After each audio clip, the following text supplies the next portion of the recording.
Did I not zoom that in? There we go.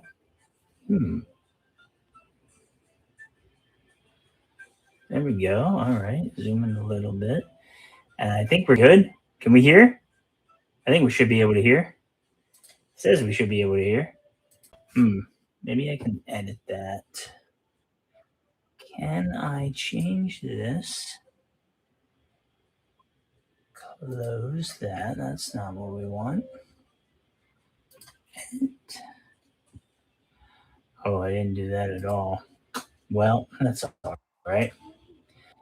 I am going to assume that we are good there. Give me 1 second as we try to make sure that this is good.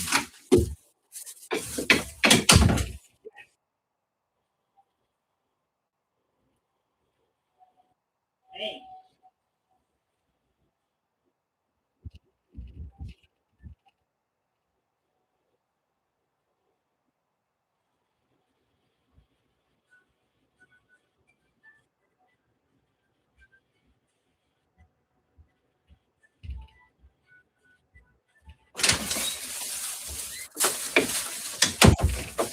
All right, and we are here and ready.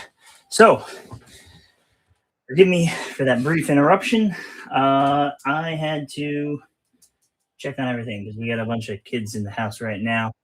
And I think last time, I pulled this closer to try and have just a little bit closer of a view. And hopefully the sound and the audio is doing everything the way it's supposed to. Because I think I did something slightly different this time. So last time, when last we met, we were painting these guys. We were painting these little guys here. And, oh, hey, Jessica, and can you hear the music? There is music, a little bit of it. A little bit, just a tiny bit of music. Maybe not. But last time we were painting these little guys, which, let's see, maybe we can not go too crazy with it there. There we go. Nice big Layman Russ. Layman Russ Exterminator or Executioner? I always get that mixed up. Let's see. Let's take a quick. Let's cheat really quick because I always forget which one's which. The Executioner has the plasma cannon. So this is the Executioner, Layman Russ Executioner, as opposed to the Layman Russ Exterminator. Can't hear music, but you can hear me just fine. I am going to try to turn the music up just a tad. I don't like having it too loud, though. You should be able to. Legio Mortis, welcome to the chat. And, I've actually, quick interruption, I've been thinking about painting some Legio Mortis, but not in a way that's going to make you happy. See, at some point, I want to have bits and remnants of some Titans scattered about in my scatter terrain, the rubble, the ruins, and, the idea that another Titan Legion has, that some conflict has happened. You can't just have rubble. You got to have stuff in the rubble, bits of tanks, bits of Titans, bits of aircraft. And I think Legio Mortis is what I'm going to paint them as. Or maybe something else. Maybe something that could be traitor or loyalist. That way it's just kind of, either way works. And Legio Mortis is up on the list because, I have the Firewalks. Have you not seen them? Hold on, let me grab one. Sometimes I have them. Sometimes I have these guys sitting back behind me. There's a, let's do it this way real quick. That's the biggest way. Nice little fire wasp there for you. I'm going to sit him right behind me, and then you can see him while I'm painting. Barely, not very well, but he's back there. Part of my decision for why to do fire wasps was I knew it would be really hard to do it that way. I actually asked Crayola, I said, what do you think of these two? This one is going to be harder than that one. I don't remember what my other option was, what my mindset was. I really like this other color scheme. I think it's like a creamsicle and a red color. A cream, like a whitish cream, not creamsicle, because I think creamsicles are typically orange-ish. Yeah, maybe.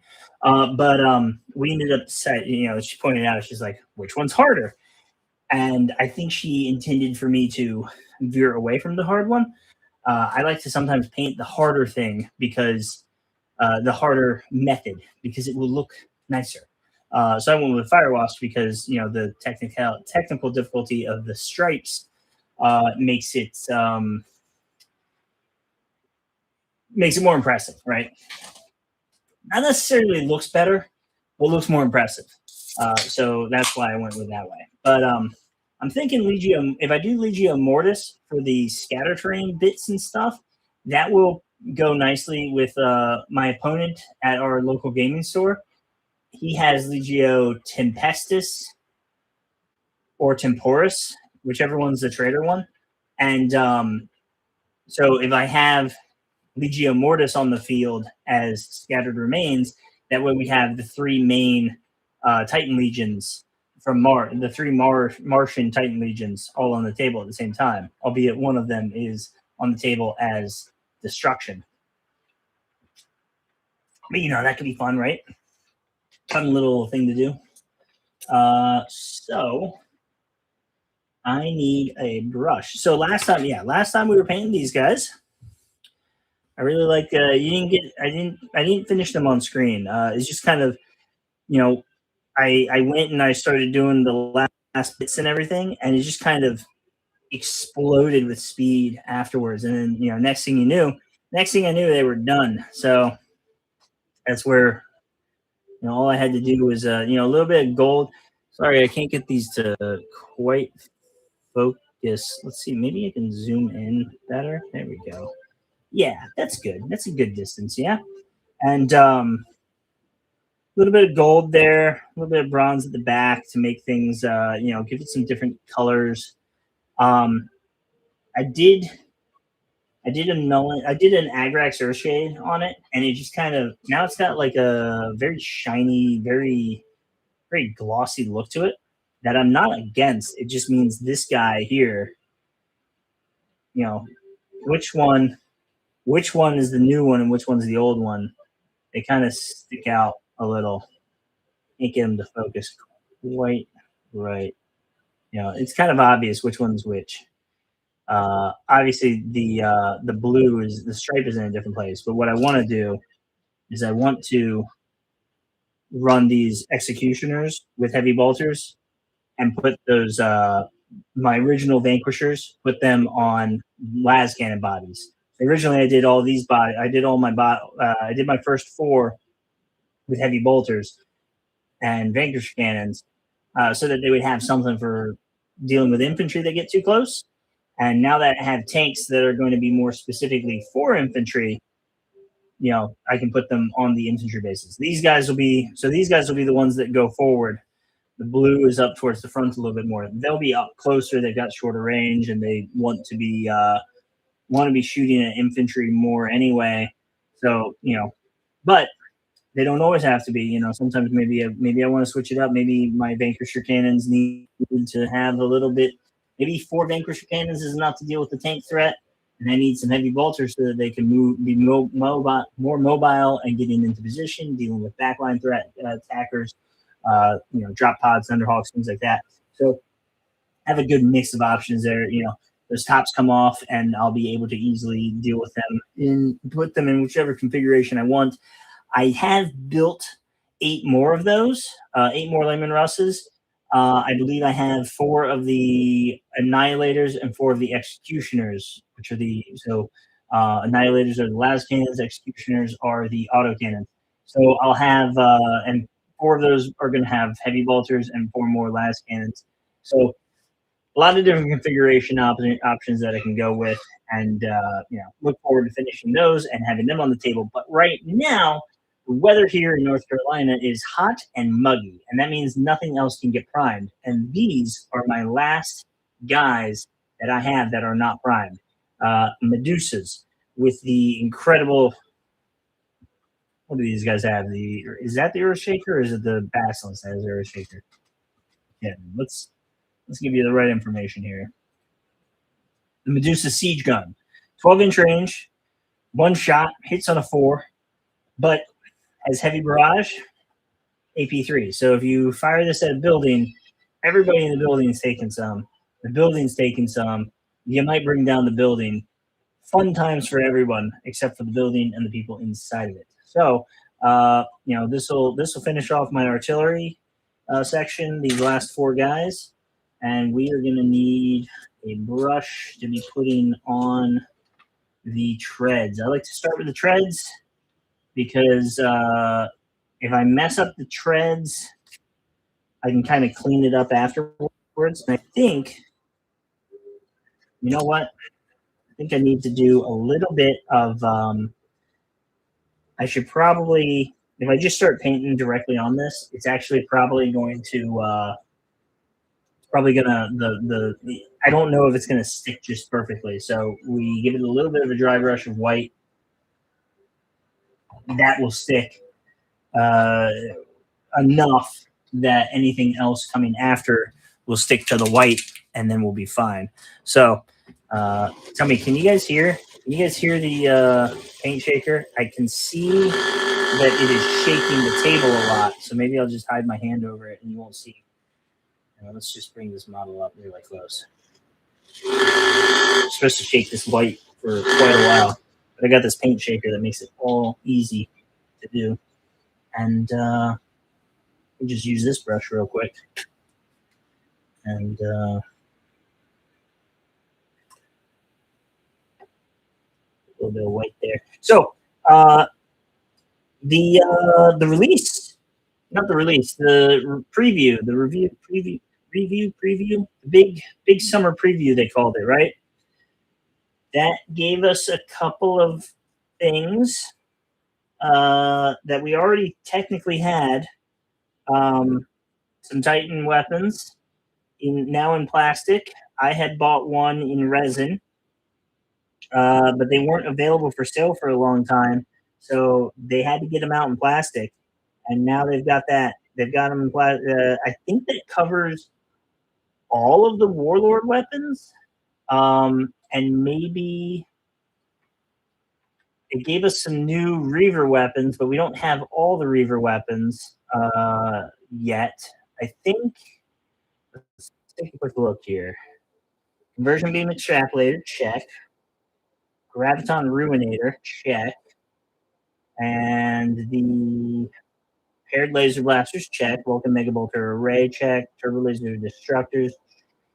Don't have those yet, or is that one of the new ones? I did not actually. I didn't look into that. I should have. Should have looked into that to see if are we all set now on Titan weapons? On Warlord weapons, I think we're almost done. I think that's all of them. There might be a little bit more. I'm not exactly off the top of my head. I can't tell you. I don't think we have the Turbo Laser Destructors yet. Let me see. Maybe I can pull up this picture and see what it shows me. So that's the Gatlings. And then we've got, yeah, we still need the Turbo Laser Destructors. That's the Gatling Blasters now, and the Vulcan Mega Bolter Array, as well as the Graviton Ruinator, the Conversion Beam Extrapolator, the Volkite Destructor. Not sure, unless they make that stronger. I don't think I want to use it.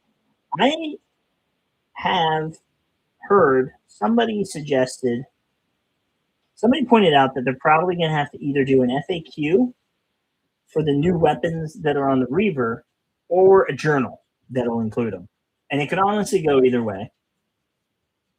But what if it would be nice if they do some tweaking to the Titans and make some of these weapons a little bit better? Because we were talking about Titan weapons, and we don't need to spend a lot of time today talking about Titan weapons.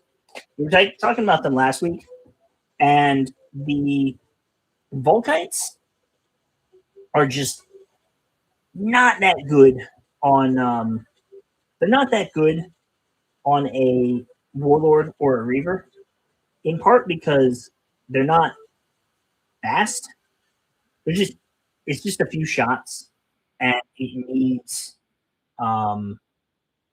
Warbringer getting 2 new ones from the reveal. That would be interesting. They're not very fast, and they're not very long range. And really, to get value from those weapons, you really need the weapon to hit multiple units, right? Because they just cost so much. Trying to hit one unit with this beam weapon, and then okay, so you hit on 4s against some infantry, and you get 4 shots with the warlord, and it's -2. So, and most Space Marine, most infantry in the game is just dead at that point. So you killed 2 guys because you hit 2 guys, and then maybe you killed a 3rd guy because those 2 shots generate an additional 2 attack rolls, and then that generates a 3rd hit. So you kill 3 guys, and then the chain stops, right? Like, okay, that doesn't get you very many points. That doesn't bring back much. Doesn't bring much value, and so maybe you gotta aim. You gotta hit some tanks. Well, tanks are gonna have their full save. They're not gonna care about the beam. They're not going to care about your light AT beam weapon. So next thing you have to do then is hit a lot of things. And if you want to hit a lot of things, you have to line it up just right. And if you want to line it up just right, you need to have 2 things to do that. To better your chances of being able to line up a beam weapon more efficiently, you need speed so you can get where you need to be to line it up, which the fastest Titan is only speed 7. So that's not, you're already set, starting off on the wrong foot. And you also need, or you need activation advantage, which I'm not on Instagram. Should I get on Instagram? Hey, fanny packs and kittens. You know what? I might need to get on Instagram. I've never been on Instagram. I've never done anything with it. I probably should get on it. If I do get on it, I'll look into it, and I'll post it to the community. I do have a Discord. Do you want the Discord link? I don't know how Instagram works. I don't even watch Instagram. I don't know what it does. Oh, you don't have the Discord link? Here, let me give you the Discord link, Manny. I have a Patreon, and I have a Discord, and I have YouTube, and that's really all I got. Link server, copy link, and then I will paste this here. Decent for sharing, hobby update, etc. Yeah. I also share on Discord. Oh, you have the Discord. I don't know how often I need to be posting to it though. Like, I think you're supposed to just post a whole bunch to it. Instagram is easy, quick posts. Okay. Well, I could probably post a whole bunch of stuff about like what I've already done, but like I take a while to do anything. Those Layman Russes took me like 2 weeks to do. But yeah, Volkites just aren't that great on Titans. But then also the Reaver Titan, the Reaver Top Hat Volkite is the same stats as the Warhound Volkite. And then, hit thumbs up, guys. And then the Warlords Volkites are 1 point better than the Reaver Top Hat or Warhound Volkite. So typically, your Top Hat, your carapace weapon, is as good as the Titan below you, right? And your arm weapons are better than the Titan below you. The Warbringer is the exception to this, where his volcano cannon, his carapace weapon, is as good as the level above, the Titan above him. So he has a better gun on his carapace. And his arm volcano cannons, and he's the only place where you can get 3 volcano cannons in the same body, His armed volcano cannons are the same as the Reaver volcano cannons below him, the level below him. So for the Reaver to have, I don't play. I would play Titanicus. I would like to. I've played one demo game just before Legions Imperialis came out. I would like to play more. The guy that played it with me at the local gaming store, never saw him again. I make posts. I asked like, "Hey, who is that guy? Who was that guy? Where is he? Can he come out and play?" And nobody knows who I'm talking about. Was he ever really there? I don't know. So the Reaver one now is the Reaver armed Volkites are now. There's no way for them to be better than the Warhound Volkites without being equal to the Warlord's Volkites. So the Warlord Volkites need to go up. Yeah, he died 6 years ago, and he's been haunting this place. Ghost of AT Pass. Yeah, he was talking about how he was really selling me on AT. I kind of was upset that I hadn't gotten into it sooner. I don't think I knew it was going to be as good as it is. If I had been playing AT long before Legions Imperialis came out, then I'd have all these Titans already. But he was telling me how there's all these different combinations. You got the combinations of your mana pools and then your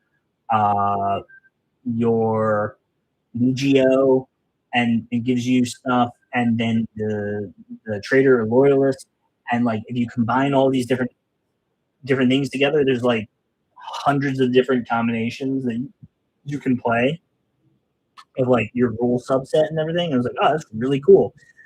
I don't know if that makes the game better, but it's nice that they have it. It's interesting at least, because it could cause choice paralysis. It could cause very unbalanced things. I don't know. I never really got to try it very much. I'd like to. If he's still out there, I hope he's watching. And he can let me know, and we can play. I've got Titans now.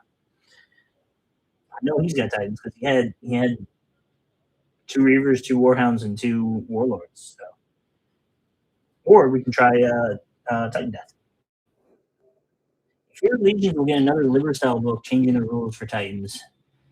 Example points for weapons. Why is that a fear though? That could be good. Could be bad, but that could be good. If it was a Liber style book just for changing Titans, that might be a bit expensive for what it does. So I guess that would be a reason to fear it. But yeah, I think Titan weapons need to be adjusted at that point. I don't know that Titans are comparable to I played with a lot of Titans, and I'm enjoying them. I do need to play with less Titans because of how much we've been playing with Titans. I don't want people to think that, oh, there's Eagle Spire Gaming, the guy that does only Titan battles. Like, no, I do it all. But we've been doing a lot of Titans lately. I do think it's a very fun way to play the game is to have Titans on both sides of the battlefield smashing into each other, and that way,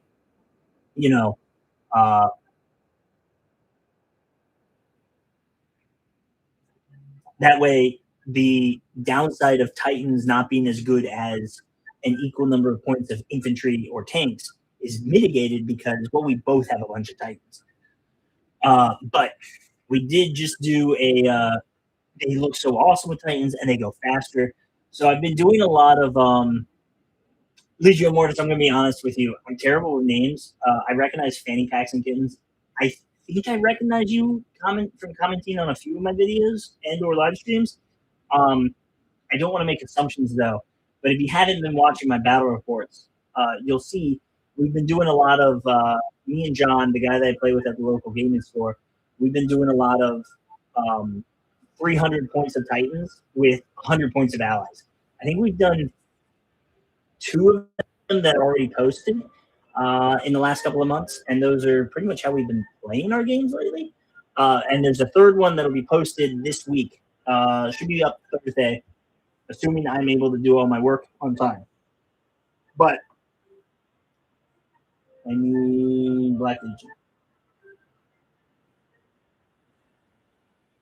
Is there paint in this? It sounds empty. Oh, it's very empty. I think it's good enough. I don't really. I think I'm just gonna start the new one. That's very goopy and dried up. No, let's keep doing it. Let's keep using it. Let's run it out. But yeah, so we've been doing a lot of Titans, and we've been doing a lot of. This is the wrong brush. We've been doing a lot of Titans, and these 4,000 point games where 3/4 of your army is Titans, or Knights. He's been running a lot of the Knights for that. I don't know if he has 3,000 points of Titans just yet, but we have. I've been enjoying putting so much Titan onto the table, and it goes pretty quick. We're still pretty slow, and I think that's largely because like I have to stop to film. I like to sit down. I'm going through physical therapy right now for my knees, so I like to sit down and kind of relax a little bit. Uh, and then I'll take like a bunch of shadow swords and some infantry and stuff. I probably need to stop taking the shadow swords. Those things wreck, absolutely destroy Titans. Um, and then Basilisks. I took Basilisk with him one time. I played a game against my daughter, Star, and she uses. I used all Titans, and she used my tanks, solar tanks, and that was just not. That may have not been fair. The way the Basilisks hammered away my shields, and then the Shadow Swords just deleted a tank. I probably need more line of sight blocking terrain to make that into a fair match. I don't know. It's fun way to play the game. I think if you're not playing with Titans in this game, I think you're playing wrong. Which leads me to the. I've been seeing, there's a lot of the big summer reveal did not have anything for Astartes. It didn't have anything for Solar Auxiliary. It didn't have anything for Knights. It didn't have anything for Mechanicum. It was just Titans. And it's things for Titans that they technically already had. But here's the thing. They didn't have them available. And GW needs to get those things out onto the shelf so that you can buy them, so that they aren't losing money to 3D printers or anything else. And they're still going to lose money to 3D printers, but they're going to lose more money if they're not able to actually sell the thing because it doesn't exist. And they don't want to make it in resin, so they stopped making it in resin. They'd sold out all their resin supplies. It was time for them to make that.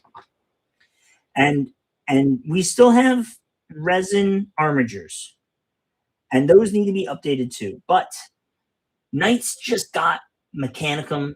Within the last year, Knights got Mechanicum Knights out of resin and into plastic. So, giving us these Titan weapons, that was needed.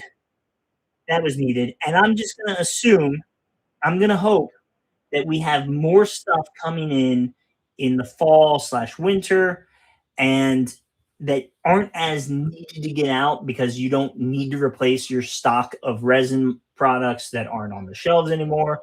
So you got to get the plastic out there. You got to get the conversion from resin to plastic out. New models for Space Marines aren't as important in that scheme. New models for Solar aren't as important in that scheme.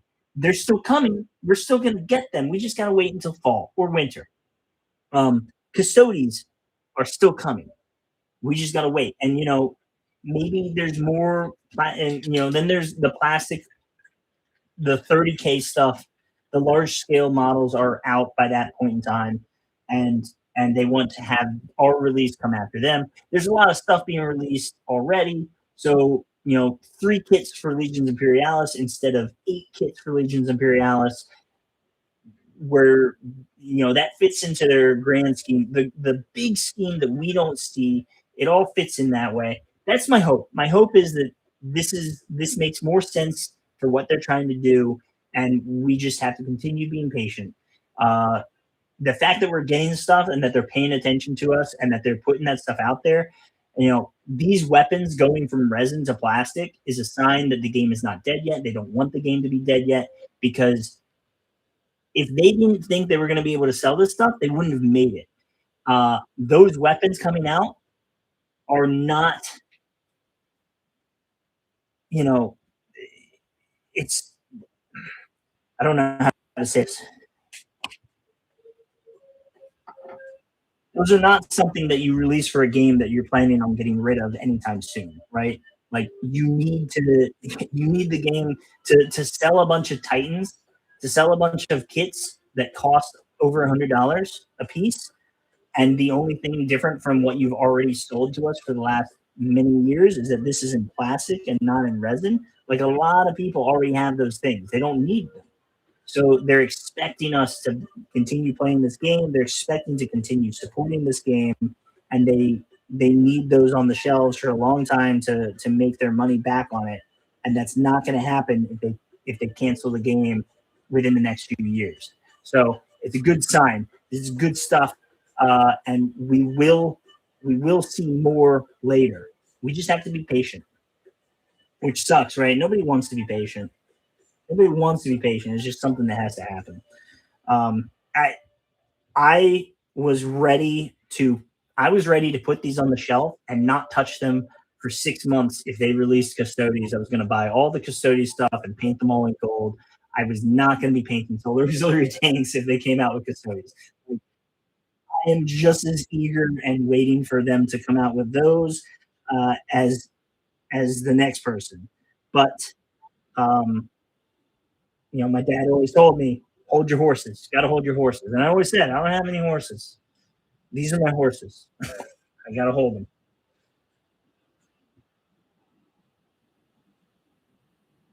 Yeah. It'd be nice to see. It'd be nice to eventually I'm confident that we're going to be, these weapons. I really didn't think that they would ever come out with these kits for the, I was right there saying, I don't think they're going to have these in plastic, because just like from a business standpoint, that is a big risk. And the fact that they did this has me very confident that we will see armigers in plastic, in a big plastic kit. How many armigers are going to come in that kit? I don't know. I hope it's more than 6, because it's probably, no matter how many are in it, it's probably going to cost $50. And I think if I'm paying $50 for 6 armigers, that's not very good. Greetings, Chrono Harvester. How are you on this fine day? It is hot and muggy here, so I'm painting what stock I have left in that has already been primed. You think the main want for all 20 Legions Imperialis players is just variety, right?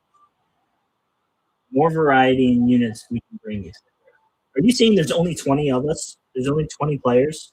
Or are you saying for the 20 different legions? What does that 20 mean?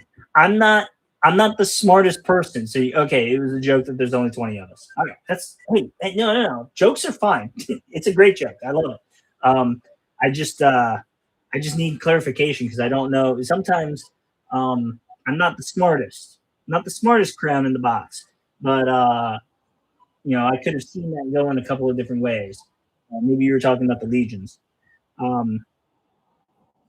Yeah, I'd like some variety. I'd like to see a couple of things in no particular order. There's a bunch of stuff I'd like to have that I can field on the table. These Layman Russes. This guy here, he's not the best Layman Russ, but he's variety, and I like that. I might make some more of those.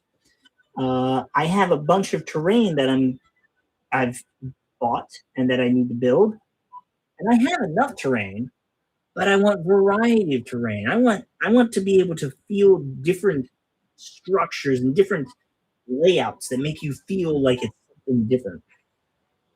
I would also like to see some more terrain. I'd like to see some more terrain stuff.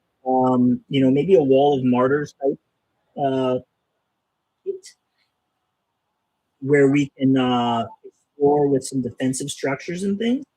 Um, a wall. I definitely need a wall, like a proper wall. Like an anti-tank Titan wall. The wall of martyrs kit is actually not a wall. It is a is a I don't have it. It's a trench. It's trenches. It's above ground trenches essentially because putting trenches onto a tabletop is kind of difficult to do because you would end up having you'd have to cut into the table and you can't really just show up at a local gaming store and start pull out your saws and your trenches and your shovels and start digging into their tables to make a trench. So it's above ground trench. So calling it a wall is so good. But yeah, I would love to see that kind of stuff. Most players around you just 3D print their stuff. That's the unfortunate thing about the game is it's so easy to 3D print stuff. And there's, you know, on one level, there's nothing wrong with 3D printing your stuff. But on another level, like if everyone was 3D printing their Legions Imperialis stuff, Games Workshop would just not make Legions Imperialis stuff. So every person 3D printing is technically a small percentage of the reason why they won't make something, right? Like if thousands of people 3D printed Custodes, that's 1,000 reasons to not make Custodes yourself as the company. If 10,000 people 3D printed orcs, that's 10,000 people that you're not selling orcs to. I tell those guys, like, dude, 3D print 40K all day. Well, it would take you all day to 3D print it. It would take you all year to 3D print a 40K army because of the size. Legions Imperialis at the size is just so much easier to print. And that's unfortunate. But I don't like I don't like the way it looks when you 3D print stuff.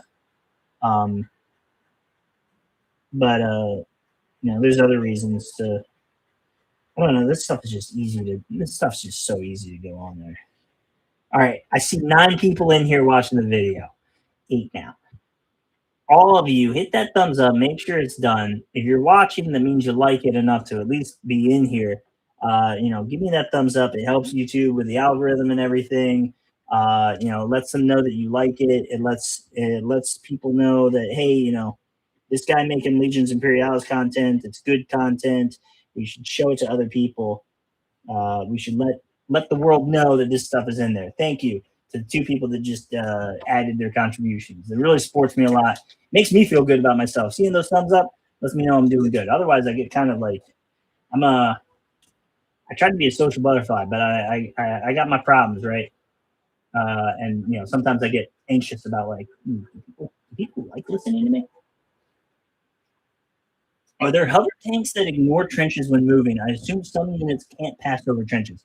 There are hover tanks. There's no rules for trenches in this. And the way trenches are, even in real life, like I don't think they were ever. I think tanks were designed to just go over them. You could probably design your trenches to be tank traps, but like real world trenches, tanks were designed to go over them anyway. So that might not really be a problem for them, but that said, there are hover tanks, there are hover vehicles that wouldn't have an issue with them. I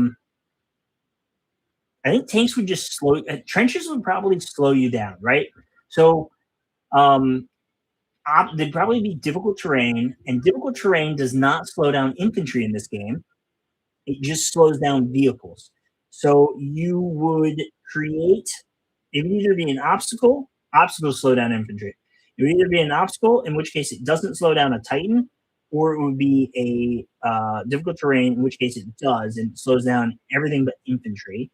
And maybe you combine those 2 things. I mean, maybe, I don't, I don't know. There's no specific rules for it, right? Like you kind of have to look at it and say like, how do I want to use this in the game? What do we want this to be? And you make that decision yourself. There's no hard rules for like that building is. There's rules for different kinds of buildings, but there's no rules saying that building is this kind.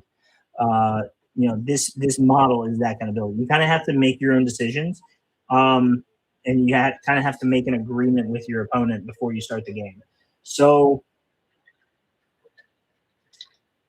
there are things that have hover. Hover is simply a rule that you give a flyer.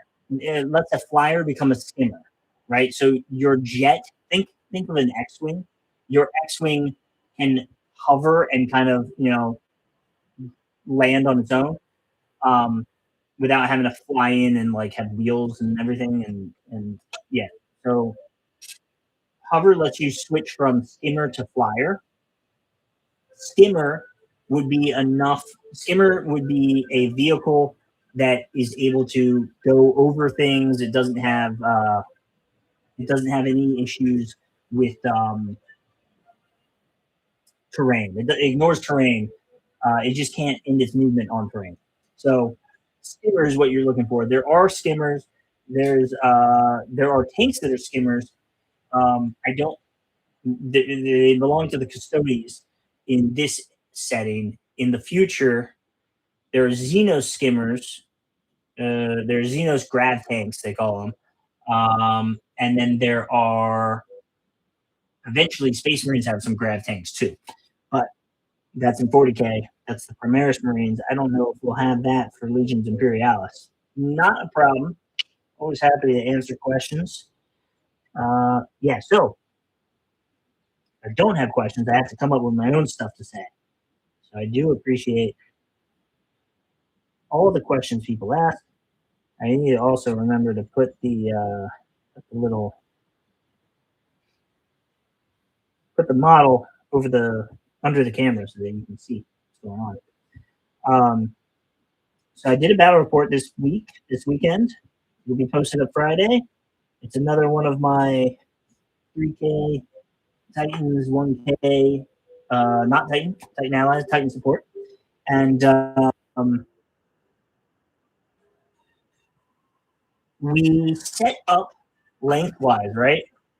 I can't remember the title of the mission, but it's the one where you are on the opposite short ends of the board of the table. And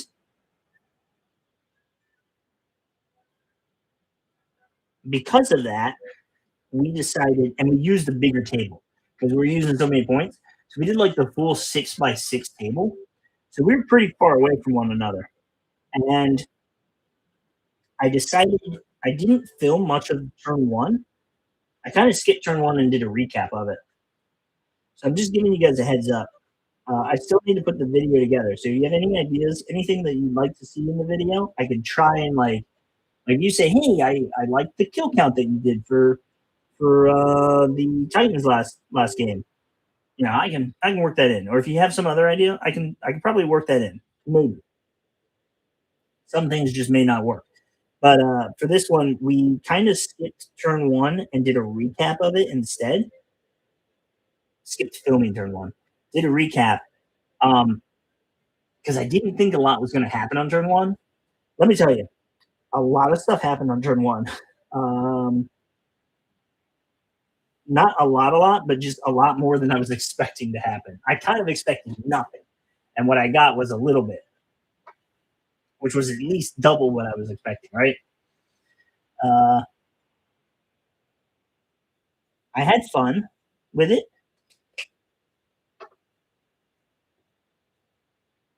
But it might be,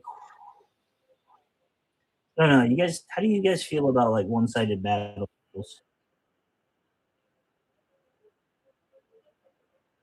Like the kind of battle where you kind of know it's over a few turns in.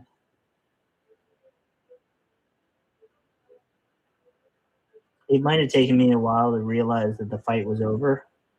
And we still kind of like played it out till turn. We got to turn 5. We didn't play turn 5, so we finished turn 4. But because Mama didn't raise no quitters. But we did. I did have a feeling that it was over well before then.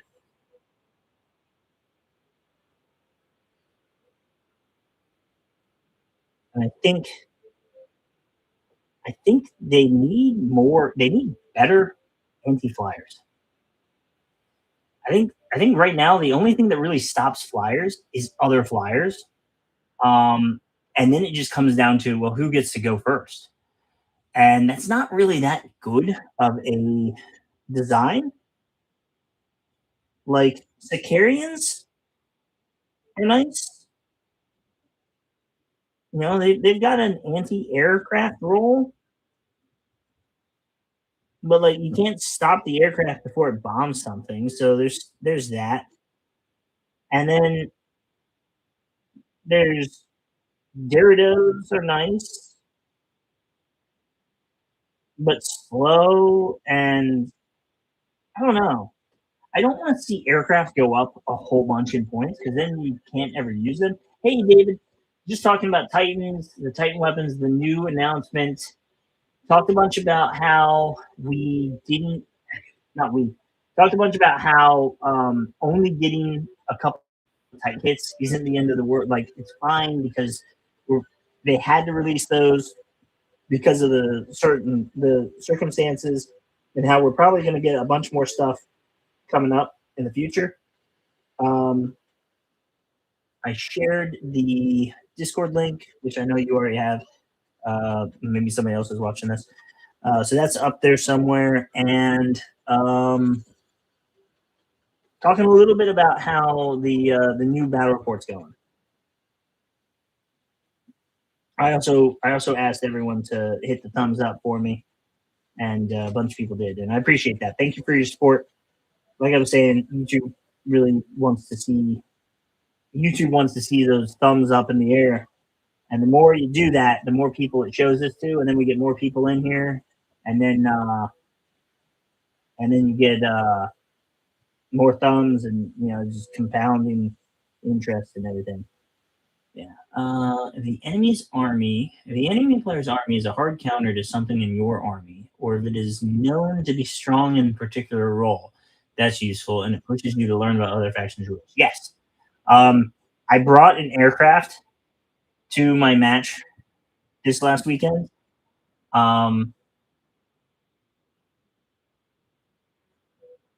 This is what do you want Eagle Spire Gaming to talk about in the next battle report? Well, the next battle report, all the words are already there, but I can put like little images up or something. I can focus. I can try to cut some of the stuff that you guys don't want.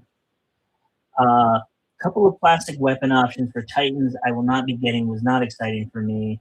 That said, gives me time to get your current toys painted and assembled. Yes, that's a great way to look at it. I'm trying to be. I'm somewhat less excited than I thought I was, just because like I don't even know that I really want much of those Titan weapons, but I think I'll probably end up with them at some point. It's nothing to go on to the current painting screw. It's just they needed to be released. Is what it comes down to is they needed to release those weapons because those weapons exist and they didn't have them except for in resin, but they sold out of all the resin, and instead of making more stock resin, which they don't want sitting on the shelves, they had to make them in plastic so that they can sit there.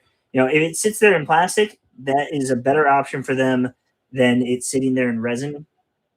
So that is what they did. The good news is updating those kits, making those kits in plastic, means that they are thinking about this game for the long term. You don't upgrade those kits in plastic if you're thinking that the game is going to be over soon, right? It's going to take them a long time to get their money back on those kits, and that means they're going to need to sell a lot more. They're going to need to continue supporting Legions Imperialis for years to come, if they want to get their money back on those kits that they just announced. So it's fantastic news. The hidden news is the available news is here's 3 new Titan kits. The hidden news is we're supporting this game for many years to come. And that's the real takeaway. But yeah, I don't know. I don't think those weapons are very good against Titans.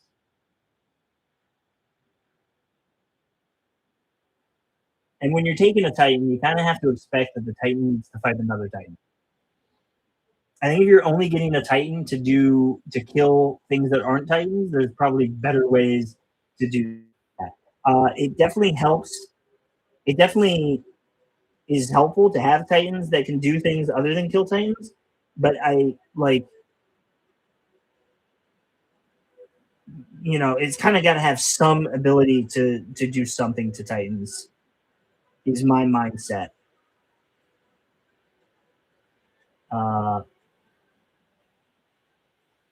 and it just keeps coming back to right now I'm just really thinking about those volcano cannons. Like you really need some volcano cannons if you want to fight Titans. You either need to be able to do damage to the armor save, or you need to be able to do damage to the void shields. And a Titan that has a single shot weapon that doesn't that a single shot weapon that doesn't have engine killer on it, just like, oh, okay, that is nothing to another Titan, especially a warlord. So, and I'm thinking specifically of the Quake Cannon, the Mori Quake Cannon, like one shot, AP2. Like it's not even. It's even if I hit another Titan, it has a 50% chance to just not even care. So that's kind of not exciting for me. I don't know about that Quake Cannon. Um, in the future battle reports, considering pointing out the biggest strengths or weak or risk with an enemy army. I can do that. I could try to do that. I think I may. What if I put that in at the end of the battle report? Like here was my enemy's weaknesses. Here was my enemy's strengths. Because I think it'd be easier to do as a review. I kind of don't want to watch my opponent make his army list and then I pick it apart in front of him, or like detail it out in front of him. I do tend to sometimes talk about I do this more with Star and Zilla, where I'll say like, oh yeah, this, I need to, this is good. I need to roll this to get it or something. I don't know. I kind of do a little bit of a recap of what's going on as opposed to just rolling the dice. Um, and you have to know what I need or whatever. Um, The after effect is they can support the niche games longer. So maybe someday it's the thing that makes the game popular. Yeah. The thing that's going to make the game really popular is adding Xenos to it. People want Xenos. There's people not playing this game because they don't like that it's only Imperial factions. Um, and you can very easily put Orcs and Eldar into this game, and you'll make some of those people, you'll make a good portion of those people happy. They're struggling to make profits from the niche game gets cut first. Yeah, I think they do. To extrapolate upon that, I do believe that they measure the niche games uh, individually. I think the niche game needs to make profit for them to decide that it stays or gets cut. They aren't just going to be like, "Hey guys, we're not making money. Cut a niche game and just cut something without paying attention." Like businesses, like Walmart will say, "We're not making profits," and it'll just cut a bunch of employees without care to, you know, are those employees making us money? They just cut them, right? But like GW, I'm pretty confident they look at sales and they say this game is profitable. And I don't think GW needs to be losing profits for them to say that they're going to cut a game. They just cut the game if it's not making profits on its own merits. And that's what happened to Aeronautica Imperialis. End of the battle report would be good. Yeah, I'll try to do more of those recaps at the end. A lot of times I start to think about it or something, and I just cut it. I end up not doing it because, well, I don't want the battle report to be too long. But I may go a little bit. Maybe we go a little bit longer to. I could probably be quick about it or something. If I was really big and popular, I would do like I think Tabletop Titans. They do like a separate video. They have like the after game, but they do live. They have live stream battles, but they'll have an after the battle video where they do the recap and the after game discussion. But because they're also playing 40K, so like they can talk about new things that are in 40K that are happening at the same time. Whereas for me to do that, it would I could probably do that, but like I don't know. I just don't. I'm just not aware of would people want to see that. Maybe. Um, I'll give it a try because if too many people don't actually want to see that, like, oh, we're just here to watch the battles. We don't care about your after action review. The YouTube will see that they don't watch the other video, and then it'll just stop showing them all of my videos. So I have to be careful with stuff like that. I think that's how it works. I don't know. Um, I can't be confident in that, but I'm pretty sure that's how that works. I've been led to believe that that is how that works. Does the Quake Cannon do anything special with non-Titan vehicles? What's the point of it? So the Quake Cannon, what the Quake Cannon does is it is a one-shot weapon with 80 inches of range. Fantastically long range. The only thing with more range is Apocalypse missile launchers, which go out to 100 inches, and the Basilisk's Earthshaker cannon, which goes out to, I believe, 90 inches off the top of my head. So there may be something else that I'm not thinking of, but yeah, Mori Quake cannon, huge range. It has one shot, which is awful. That is just one dice, which is just very low. But it is a 5-inch blast template, so you can hit a lot of people. If I put that thing over a unit of 12 Layman Russes, it's hitting all 12 Layman Russes, or maybe it's 3 units of Layman Russes, totaling for 12 or something, right? But being blast means it scatters. So you roll a scatter dice, and 1/3 of the time it will land exactly where you told it to land, and the remaining 2/3 of the time it is going to scatter in a direction. And it will scatter 1d6, and it could go completely far away from where you want it to be, and now it does nothing.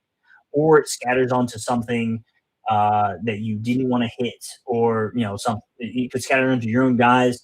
I once shot a missile that in 40K that actually scattered back towards my own guys and killed the guy with the missile that had it. So first you have to roll. You have a 1 in 3 chance of it landing where you want it to, and then everybody who's under the template, more than 50% under the template, big 5-inch circle, 5-inch diameter circle. On a 3-up, they are hit and have an AP2. They take an armor save at -2 AP, and that works against infantry or vehicles or anything in between, or Titans. If they're less than 50% under this 5-inch diameter template, you have to roll, and on a D4, they count as being under the template. Under 1, 2, 3, they're not under the template. So if they're under the template, then you roll and you hit them on a 3. After that, it has shock. Welcome to the Discord of AGO Mortis. After that, it has it is quake, which slows down your movement. The next time you go to move, you are slower because the earth around you has been rended, and you have a -1 to attack rolls the next time you go to shoot because you're shaking and everything. It only works against Titans if they don't have if their voids were down. It has to actually hit the Titan, not the Titan's voids. So it's got some challenges to it. Now, another blast weapon is of similar size is on the the Warmaster Heavy Battle Titan has what's called a Revelator missile launcher, and that has a 40-inch range, 5-inch blast again, also AP2. This one hits on threes, but everybody who's under the template has, for every person under the template, you have 2 dice. So if I have 12 people under this template, I roll 12 dice. But under the missile launcher, if I have 12 people under the template, I roll 24 dice. A lot more damage. Yes, I need to roll a 4 to hit them instead of a 3, but I have more dice. Double the dice means, and only 16% less chance to hit means I'm gonna do more damage. So I just don't like the Quake Cannon as much against other Titans. Has a bunch of play against other stuff, but I also would need my opponent to have larger units of stuff for it to really make sense.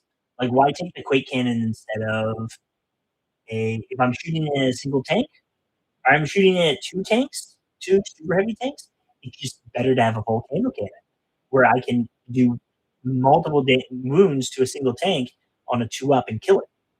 Or if I'm shooting, a small unit of tanks, maybe the macro Gatling cannon is better because it's gonna get me more hits without having to scatter. Let me quickly mute that, and we don't want to do the ads. We want to mute the ads. I'm not giving free ads to people. It's interesting that was about brushing teeth, though, because my son had his tooth taken out the other day. That's fun. You hate Filthy Xeno scum, but their addition to the game would definitely help sales.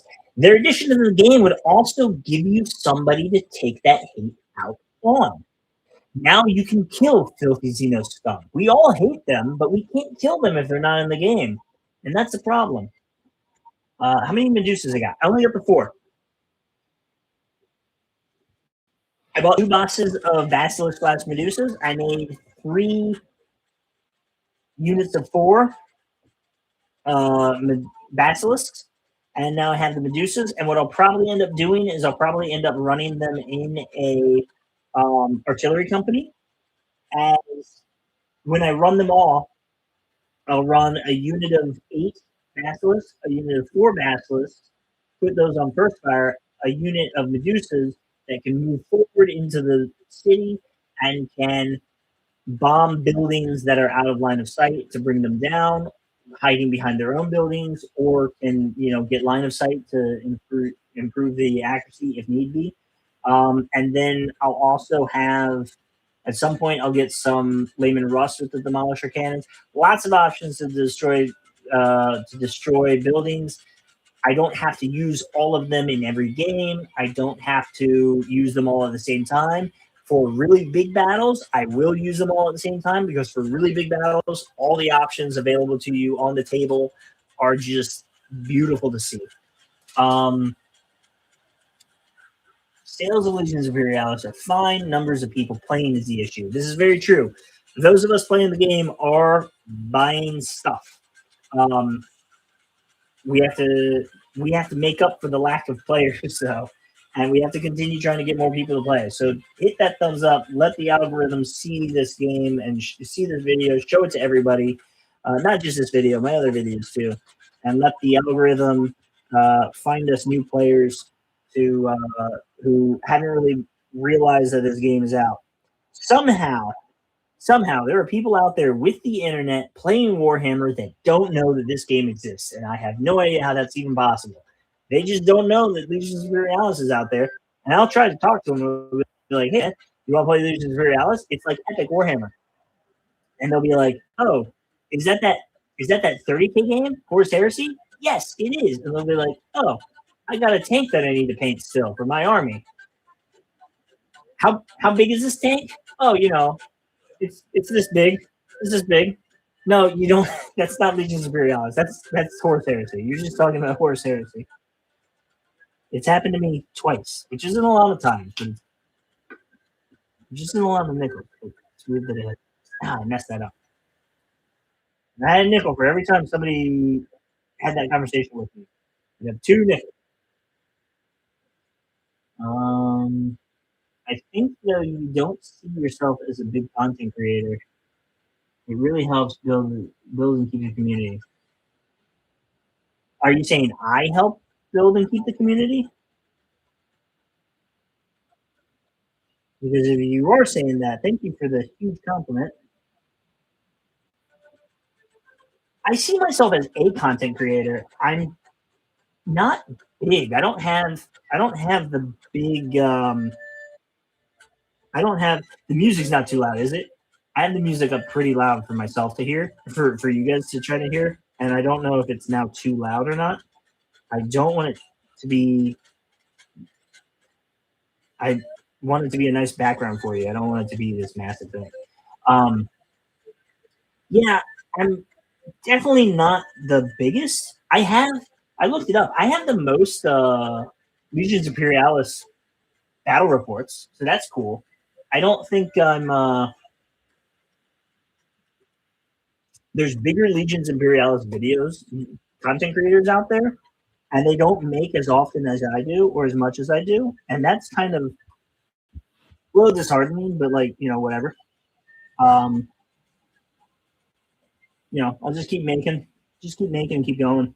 I'd like to. It'd be really nice if I could have this become like a full time job, and then I can make even more. Because right now, the biggest thing slowing me down is like time. Because I don't have as much as I'm trying to make battle reports. It's hard to keep making them when like my opponent is so far away from me, and also he can only play so often. Music is fine for you, awesome. So I end up playing with my kids a lot, which is great. And we're in the summer right now, and they've got time off from school.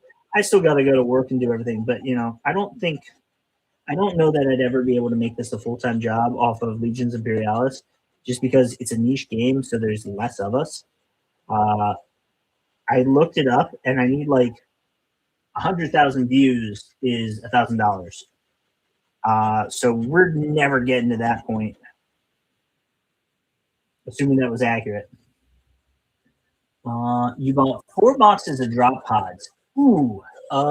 So are they all drop pods, or did you get any dreadnought drop pods? That is 16. Yeah, 16 drop pods. Nice. That's 32 bases that you can deep strike. Going to run the Spirited formation and 2 Deathstorm drop pods. Okay, so you're gonna run them as 14 drop pods then, and then 2 Deathstorms. Planetary Assault Army, baby. Going to be painful to paint them all out. Yeah, that sounds awesome. I I look forward to seeing that. I was in the process, and during like 7th edition, I was making. I bought all the drop. I bought like 11 drops for 28 millimeter. Never got around to making them all, um, because I got into a car accident, and I had 3 beautifully painted drop pods, but 2 pieces from the drop pod somehow got lost in my car when this dude T-boned me. Consistency is king. You'll get there eventually. I'll get there for sure. I think you just called me king. Yeah. I'm just gonna keep making the battle reports. If I had more time, I would like to make some tactical videos. I need to do another how to play. I've got plans. I've got plans and ideas. It just takes a long time to do stuff. It takes a long time to do stuff, and I'm always working on other stuff. And thankfully, these live streams are a great way for me to keep painting. I can do stuff, talk with you guys, and have a chance to paint. get some of the tactical ideas out there and talk about some stuff. Yeah.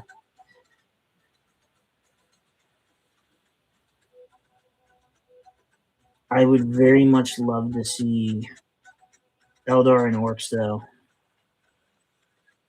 on the table. I really would like to get more people playing in my area. I don't live in a very populated area, and that's part of the problem. And then the population I do have is a lot of it's military, so they come and go. Thankfully, I don't have to worry about John leaving anytime soon. I was telling somebody today. I was telling somebody today that about the difficulty of playing. They were at my work, and they were like, "Oh, you just have to make some new players." And I was like, "Yeah, I literally had to make new players because I made my kids."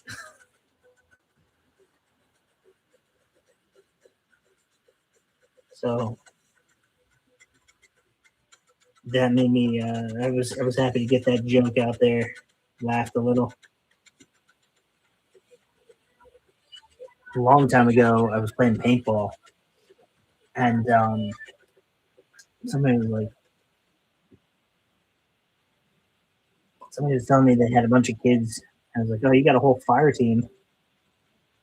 They were also playing paintball. I think they'd only brought their oldest out to play at that point. Oh, you know what? I need to tell you guys this. So it's summer, right? Uh, busy time of the year. John's not going to be able to play me for like the next 4 weeks. He's not going to be able to play until the end of July. That is a huge time frame away. There's a lot of games that I have to play against my kids and against Zilla and Star. And the challenging thing about playing against Zilla and Star and Crayola is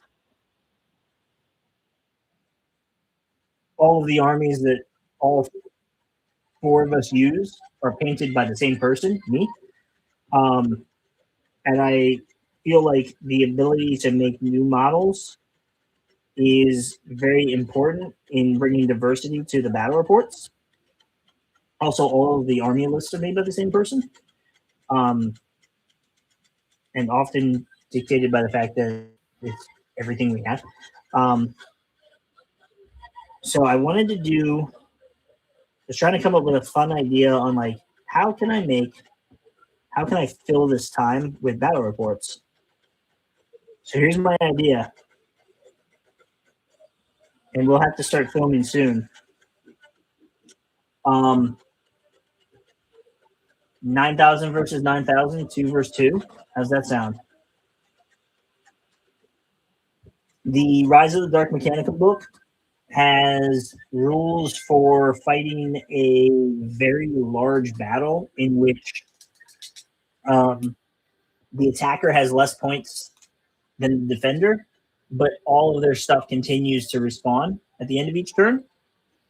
I was thinking, at the beginning of the year, we did a massive battle, everything we owned. Loyalists were outnumbered by like 2,000 points by the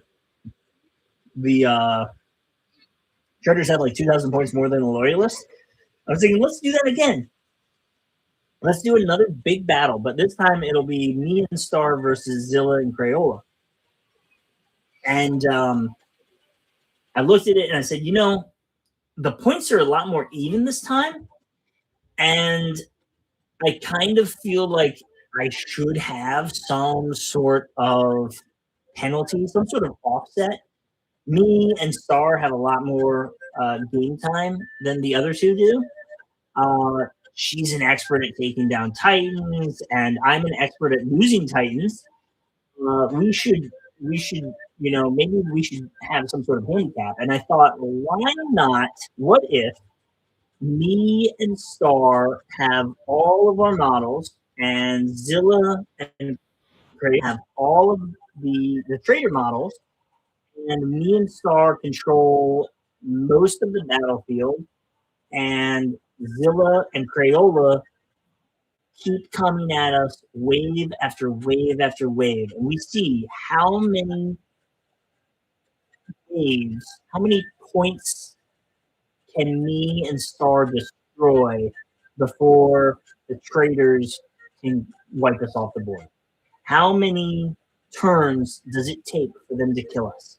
Let's do a multi-part massive battle, 1,800 points, I think, total, before respawns. That'll give you something to fill the summer with a little bit, because we do have a lot going on this summer, and trying to play every week and trying to play all the time is it does take up a lot of time, and we got stuff that we got to do. So that was my idea. We could do a really big battle like that. So that's what I've been thinking about. What do you guys think about that? There's a few of you in here. Love to hear your thoughts. That will probably be at least 2 episodes of them attacking us, and see how many. Or maybe I run it as games. What if we run it as different games, and each game, me and Star just start with less points, or the next game picks up exactly where the first game ends. So game 2, they're halfway up the board and they've got more points than us, and all their, they have respawns and everything. I guess that kind of relies on them to like make it it kind of implies that me and it would thrive off the. I don't know. It would kind of need for me and Star to survive 5 turn increments.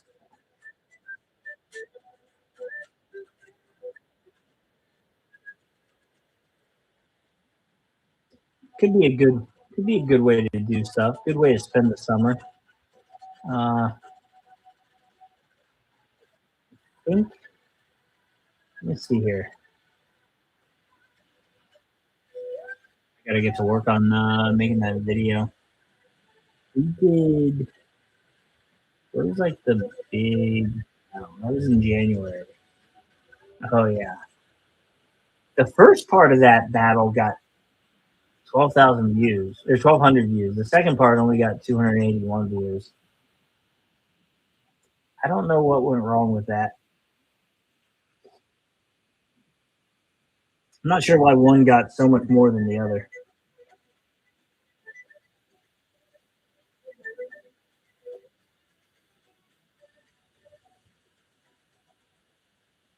I didn't have a specific. I don't think I had a specific topic for this video. But if anybody wants to talk about anything in particular, let me know. Because we're just chatting. I've enjoyed up to this point where everyone's been so active with saying stuff. Really helps. It helps the time go by. Helps keep me from having all the dead space and where I'm just sitting here painting without talking. Yeah, I'll probably be around for a while. I at least want to finish all of these. I want to finish these treads, and it did take me a while last time to. It took a while to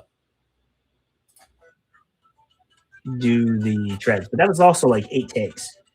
But these things, these basilisks or Medusas, the artillery pieces, where the tank goes under the little armor there, that is just making this so much harder. So much harder to paint. I can't just like use a big brush to go through it.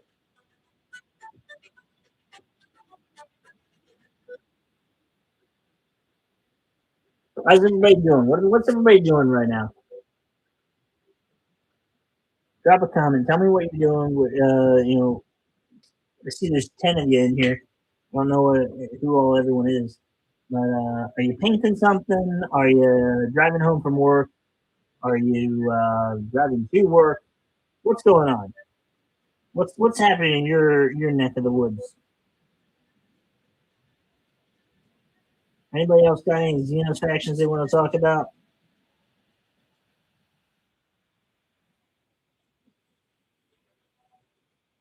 You know what else we need? We need aircraft.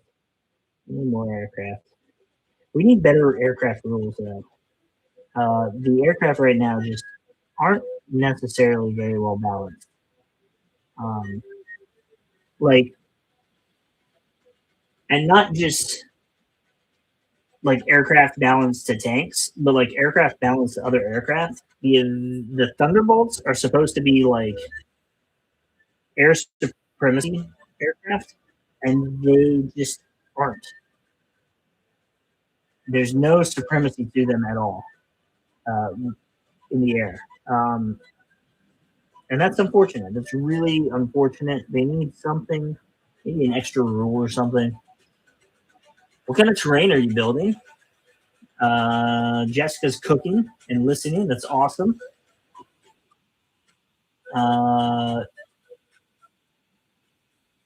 David's painting in bullseyes for an MCP. What is an MCP? Marine Combat Patrol? Something? I don't know what that is. Would be interesting. You could also do smaller size battles. Would be quicker to play and easier to edit. You could string them together into a campaign with a big battle at the end. Marvel Crisis Protocol. Does that come pre-painted? I thought they were pre-painted.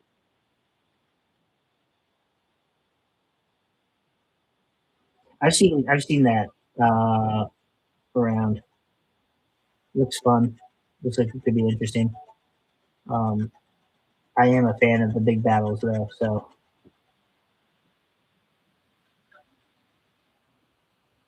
I saw some people playing 40K, the new 40K edition, and I'm not sure how I feel about it.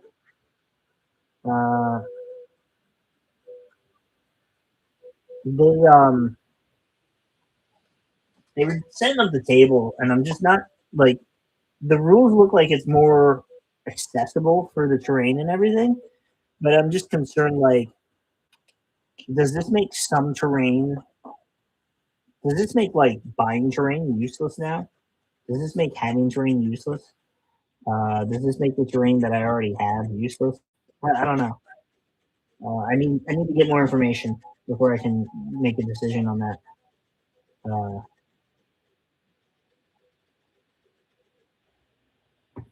just just had me a little concerned as well. Um, that reminds me, I got the 11th edition box. I need to get me and Crayola will do an unboxing of that. Um, have that posted tomorrow, and then I need to get to work on I need to get to work on editing the other video. I like your idea, David. I need to read the campaign rules, get those situated, and maybe doing the campaign might be a good option. I do have that narrative campaign I was doing with Crayola that we stopped last year around this time of the year because things were happening. I do have plans for that. I do want to resume that. I don't know that I would necessarily call that a campaign for the rules of Legions Imperialis. I might need to do something separate with that. Yeah, smaller battles. I could probably maybe I do smaller battles similar to I need to see because I did already tell Star and Zilla about this, and they seemed kind of excited about it. But smaller battles I string together that could be fun. And what I might do is have Star and Zilla fight each other. This is these treads, man. This is tedious work.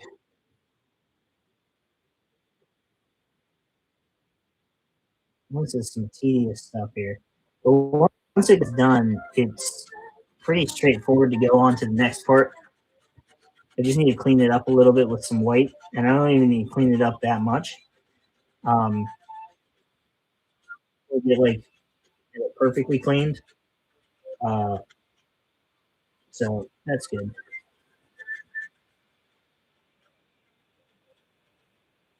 Come on. There we go. Absolutely ruined in this brush, though. I'll tell you how much.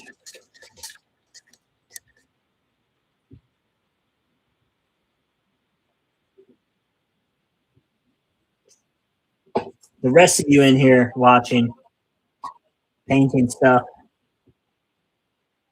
making dinner,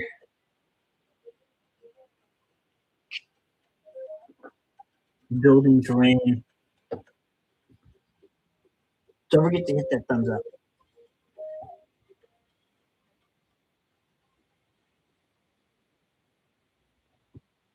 And seriously, if you got any questions about the game, you got anything you want to talk about the game, you want to know tactics for for using your models. I might not have the best tactics. I think my tactics are pretty good. I'm no star. She'll tell you how to play the game. She'll tell you how to beat tanks. But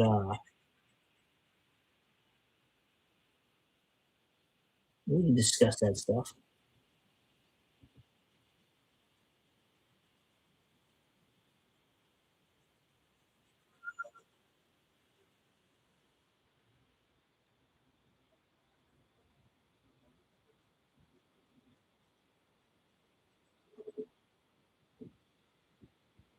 Yeah, these these Medusas, they're not the best thing. They're not the best unit in the game. A few points more, and you can get yourself some Lane and Rust demolishers, and you get a better armor save. You get a better. Well, here, let me give you the stats properly. You get yourself a better armor save. You get a better move speed. You get an extra gun, and you lose barrage. That's not a bad trade-off. Barrage. If you're using barrage, you're missing. You're missing more because you've got unless you have a way to get rid of the penalties for it, or you've got to get in line of sight anyway. But sometimes you want to destroy a building, and there's another building in the way.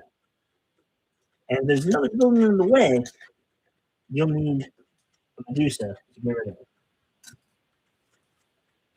MCP is a good game system, but it's your third place war game in terms of priority. You just have Bullseye to paint. Oh, so when you're saying you're painting Bullseye, you meant Bullseye, the Daredevil villain, which I didn't connect after you said that you're painting Marvel. I still just assumed it was a Bullseye. You were painting the Bullseye on something. Finish for your team, and then you're done painting it for at least a year. Is Marvel is Crisis Protocol Marvel Crisis Protocol? Is it villains versus heroes, or can you have both on the same team? What terrain? Hills, forest, fields, forest, buildings, warehouse, roads. Games Workshop run any events for Imperialis tournaments. I think there are tournaments for it. I don't know if they're specifically. I know there's been tournaments. I just don't know that they're specifically run by Games Workshop.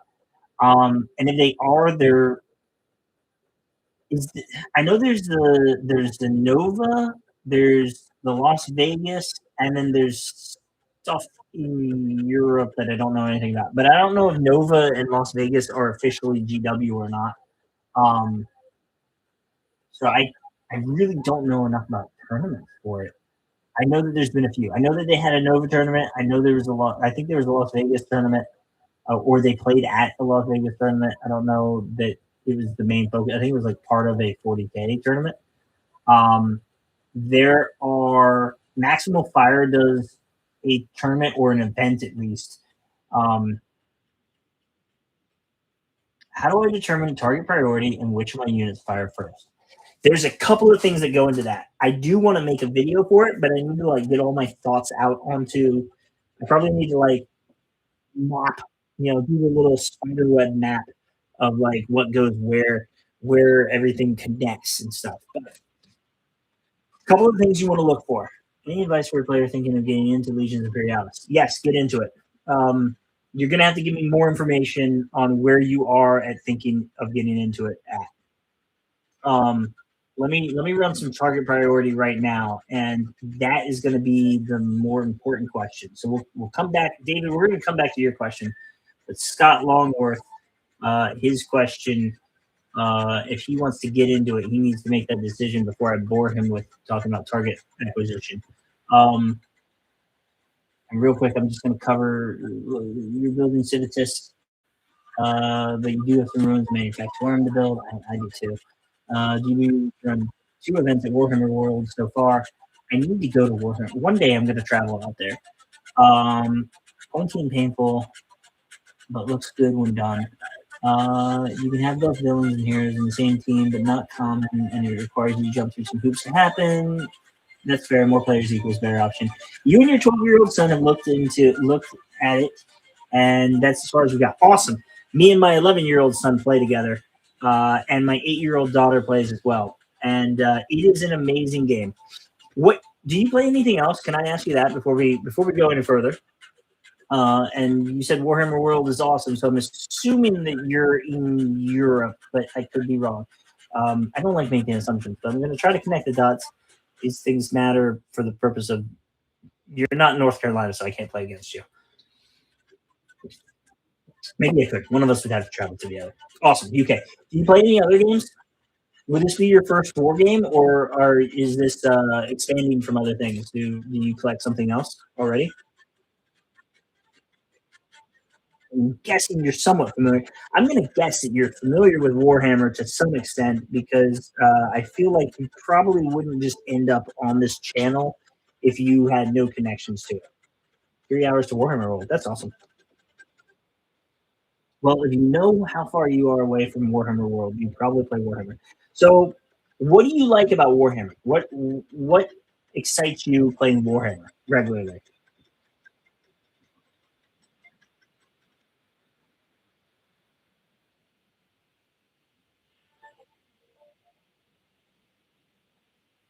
You played Warhammer 40,000 for many years. I read that wrong at first and was thinking that you were about to tell me that you played Warhammer for 40,000 years. And I was like, wow, that is insane. Okay.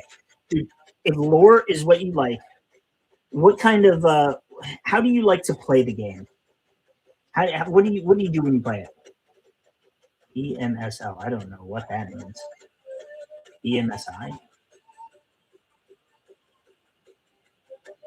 I don't know what that means.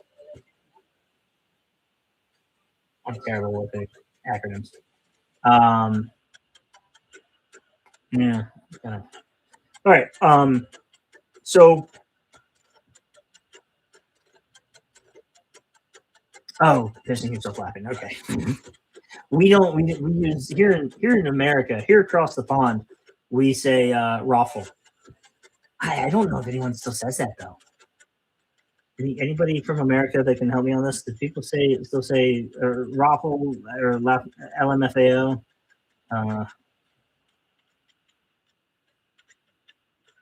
Raffle might actually be old. We might not use that anymore. LMFAO. I think I don't know if people still say that one. All right, you play very aggressive tactics. Okay. When I play Warhammer, I like to have my entire collection on the table. I like to have these big battles. You guys use Raffle too? Okay, cool. We don't use PMSI. I might have heard it before, but I probably heard it from David or something. So I like to build these big armies, and then I'll be like, hey man, can we play a 3,000 point game where I use this entire army? Hey, can we play a 4,000 point game where I use all of my armies together? I like playing these huge armies, and Legions Imperialis is all about playing large armies or small armies, just the biggest tanks or titans or any of that stuff, right? Have you ever looked at? Have you ever gone to Warhammer World and thought, man, I wish I could afford a $4,000 War Master Titan to sit on my shelf and never get used? Well, here in Legions Imperialis, not only is that War Master Titan, Warlord Titan, much more affordable, and you can use him. We have bigger Titans. Here is my War Master, and I've used him in many games, and I haven't just used him by himself with nothing else supporting him. I've used him with multiple Titans. Uh, I think I've had 6 Titans on the battlefield at a time with infantry running alongside. That's the only way to use Warhounds is to 3D print them. They're so unaffordable otherwise. I've had 6 Titans up against 6 other Titans with tanks running around alongside, moving forward. Infantry getting wiped out by the handful. Just massive battles of epic scale and at epic scale. And yeah, it is a very fun game to play, and you can play it smaller. You can play smaller battles where you are able to get the game in faster, pick it up. It definitely gets more interesting at higher point values where you can have a large unit of infantry and a couple of units of tanks and throw in a Titan as well for good measure. But the ability to for $50 or what 30 euros or something. I don't know the translation. Less than 40 euros, I think. You can get 8 tanks. You can get 8 Lehman Russes, and then you can field them. And the only way you're fielding 8 Lehman Russes in 40K without a 3D printer is if you pay $800 and you then lose because you don't have any infantry. You need infantry in that game if you want to defend your tanks. So this game is for people who like having massive battles at a smaller price and blowing stuff up. It's a great, and for you to play with your son, it's a very good. He can't drink, but people like to say beer and pretzels game, right? Where they're just relaxing and stuff. Yeah, I highly recommend it. If you need convincing, watch some of my games where I play against my son or my daughter. My son's 11. My daughter's 8. They both play. They like different things about it. They haven't really shown much interest in painting, so they haven't done that. But maybe your son wants to paint, and you can buy a box of. You can split a box and paint those up. They paint real easy, real quick. The infantry I probably finish 100 infantry in a week. Time, great stuff. And the lore is there. They've got all of the. You both just got Adeptus Titanic. That's fantastic. You've got your start to your Legions Imperialis army. All you got to do is go buy a box of tanks and a box of infantry, and you got everything you need. Or don't even do that. Just get a bunch of tanks to go alongside you. Yeah, it's a great game. It's more simplified than Adeptus Titanicus. All your Adeptus Titanicus stuff will work in this game. The bases in Adeptus Titanicus are thicker, but that's not really important. And if you played the original Space Marine all those years ago, a lot of people think of this game as the sequel to that. So I highly recommend it. I don't know if I'm talking. I don't know if I'm convincing you or not, but do it. If you're thinking about doing it, do it. It's great. You already have the Titans. Go buy the starter box. All you got to do is buy the starter box. Oh, yeah. Buy yourself the starter box, and one of you take the Marines, one of you take the Solar Auxiliary, or kind of split them amongst yourselves. You can't really split them very well, but you can use that and the Titans that you have. It comes with 2 Warhounds, so you split your Adeptus Titanicus stuff, and then you split everything else, and now you've got an extra Warhound for your Adeptus Titanicus, and you've got this infantry, to go along it, and you can play the Adeptus Titanicus box. I have it right here. So let's see. You've got 2 Reavers. You each will have a Reaver, 2 Warhounds, and a Lancer, right? I'm pretty sure that's the math on this thing. Now, are they Lancers or small? Yeah, they're Lancers. So you'll have that, and then you'll have a bunch of infantry and a couple of tanks. And that's all you need. It would be worth it to pick up 2 starters, yes. The starter is you essentially get free Warhounds for the starter. So it'd be worth it in that aspect. Otherwise, a better option might be to buy. I will link it for you. Well, no, I'm not going to link it for you because I'd have to search for it. The Combat Patrol. There's a Combat Patrol for each faction, and it saves you like a kit and a half, I think. Or maybe it's 2 kits. I can't remember. I think it saves you a kit and a half, right? So if you think of a kit as each kit is $50 US, or it's whatever for you, there's 5 kits in there. I think the versions available now have half a box of. There's one kit that has. Man, let me just look it up. There's one kit that has like half a box of transports, and that's because if you had a whole box of transports in there, buying 2 of those kits would kind of be not a great choice, just because like you get too many rhinos, and it's just the world starts to revolve around rhinos. So they made it half the box, but I mean, 2 boxes of rhinos probably isn't the worst. It's just 2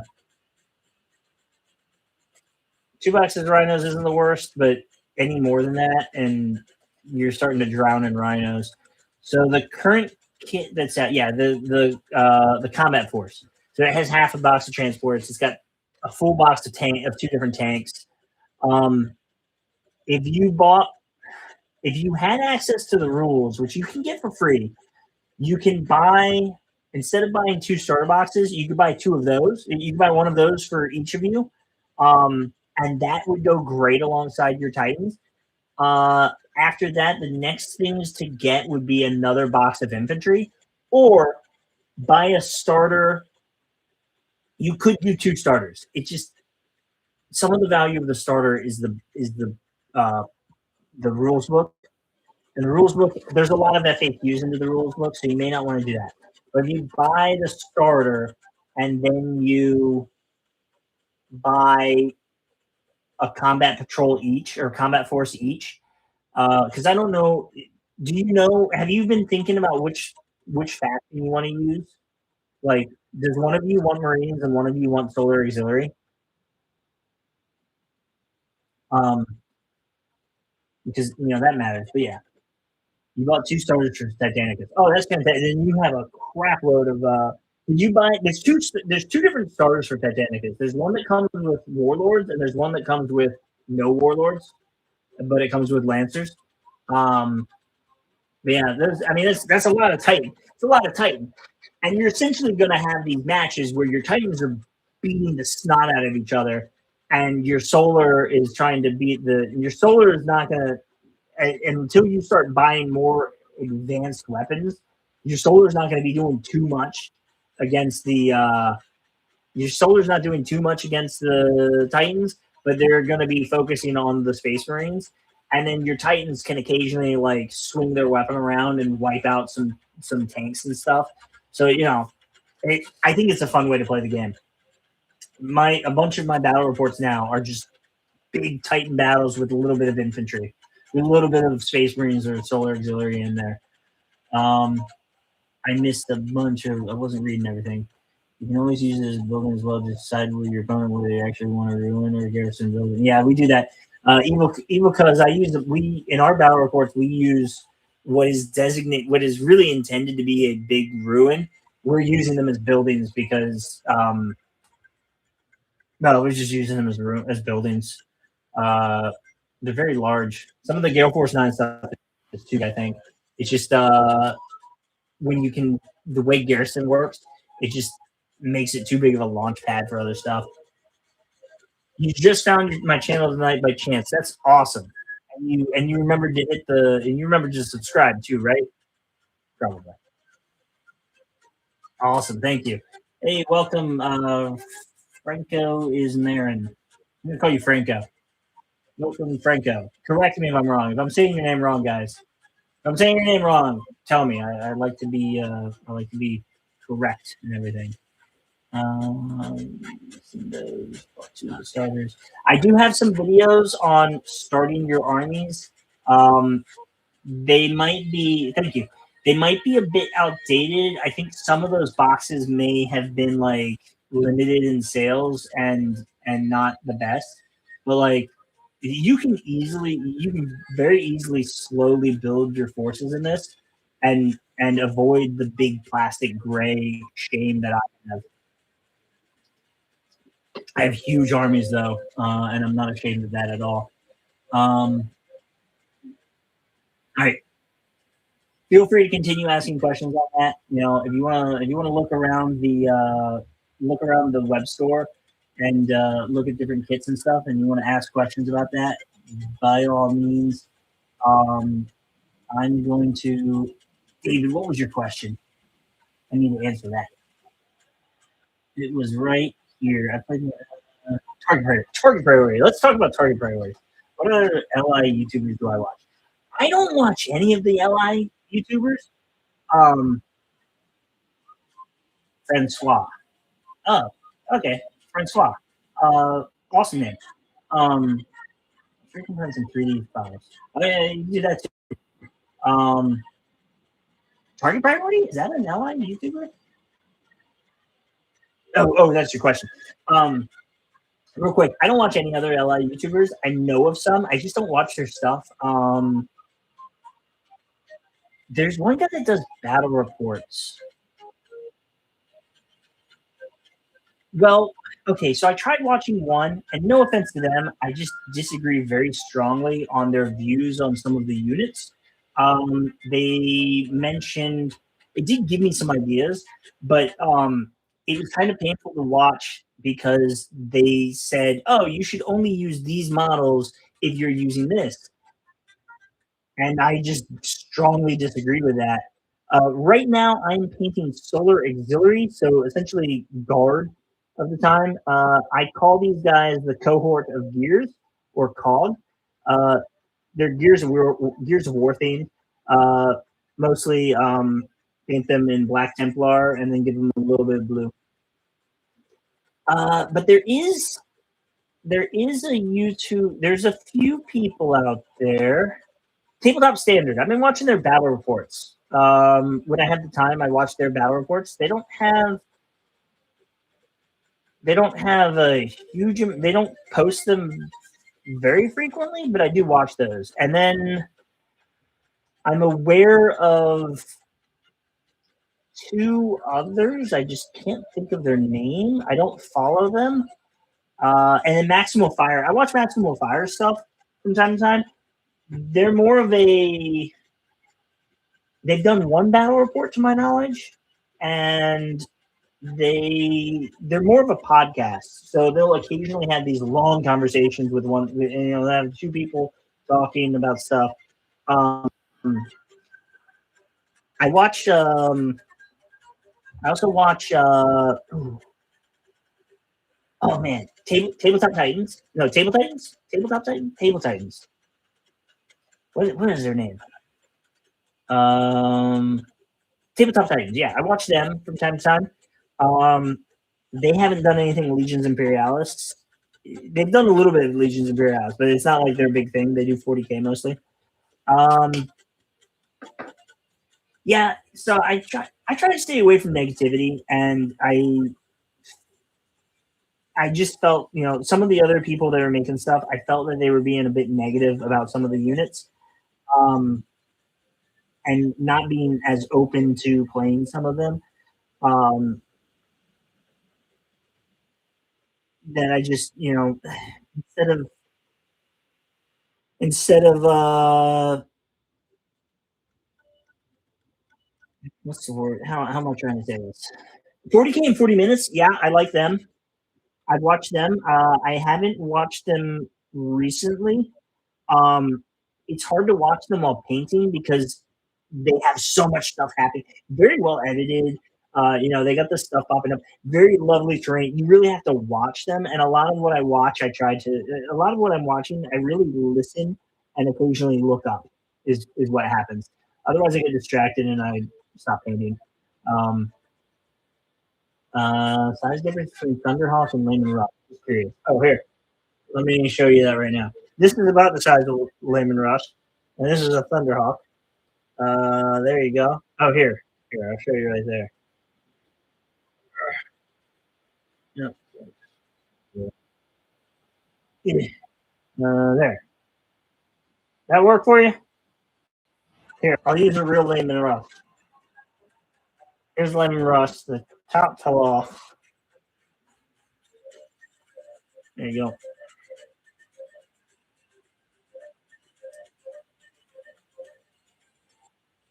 There you go. Pretty big stuff.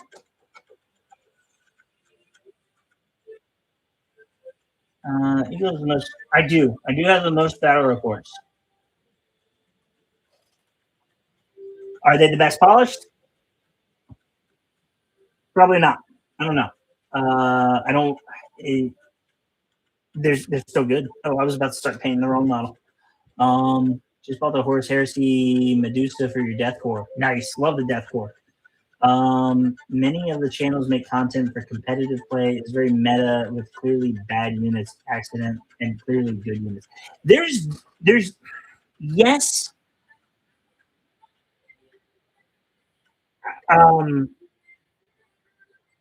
Yeah, there's units that are bad and that I definitely wouldn't take. See, the thing is, this comment that I'm talking about wasn't even. I wouldn't even say it's necessarily. They were saying that you should use this unit. They said you should use tech thralls when you take titans, and you should use Thalix cohort when you don't use titans. I took Thalix cohort with titans. Thalix cohort are so good that you should also use them with titans. Does that mean but at the same time, I would still use tech thralls with titans too. Sometimes, not all the times.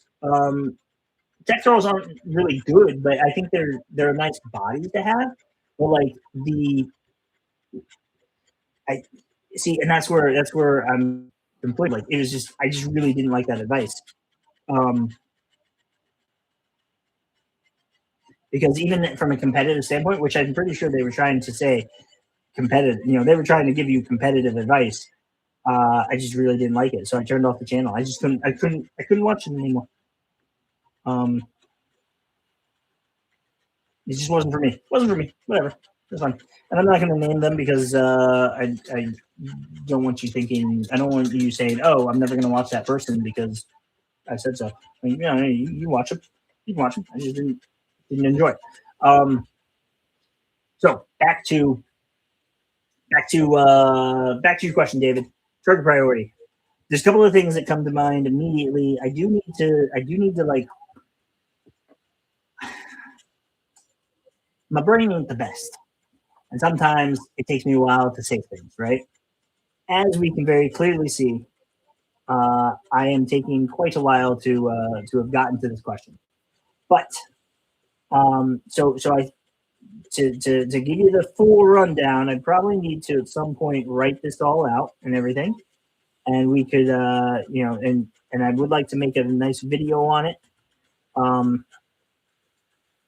I've been thinking about it for a long time now.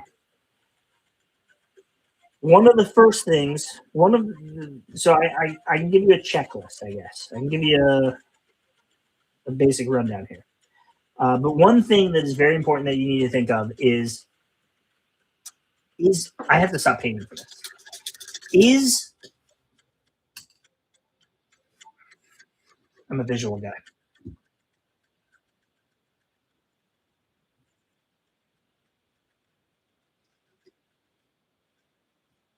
Boom. I've got 2 units here, right? Yeah, you can see it. I have 2 units here. Neither of them has shot. So when you are trying to decide who to shoot first, there's two questions here. Who do I shoot first, and who do I shoot with first? And they are questions that are being asked at the same time.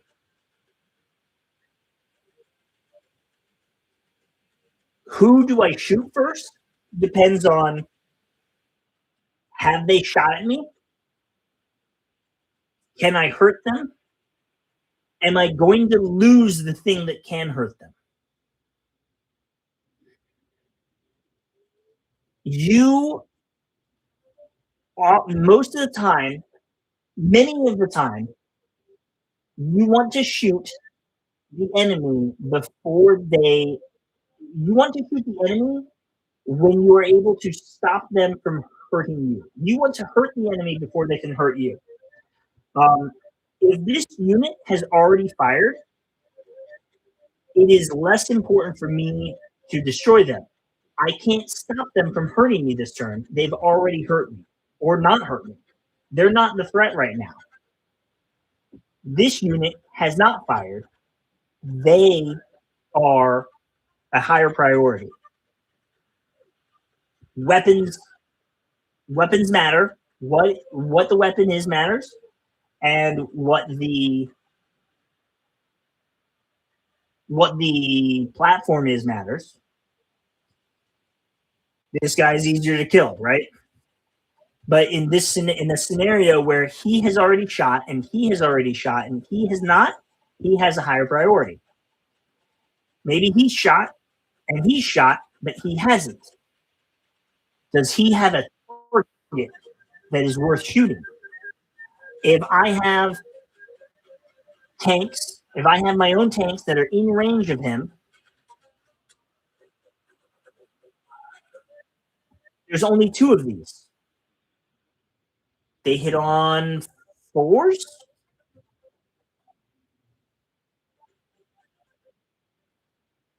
They hit on 4s, and they have no AP, and they have 2 dice. So I'm going to take 4 hits from these, and I'm going to have a 2-up save with with a super heavy. So he's going to hit me twice, and I'm probably going to save all of those shots. Maybe I roll 2 1s. How many wounds does my super heavy have left? It has all 3 wounds. These guys probably aren't going to kill it. They're just really not likely to kill it. So does that super heavy have the ability to kill a bunch of 2-up tanks? I probably should shoot this guy, because these will be, while these aren't a threat right now because they can't go anymore this turn, these guys can, but they can't hurt me.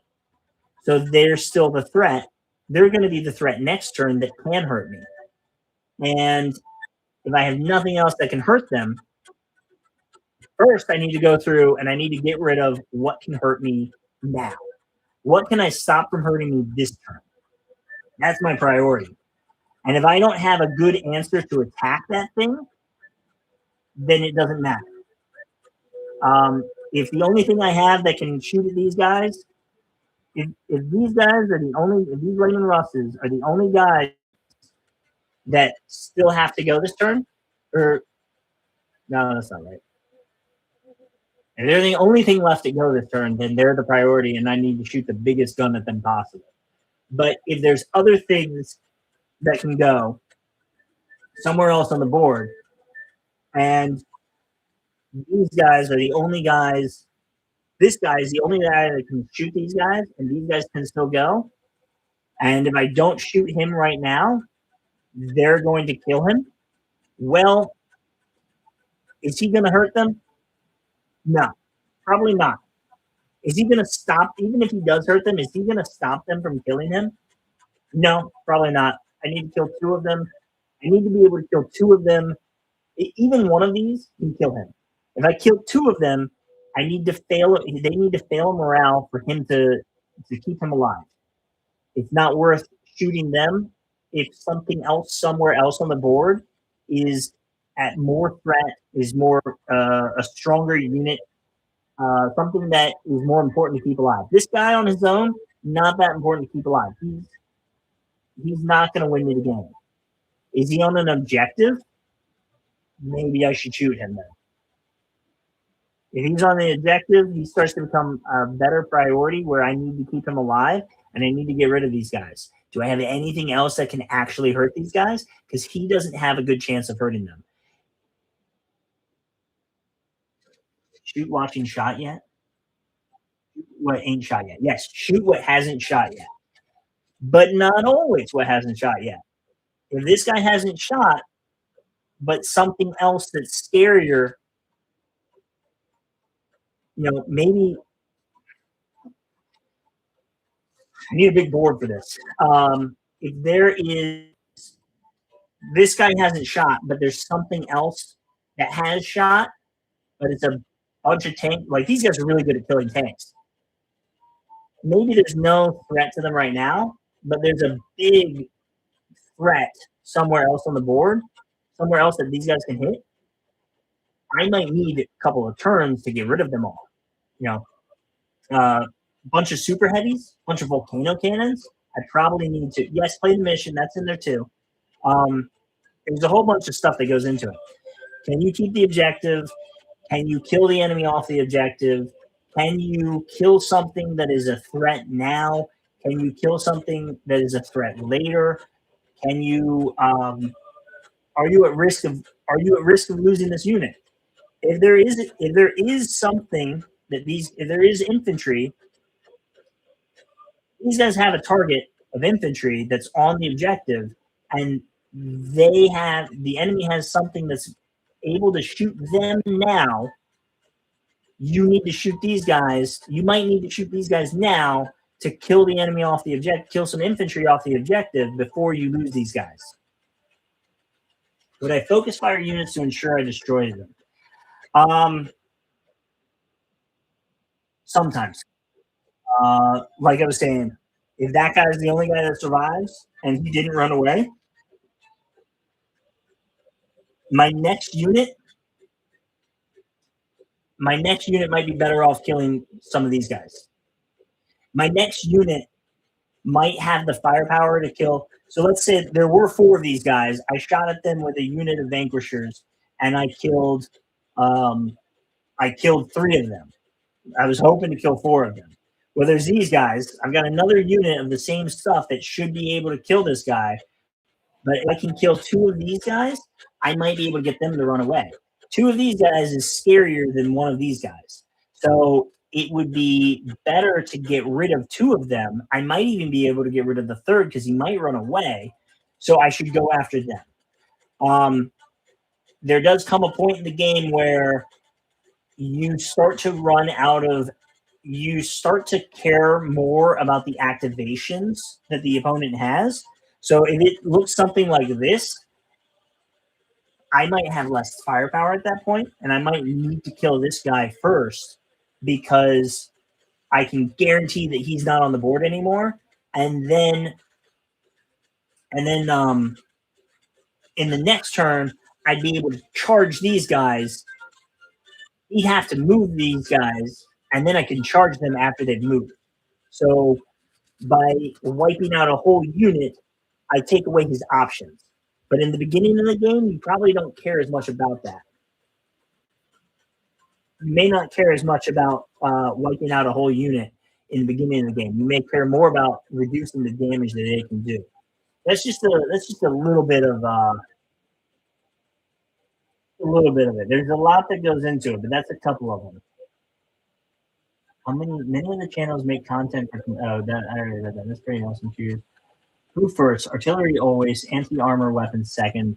That's daggers third. Not artillery always. Artillery is often going to be on first fire. And if it's on first fire, by the time you can kill it, unless you're shooting it with your own artillery, then of course, shoot it before it gets to go. But a bunch of the time, it's already gone. You can save that for last. If you have a unit that can take care of it, that can shoot at his artillery, your opponent's artillery, you have to decide, is your guy at risk to anybody? If nobody else can shoot your guys that can shoot the artillery, don't worry about it yet. Save that for last. If you have, here, I'm gonna draw this. That would be better. So your opponent's artillery is here, right? And your own artillery is here. You had to move up the board. Let's say it's Carachnos, right? There's some other stuff in other places of the board. And you've got your own stuff fighting them, right? These guys can't hurt. These guys, they can't hurt him. He's already gone. There's no point in your artillery shooting his artillery yet. Your artillery had to move up. Carachnos don't have as much range as Basilisk. You don't need to shoot these guys at them yet, but don't shoot them at these yet. Shoot this guy at these. Wipe out this guy first, because this guy's going to start shooting at your guys. Right? So deal with these first, then come back to them. If you say, well, that's the biggest threat, I need to get rid of it now, it's already gone. There's no point in doing that. Would you focus fire? I already did that. A lot of the time I go with, what would Conrad do? What would Conrad do? The whole unit, or would you choose separate units? What do you mean by that? The whole unit, we're at 2 separate units. Your unit, unless it's a Titan, your unit has to shoot all at the same target, except for point defense guns.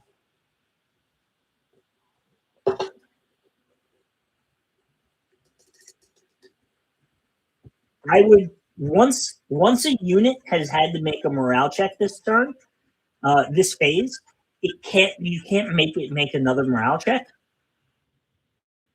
And that happens every time you drop in one round of shooting, one unit of shooting drops it down by half, right? You kill half the guys in it, and now it takes a morale check. Once you've done that for a turn, that lowers its priority because you can't make them run away. So unless you're going to wipe them out, you have to just shoot them with something that's going to destroy all of them. Not as valuable a target. Maybe instead of shooting them, you shoot another unit. You know, you got 2 units of 4, 2 enemy units of 4 Layman Rust Vanquishers. Vanquisher cannons, very, very strong anti-tank weapon.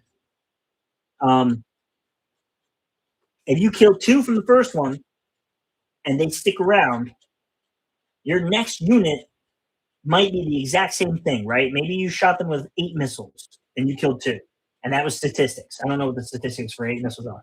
You got another unit of 8 missiles. Statistically, they're going to kill 2, right? So you could finish that unit off, or you could shoot the other Layman Russes, kill 8 of them. They kill 2 of them, and now they have to roll morale.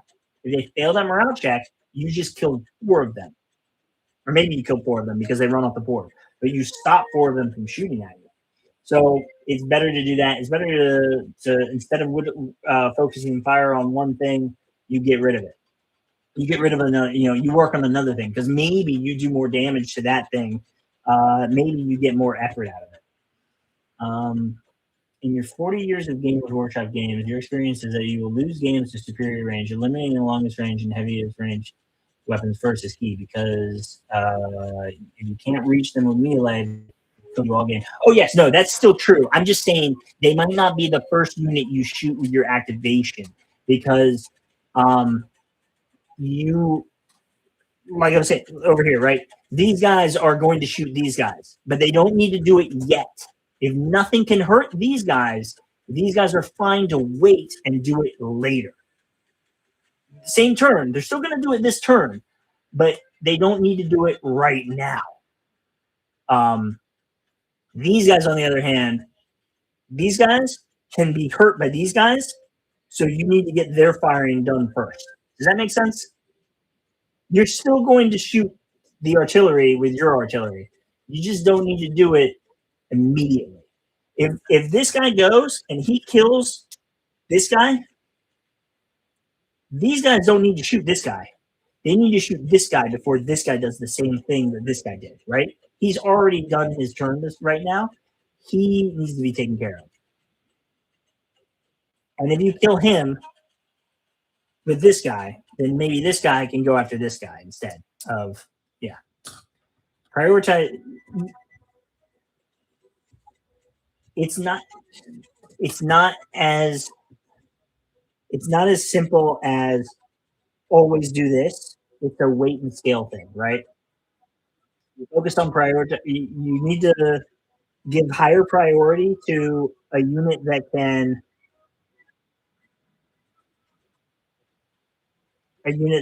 attack you and kill you, but maybe something else is able to shoot these guys. Then you need to shoot them first.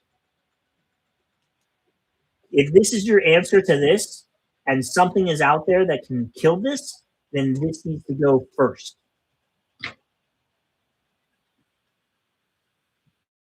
It needs to go before the thing that can hurt it kills it, right? So it's a complicated web of activations. Awesome, thank you for letting me know that you got that.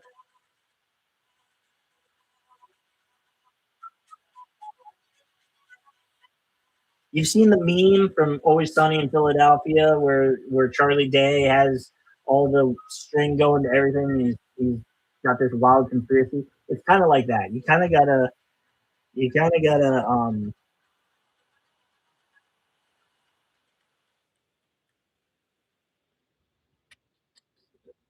have like a checklist. I'm gonna put something proper together where it talks about this in a more organized manner than my wild ramblings.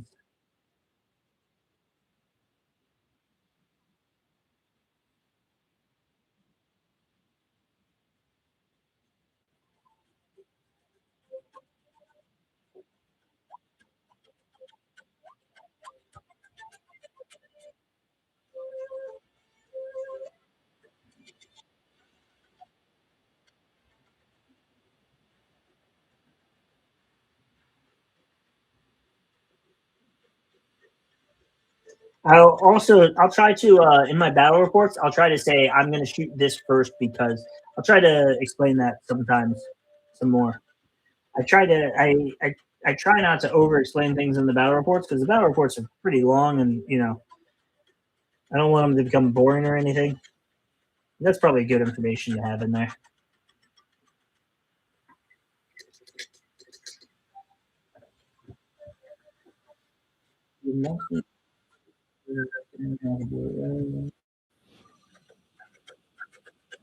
I already answered that. Usually concentrate fire to wipe units out with multiple units when playing 40k, so play the long game. Yeah, in 40k, I don't know how the morale system works in 40k anymore.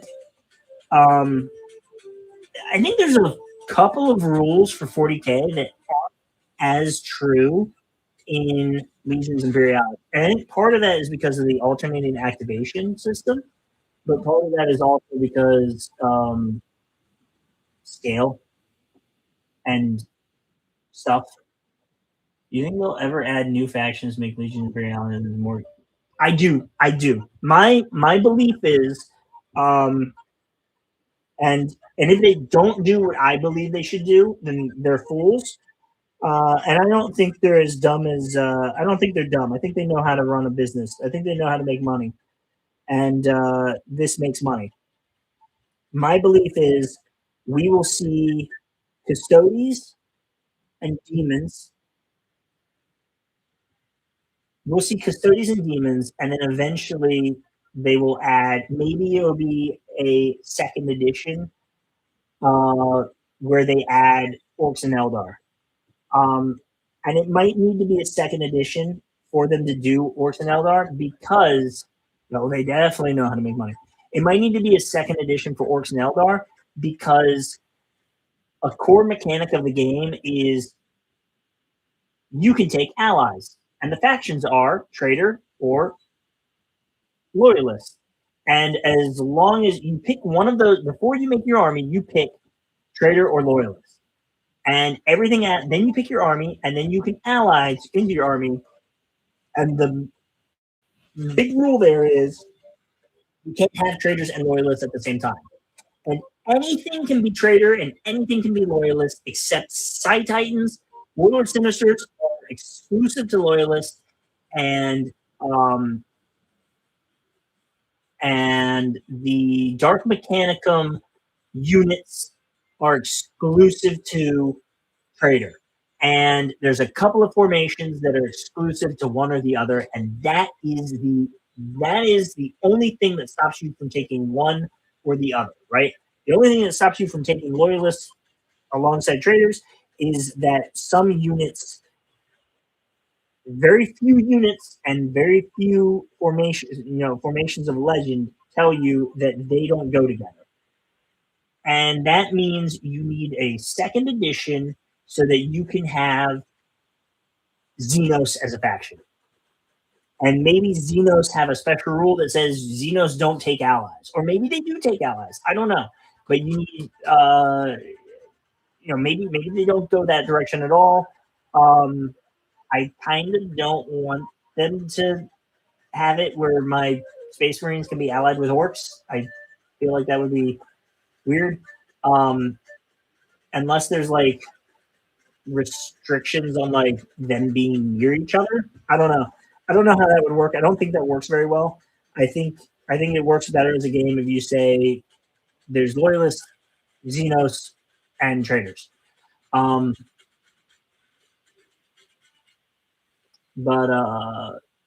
So I think they make the second edition, and that's when they'll add orcs and Eldar. You want Tyranids? Me too.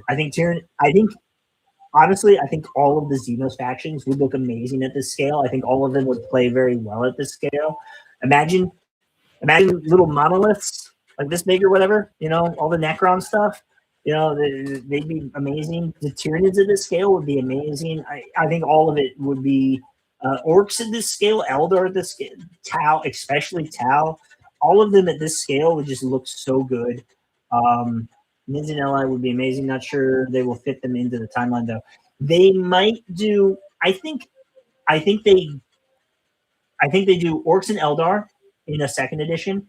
I think a third edition would come out sometime later that includes other Xenos factions, and at that point they kind of stop calling it Horus Heresy and they just say Legions Imperialis. It's this game with epic armies, and they kind of like ignore the timelines at that point.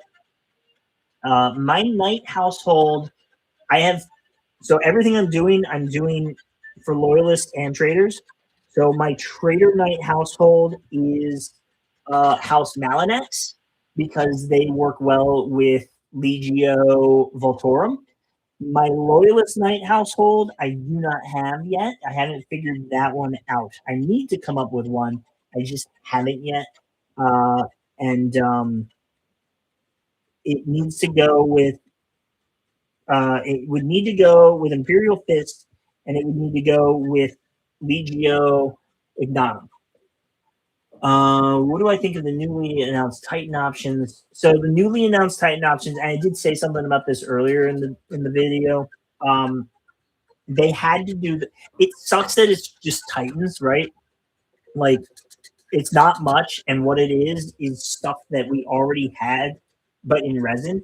But the thing is, GW doesn't want to sell resin anymore. They want to sell plastic. They dried up all of those resin options. They had sold all of that. They got rid of the stock.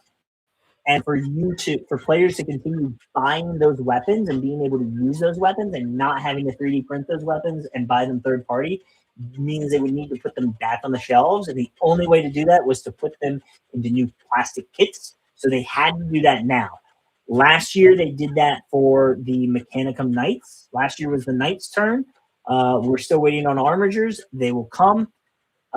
They had to do it for these plastic Titan kits, and the fact that they made these kits for Titans is a sign that they're not done with this game, because you don't profit off of those sprues if you're only going to sell a couple hundred of them. You need to sell 1,000 of them. So the fact that you're not going to sell 1,000 of them if you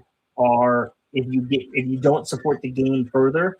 So they need to have this game continue to go, and it is a sign. While it is a sad summer for anybody who wanted to buy a bunch of Space Marines and Solar Auxiliary, it's a fantastic summer for the news that they are not done with this game, and that's the important thing.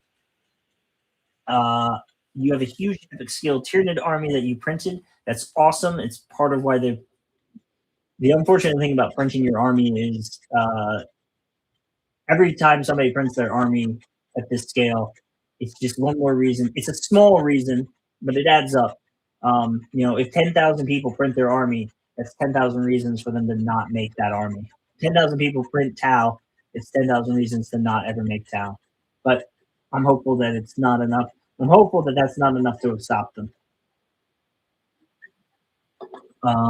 Orcs and Eldar never worked well in second edition. Why didn't Orcs and Eldar work well in second edition? Was it just the way the game was designed? Because I feel like there's no reason it wouldn't work in Legions Imperialis. Maybe not in second edition Epic, but second edition Legions Imperialis, I feel like it should work. Yeah, that's the House Malinax is the bone-colored scorpion. Here, let me grab one for you. I'll show you. I'll show you what we're working with here.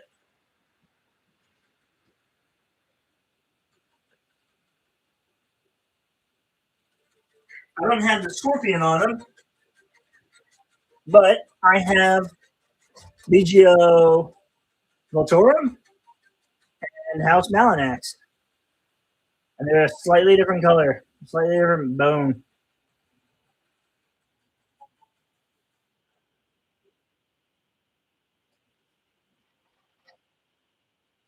I'm going to put those up here. I know they didn't exist in 30K, but like I think at that point they kind of get. I think at that point they kind of stop.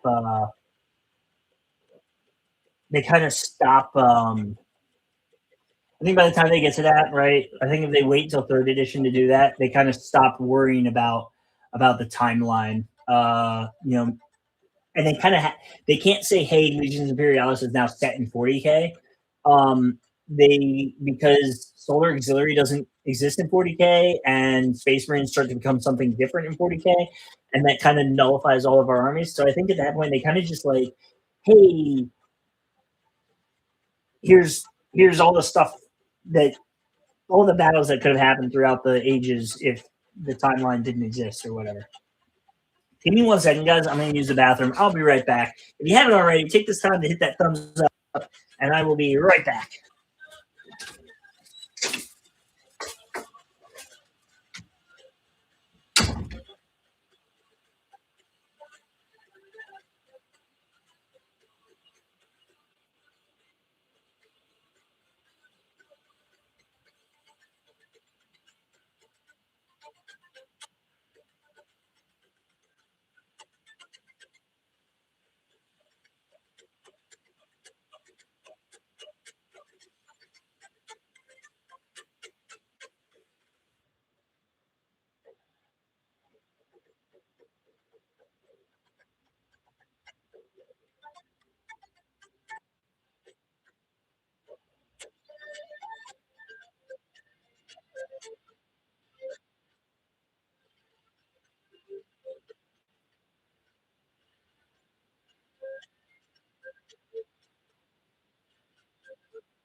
All right, I am back. What did I miss here? What's going on? Yeah, Malinax work. Do they? I don't know about that. I know that House Malinax works well with Legio Voltorum. Yeah, Forge World stuff is pretty much gone. Once orcs came out, you can proxy. Once orcs come out, you can proxy them. Otherwise, use homebrew rules with a local buddy. Otherwise, hordes and hordes of not solar. Yeah, pretty much. You want to do House Mortimer for traders? Nice. They could go like M33 and add mids and squats, even Necrons. I think Tau would always be outside the timeline settings of Legions and HH. Yeah, I mean, I do, but I think you just ignore the timeline at that point. Tau question, definitely not the Tau of 40k. They are 30k unique force that looks and acts exactly like Tau Q. Is Tau? Are you saying Tau Q is a faction? It's me and my son, we only play at home, so homebrew is fine. Yeah, yeah, and I kind of homebrew. I'm not. I don't have a. Scott, you probably haven't watched much of my stuff because you found me only today. But oh, you made up a name. Okay, yeah, yeah, yeah. They can do stuff. I think. Oh, the mega arachnids. I think they're called mega arachnids on the planet Murder. Um, those would look cool. Those would. I assume that they would look somewhat like. I assume they would look something like the pseudo arachnids in Starship Troopers, which pseudo arachnid I think is the name in the book. But yeah, yeah. So Scott, me and it's me on the channel. It's me, Crayola, my wife, my daughter, and my son Star and Zilla, and Rangdang. Yeah. And then occasionally I'm able to go to the store, which is an hour away, and I play against John at his shop. Uh, I have played against exactly two other people. I did an intro game with one person, and I did 2 games against another person, and I haven't seen them. The store hasn't seen either of them since. I don't know where they went. Um, it's a military town, so people come and go, and then you just never see them again. Um, there's a closer store to me that's not an hour away, and every time I try to get people there to play, they're very into competitive 40k. And when I try to like try to be like, hey, anybody playing this? They'll say somebody will bring up like, oh, is that the Horse Heresy game? And I'll be like, yes, it is. And then they'll be like, I still have a squad I need to finish. And at this scale, there's no such thing as I have a squad I need to finish. You have a platoon you need to finish. You have a company you need to finish. You don't have a squad. So, every time, and I'll ask them to show me their squad and they'll show me the big stuff. And then you're just like, yeah, yeah, you're not talking about the same game. You're talking about the actual Horse Heresy game. So, ex British Army, awesome. What did you do in the Army? An ex US Marine, which we don't say ex Marine, we say former Marine. Well, formerly paid Marine. Now I'm just an unpaid Marine. I literally only just started looking at HA, so well out of the lore. Yeah, it's infantry. Okay, that's the job where you lose your knees the fastest. Um,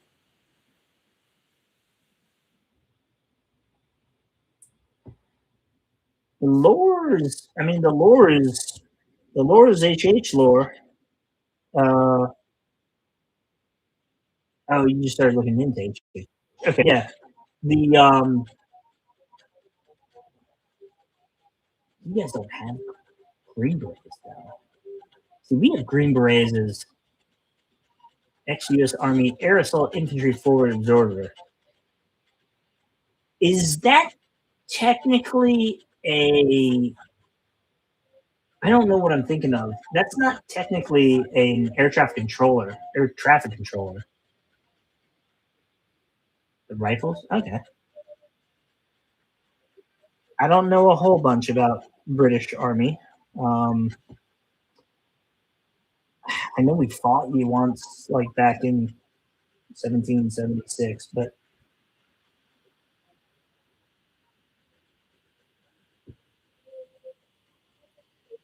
the fact that you wore green berets kind of makes me feel like, why do we have a special forces unit called Green Berets? Like, that's a piece of clothes. That's like having a unit called the Sox, White Sox. Oh, and we have a baseball team called the White Sox. I'm about to make so many people mad at me by just disregarding things. Oh, okay.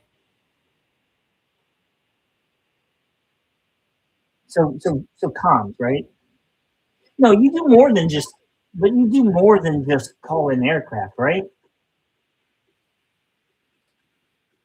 I feel like there's more to it. So I did air traffic control for a little bit, and we have like in the Marine Corps, we have like a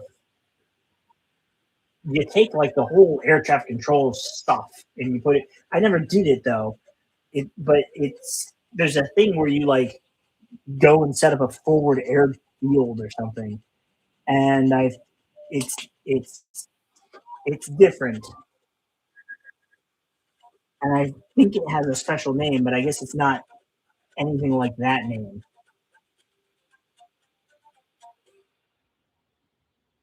Oh, are they just Delta Force? Is Green Berets just a different name for Delta Force?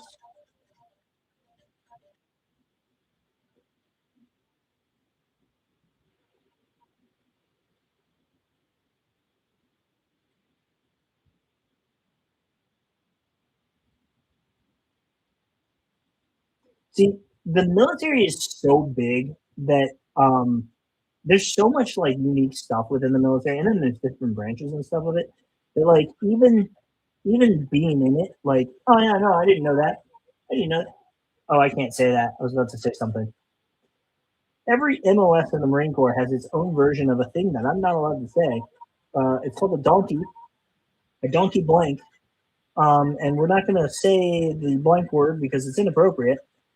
But every MOS has its own version of this thing, and it's all different. Okay.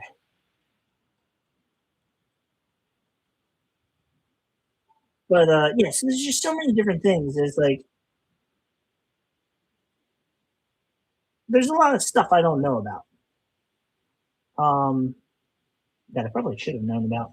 But and it's got me thinking. There was this one time I did recruiting duty uh, 9 years ago, and I have not heard of a TV show called Sharp. The hills and far away. There's all is repelling from helicopters. Yeah. So see, I was an infantry, so I don't know a bunch of the infantry stuff. I, in the end, I fixed the aircraft that you guys would assault, that you guys would repel from, um, or get into to. I don't know. I don't know if my aircraft did that though, but I don't know if my aircraft did the. I'm pretty sure it could, but you guys probably might have had your own aircraft. But we would pick up people. I know that much. But anyway, no, I did recruiting duty, and on recruiting duty, you had to get on social media. You had to do a lot of stuff on social media because, like, yeah, that's where all the people are. So you got to go on there to try to recruit people too. And in doing so, I my social media was very connected to a wide range of people, and it was connected. I have flown on an Osprey. No, but I more specifically was 53s. I flew on an Osprey as part of air traffic control. They wanted us to see what it was capable of doing before we started talking to them and telling them to do so. So trying to control them, because it's very different than the other helicopters that were on that base. Yeah, you are welcome. That means you never had no none of my aircraft ever fell. I was going to joke and say that means you never flew in any of the ones I fixed. That would imply that the ones I fixed fell out of the sky. So never mind. Um, anyway, while I was on recruiting duty, this old timer was saying, "Oh, they were on Facebook posting to the like the Marine Corps, some Marine Corps page or whatever that I had joined specifically so I could get their meetings and post it to my Facebook so that people would see these, videos and stuff of Marines doing stuff and be like, oh, that's cool. I want to do that. And then they talk to me and I could recruit them, right? This old time posted something about like, oh, I was at the gas station and I saw someone wearing a Marine Corps hat. And I said, hoorah. And they didn't respond to me. So I knew that they were fake. I should have punched them and knocked them out. And I would respond to those people and say, if you ever knock out one of my recruits' parents, if you ever knock out someone who I gave a hat to at one of my recruiting events, and then I threatened them with things that I probably shouldn't admit to on social media, on YouTube. But I was like, dude, what are you doing? Why are you threatening to knock people out because they're wearing the hat? Like, they can wear the hat and not be themselves associated with the Marine Corps. They could be wearing the Marine. It wasn't a Marine Corps hat that it wasn't the service cap. It was a hat that said USMC on it. Like my parents drive a car that says my son is a Marine. I give them those hats. Like they can walk around with that stuff. Like, what are you talking about? Why are you being so? I was trying to be tough, and he never responded to what I threatened him with. So I assume it worked. Blackhawk. I've been in Blackhawks. I worked on those too. So I worked on I worked on Blackhawks. I worked on Sea Kings, and I worked on Super Stallions. I was that bad that they had to keep moving. No, I'm just kidding.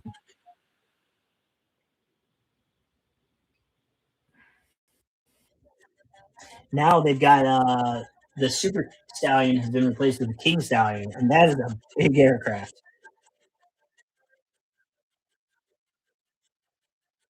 Nice looking too. Doesn't have all the leaks. Yeah, Sea Kings are. We had them.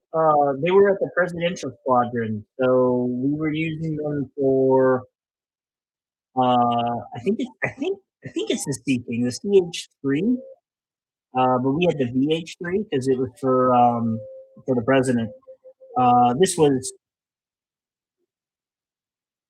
12. No, this was 14 years ago. So I don't know if they still have it or if they replaced it with something else. But that was uh that was a nice unit. A little bit different. That's where I worked on Blackhawks also. So I don't think we called them Blackhawks. But Blackhawk would be a 60, right? I'm pretty sure that's the CH60. So for us, it was a VH60. See you later, Chrono. Thanks for sticking around. Been in tons of helicopters. You ever flown in a Soviet hit? I have not. Um, is it UH-60? That's right. Yeah, UH-60. But again, for us, it was a VH because it had the VIT kit in it for the president, which was big carpeted kit. Fun story. Um, we had plugged it into wall power, and the guy that was supposed to be smarter than me and know all the things didn't turn off the fuel pumps, and they had removed a large section of the fuel pumps. So when he plugged it into wall power, the fuel pumps immediately came on and spat fuel all over this very expensive carpeted wall panels and stuff. I think it's the CK. Let me see if I can. Let's see if I can look this up real quick.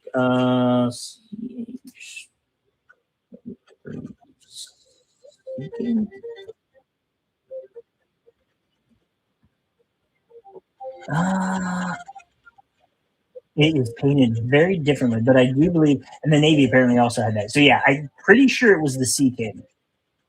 And I'm gonna say pretty sure because my memory no good.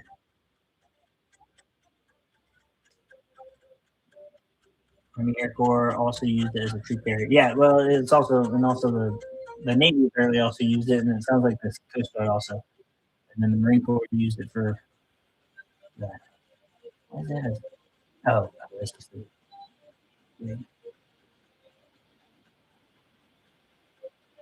There's also a S8. No, I don't know what that is.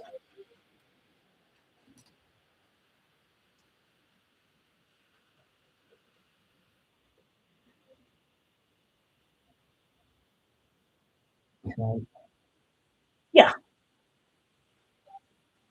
yeah. So it was the. Oh, is that new? I don't know. Does this tell me what kinds of aircraft they used? Current operations. Oh, this. Okay.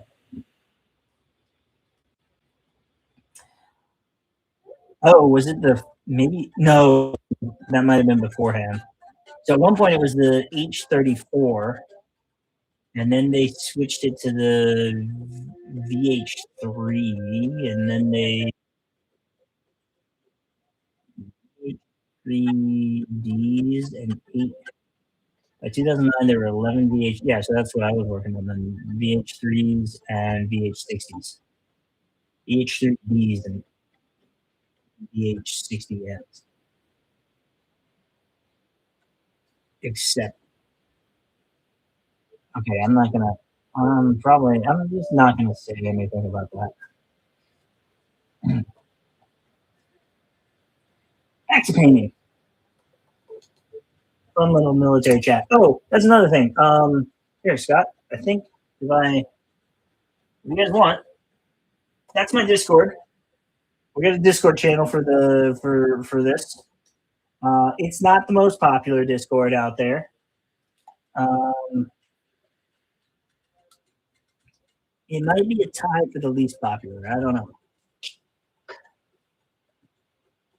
But there's a bunch of people in there all over the world that like playing Legions Imperialis and collecting it and stuff. If you want to join it, you're more than welcome to. If you don't, that's fine too. I typically answer questions there. I also ask questions myself there.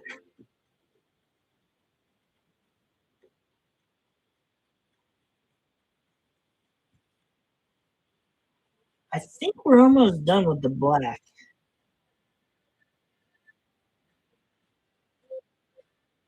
Oh no, I still have one more to go. Awesome. Thank you for joining. Welcome aboard.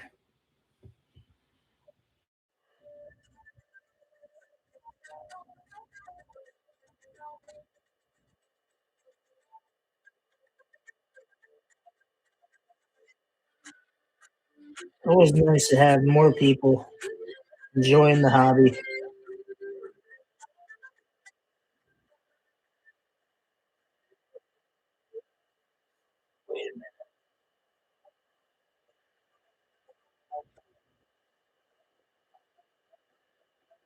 Looking forward to seeing it too.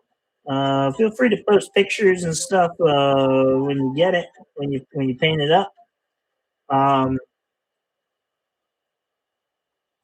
Last year at the beginning of the year, was it the beginning of the year or the end of last year? We did an army parade where I posted I set everything up that I had painted the previous year, um, and we did, we showed all of it off, and I did.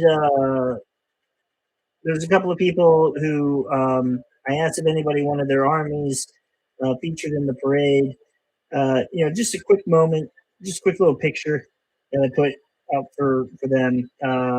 Me and Crayola, we acted like we were, watching a parade and doing the news reporting on it.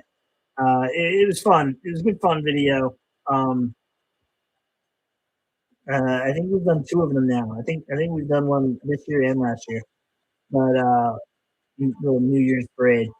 Um, and when New Year comes around, I'll ask again if anybody wants their pictures up for that. It's entirely voluntary and everything.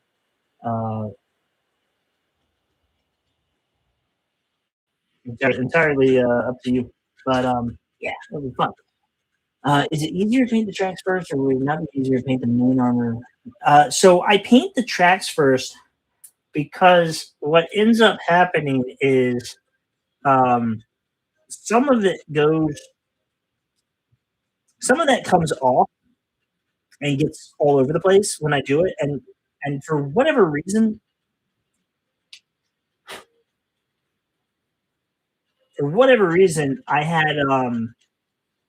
I had a couple of spots where like black was in random spots all over the place.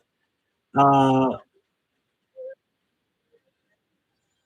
oh, fun! If you do come to the U.S. And you come near me and you want to play, that can absolutely happen. I want to go to the UK at some point, uh, or to Europe in general at some point, uh, and maybe even try to play too. Um, but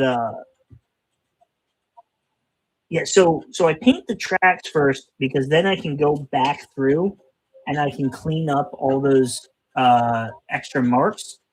Um, the color I do, the color I do for everything else that isn't the tracks, and it's hard to see. This is the old one. Let me show you a new one. The color I do for the black on the thing, like it's a very small difference. You can kind of see it on the camera there. It is a difference though. It's just easier to see it in person. Um, if this stuff gets if the next color gets onto the tracks, it's fine.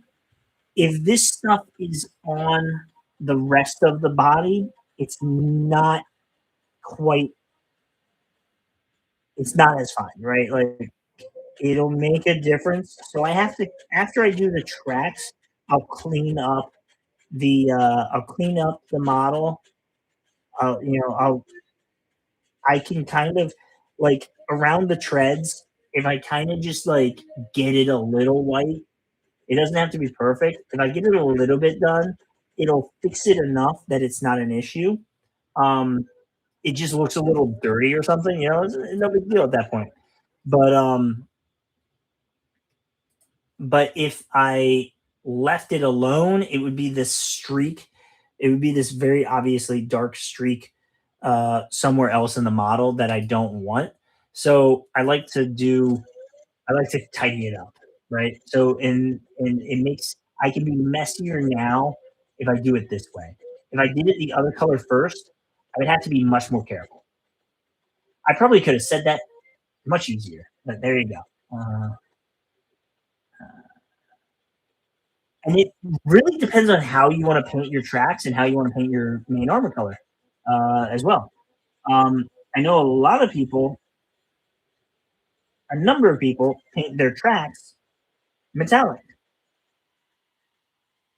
And if that's the case, you might want to do it last.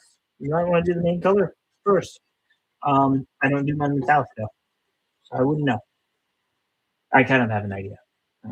Make sure to come to the US at some point. Yeah, then all right. If you do come over, I can book a table. Yes, that'd be fun. I do want to. That's a good reason to go to Europe to see Warhammer World, and I would definitely take some videos. I would be like one of those Instagram people where I travel the world to film stuff. This color is Black Legion contrast. It's a little thick right now because it's kind of dried up quite a bit. I've used it for many tracks. You haven't seen my armies yet. Uh, they are extensive. I have 18,000 points roughly. Um, uh, across four armies, across traders and loyalists. Um, so I have Solar Auxiliary Loyalist. I have a little bit of Solar Auxiliary Trader. I have Trader Mechanicum. I have some Dark Mechanicum. It's technically all one army. Um, I have Trader Knights. I have one Trader Titan. and I have Loyalist Titans.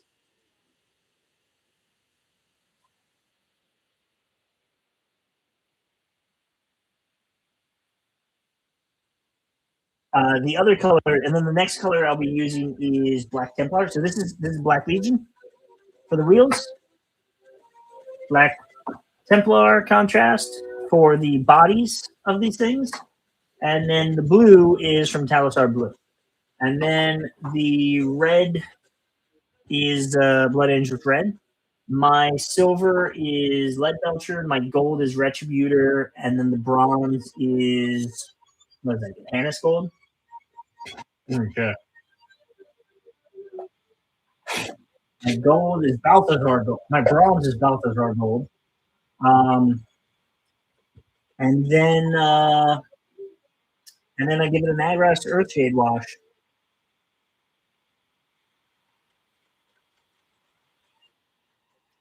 I don't. Does that mean that you are logging out?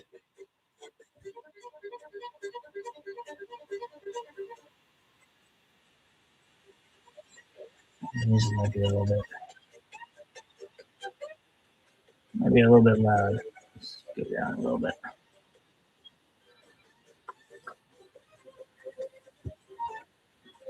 So yeah, fairly straightforward, fairly easy to do.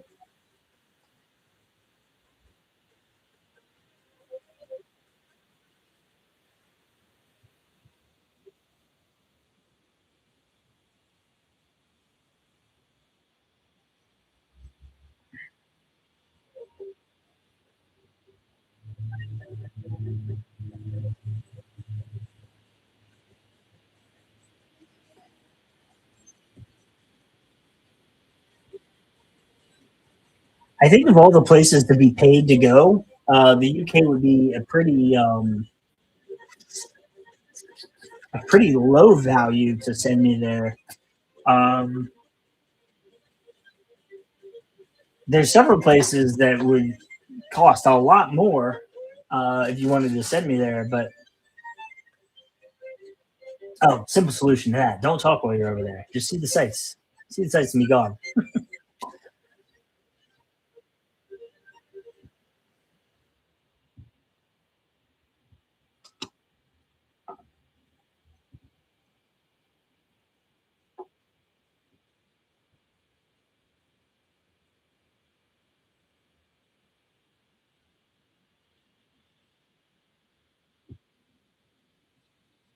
There is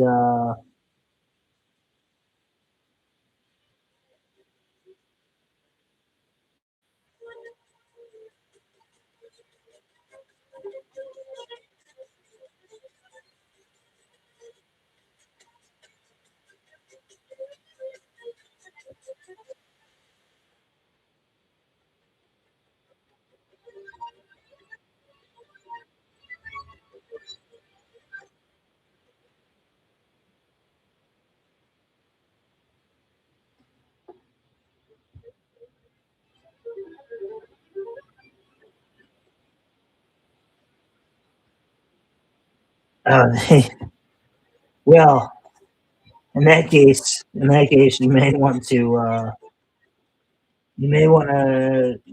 go under a false alias.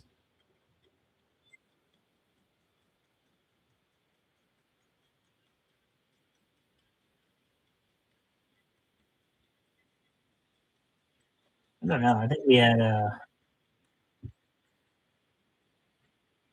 well,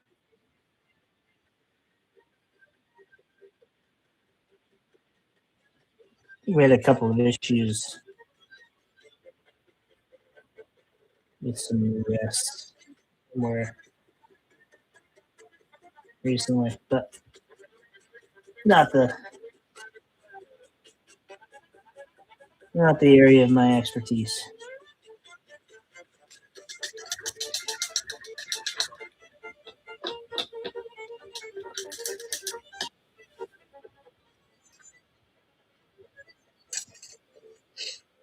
All right. So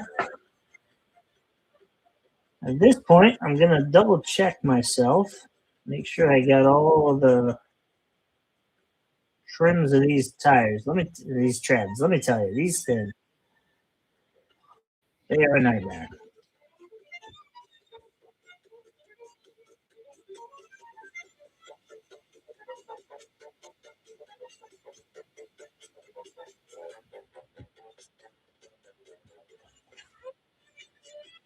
Who is Tommy Robinson? Is that somebody I'm supposed to know about?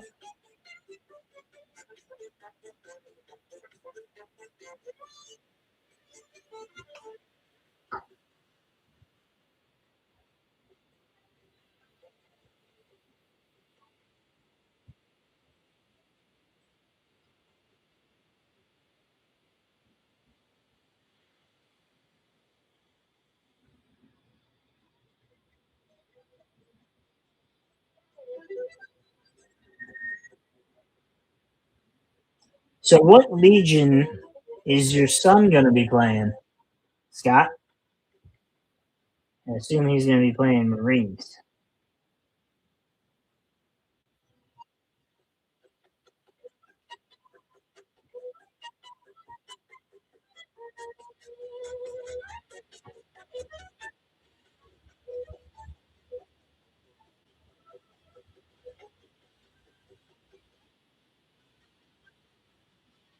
Ah, this man in game out there and speaking the truth and spent a bunch of time in jail for it. That is awful.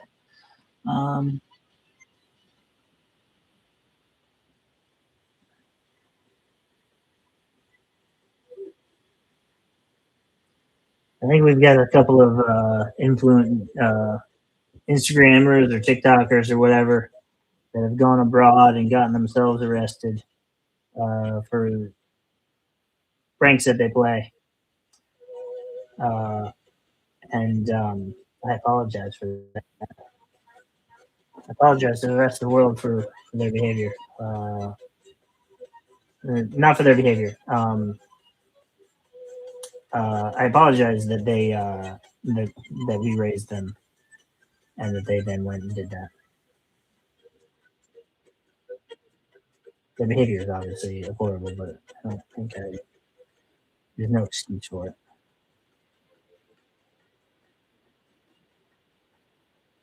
There's that one guy in, what is it, in like a Korean jail, or maybe it's in Japan? I don't know. I think it's Korea.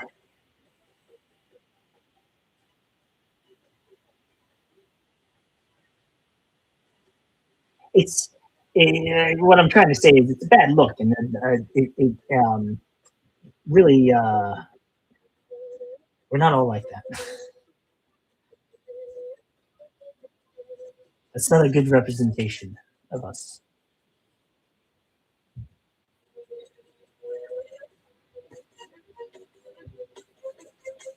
Some of us just want to paint tiny little tanks and then go to Warhammer World and see the amazing diorama.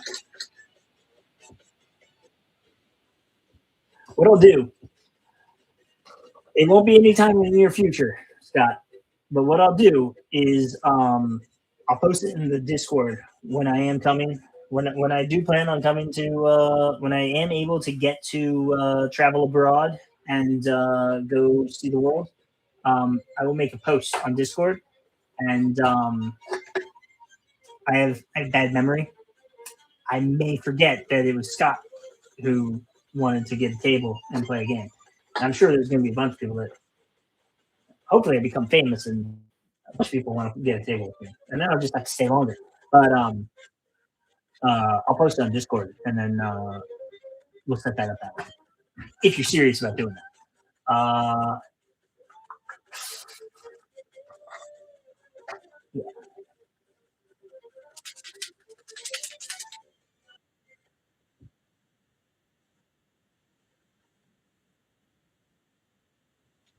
Half of people are not. Half of children are not raised. They're tolerated and given dino nuggets and cartoons.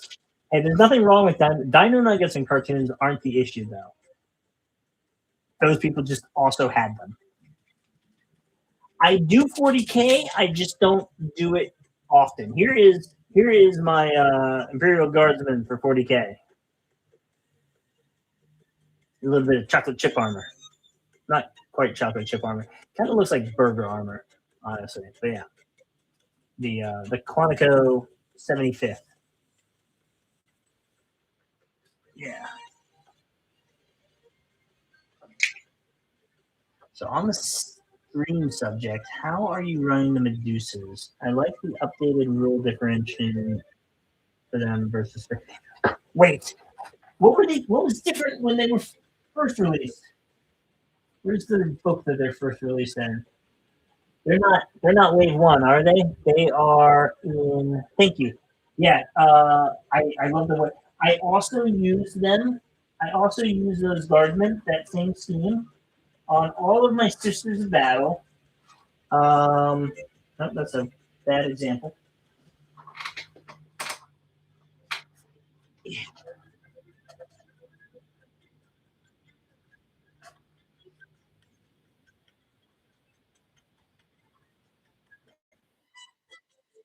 My Sisters of Battle also have guardsmen on it. Looks like that.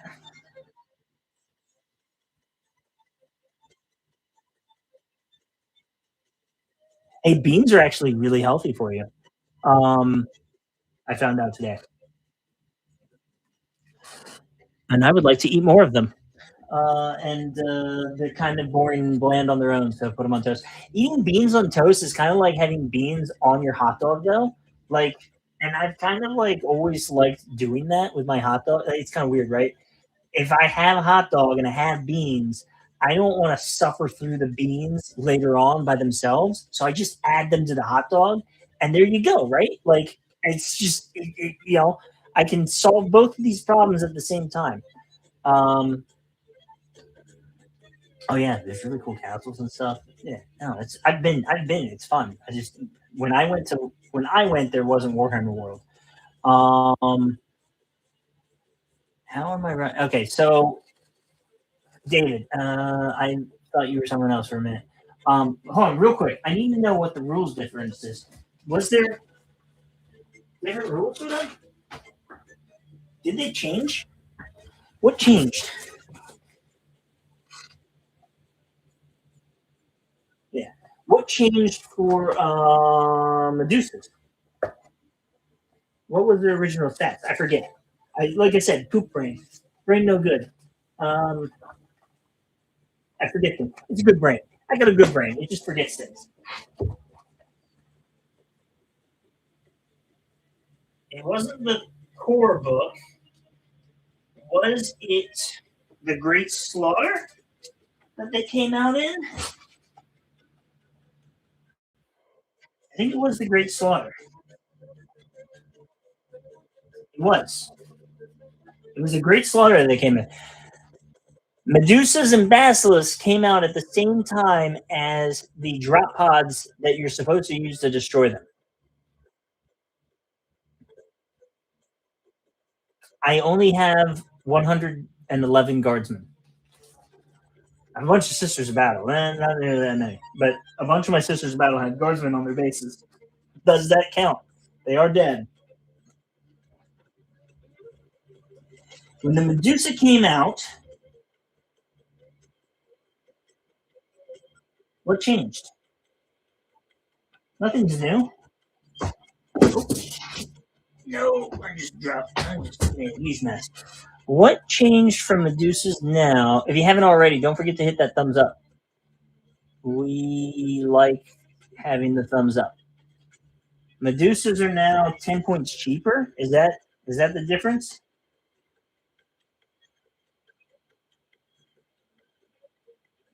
I think that's the only difference. One shot, 4 to hit, 3.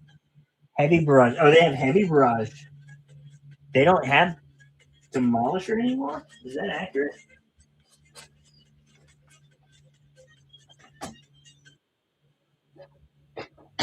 I gotta double check this. I gotta look into this real quick. So they used to only have barrage and demolisher, and now they have heavy barrage instead of Demolisher. Unless this is inaccurate, and it could be. It's not. All right, so 4, 3, 1, 12. All that's the same. Okay. 1,220 points. Okay. Let me double check something. I'm pretty sure they heavy barrage less than destroyed buildings. So, let's see here.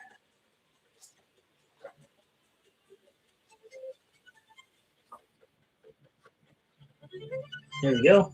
Page 81. Right where it said it would be. 30 in structure. Control by makes hit rolls in structure equal to the dice value and makes hit rolls against each garrison. Each detachment garrison within the structure equal to half the dice value rounded up. They'll fire against the structure first. The structure is destroyed this way. Firing is resolved against surviving detachments after it collapses. So, and there might be facts to that. I don't know. So, yeah. How it works is what the plan is, David, is I am going to run them in an art. I will probably be running them. I won't always run them the same, but I'll probably be running them in a artillery company where I can have the not suffer the penalty to hit when I lob shots over buildings, and I will target buildings that have people in them because it's heavy demolisher or heavy barrage, and it is. I will target the building. I'll destroy the building, and then I will also do damage to. Also do damage to the people inside. What you do is you do one damage. You do one dice to the building, and you do one dice for each Medusa. You do one dice against the building and one dice against each unit in the building. So you could do a lot of damage to those guys. So yeah, that's how I'll use them. I might even want more than 4 of them, and then at that point I have a problem because then I need a whole nother box of Basilisk. But Basilisk has Medusas. So because 8 of them would be able to do a lot of damage against infantry. But I could also just take them as regular guys. And so what happens is if you shoot them at a building, and you bring down the building, and that building has a bunch of Space Marines in it, well, some of the Space Marines are going to survive the building falling on them because they only need to roll 6. Whereas if you're shooting at a Solar Auxiliary, everyone just dies because they don't have a save. So you take out. Let's see, Imperialis. 4 of them is enough to do. 4 of them should do A damage to the building, which isn't great. So maybe you soften the building up with something else first. But anything that survives is probably going to die to the Medusa. And if you don't bring the building down, you still kill 4 Marines. So, or, up to 4 Marines, you get a hit. So 2. I don't have 10,000 points of sisters either. I don't have that many. I don't have thousands of points of. Maybe I have 1,500 points of sisters.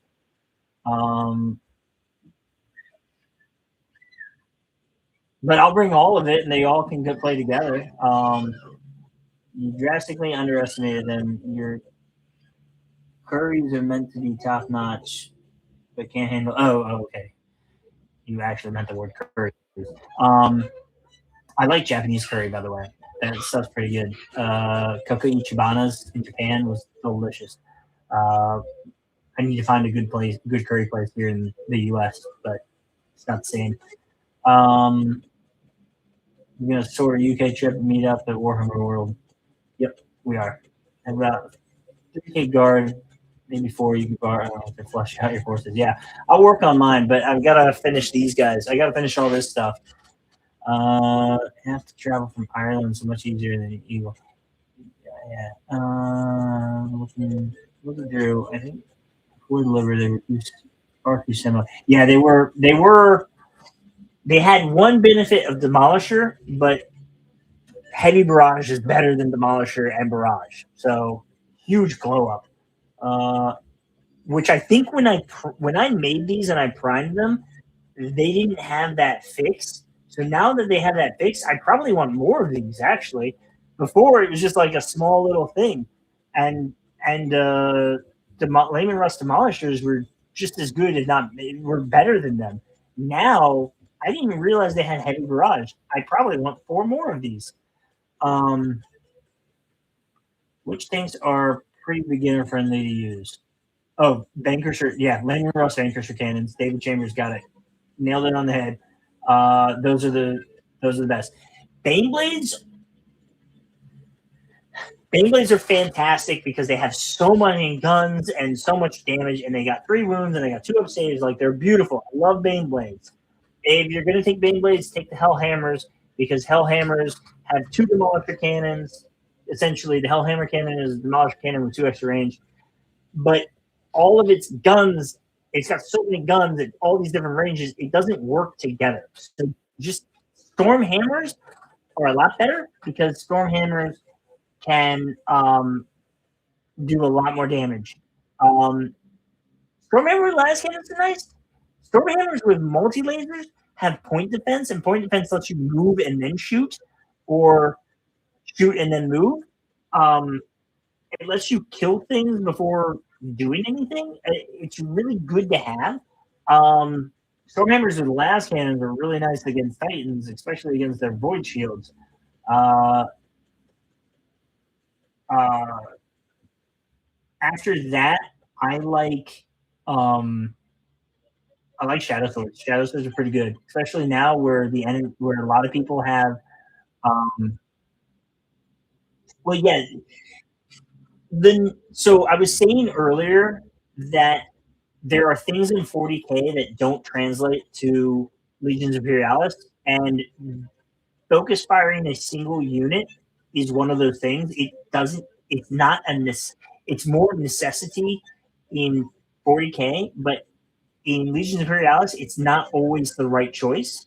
Sometimes it's the right choice, sometimes it's not. And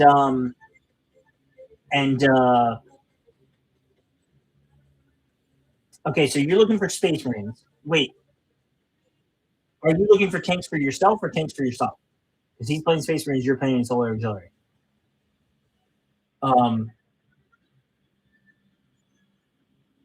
One of the things in Legions Imperialis that is possible is a possible play that you wouldn't in 40K. You want the entire squad to be focused on one thing, right? You don't want to give the entire squad. You don't want your squad to have las cannons to take out tanks, but also have flamethrowers to deal with infantry, right? You want them to do one thing. And in Legions Imperialis, if your tank has an anti-tank gun but also has a heavy bolter for point defense, it's not bad. And I would even go so far as to say I use Malcadors with las cannons and heavy bolters. You know, some of my 2 of them being all las cannons and 2 of them being heavy bolters. That way, they have the point defense, but also if I need to lose a tank and I don't have enemy tanks to deal with, I can take away the las cannons. I don't have enemy infantry to take care of anymore. I can take away the heavy bolters. So it adds a bit of flexibility. You don't need to have that flexibility, but it's nice to have. But to keep it simple and easy, you can't build OP forces and you don't want to overcomplicate the game.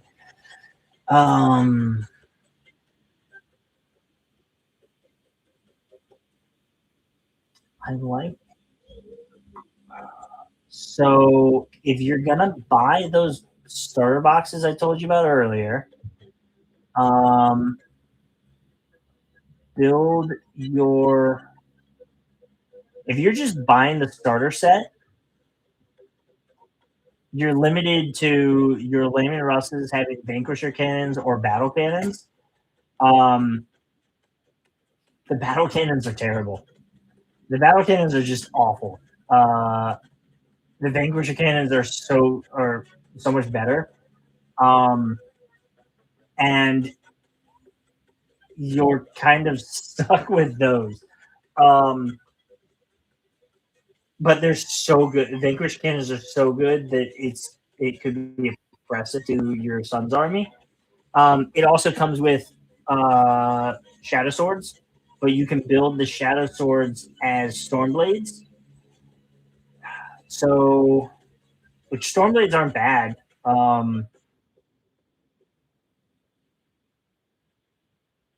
I think you just build them. I think you just build them that way, and then Space Marine tanks are kind of weak.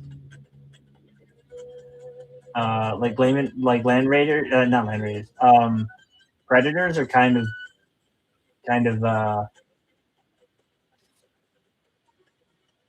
predators are kind of like really easy to kill.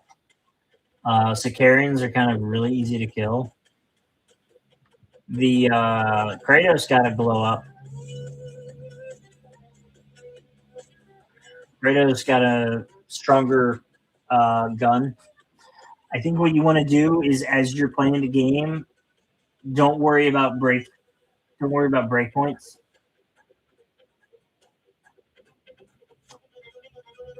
Yeah,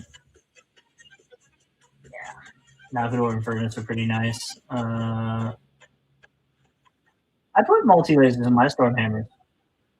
I want to get some that have las cannons though. They're really nice with las cannons, but they're not bad. Space Marine Predators or Kratos are pretty good. No, but they're just weak. They're just soft and easy to kill. The Kratos, not the Kratos, the Predators though. The Kratos now. How many wounds do Kratos have? Did they go up to 3?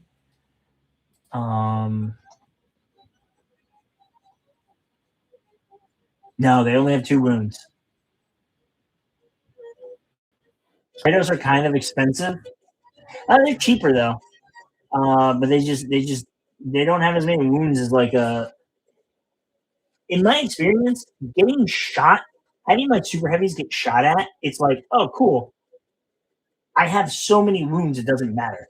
But then when I shoot at my enemies, Kratos or their land or the predators, they just die right away, and it's just like, oh, that kind of sucks. Like you got to have more of that stuff. Yeah. Uh,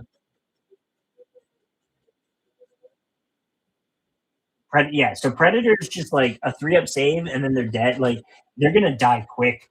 Um,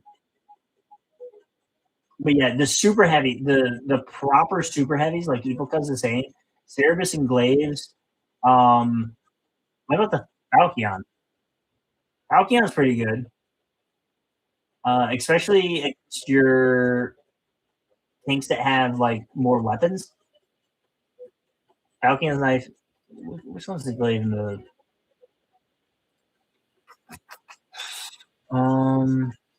So the glaive is the one with the Volkite.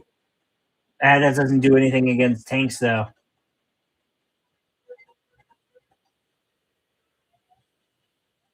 And the what's the other one? The Cerebus. Cerebus has shock balls. Cerebus has shock balls, and that's nice. But the Falchion has longer range on its shock balls. 2 shots, AP3 versus the Cerebus is 3 shots, AP3. It's a little bit shorter range. It only has 2 wounds, whereas the Falchion has more wounds. So I mean, those both do the same thing, but one's a little bit harder to kill. The Fellblade isn't too bad with AP3 Armor Bane. Like that'll put a dent into your Layman Russes. It's only got 25 range though. But if you can't get within 25 inches, you can still shoot the gun at 30 inches. The problem with these things is then it's got like a demolisher can't like you're spending all these points on guns that aren't really working at the same time, you know? Play the things you like. The stats and points will change anyways. Yeah, they'll probably balance out more over time. Better to talk to him into going solar and you go dark mechanicum. It could be. Um, Solar Auxiliary has really good tanks. Uh,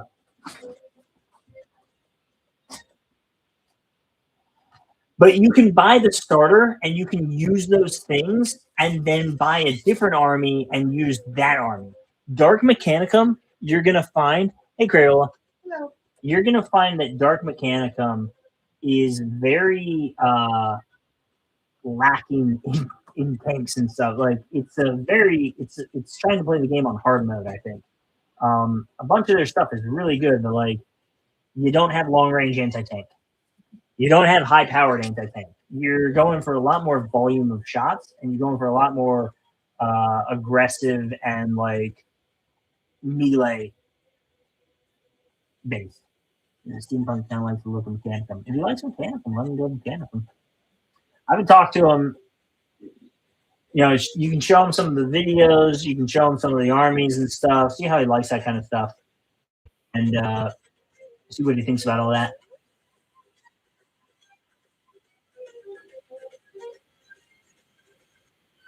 Is the service underpointed? It does have 3 shots. It is like you're guaranteed. You know, you probably want to mix some of those into your army.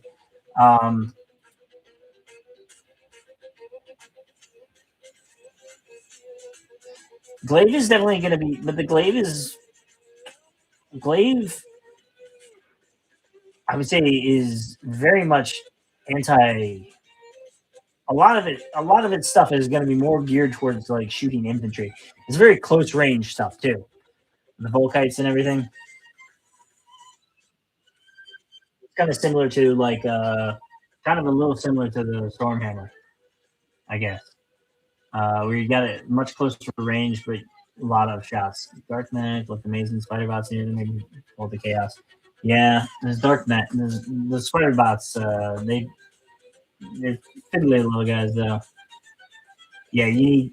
Yeah, have the anti tank factor.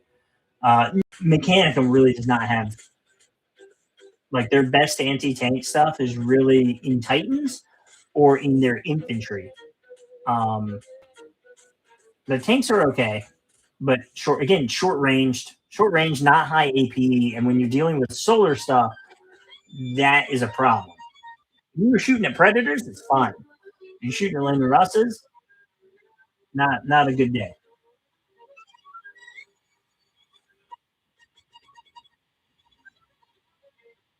It's not too expensive for Cerebus. I don't know what you do with 4 Cerebus in one unit that guaranteed to get rid of everything's void shields. A few knights. I would say start with see what he wants to play, right? If he wants to play a specific faction, go with that. You know, do whatever he wants to do. But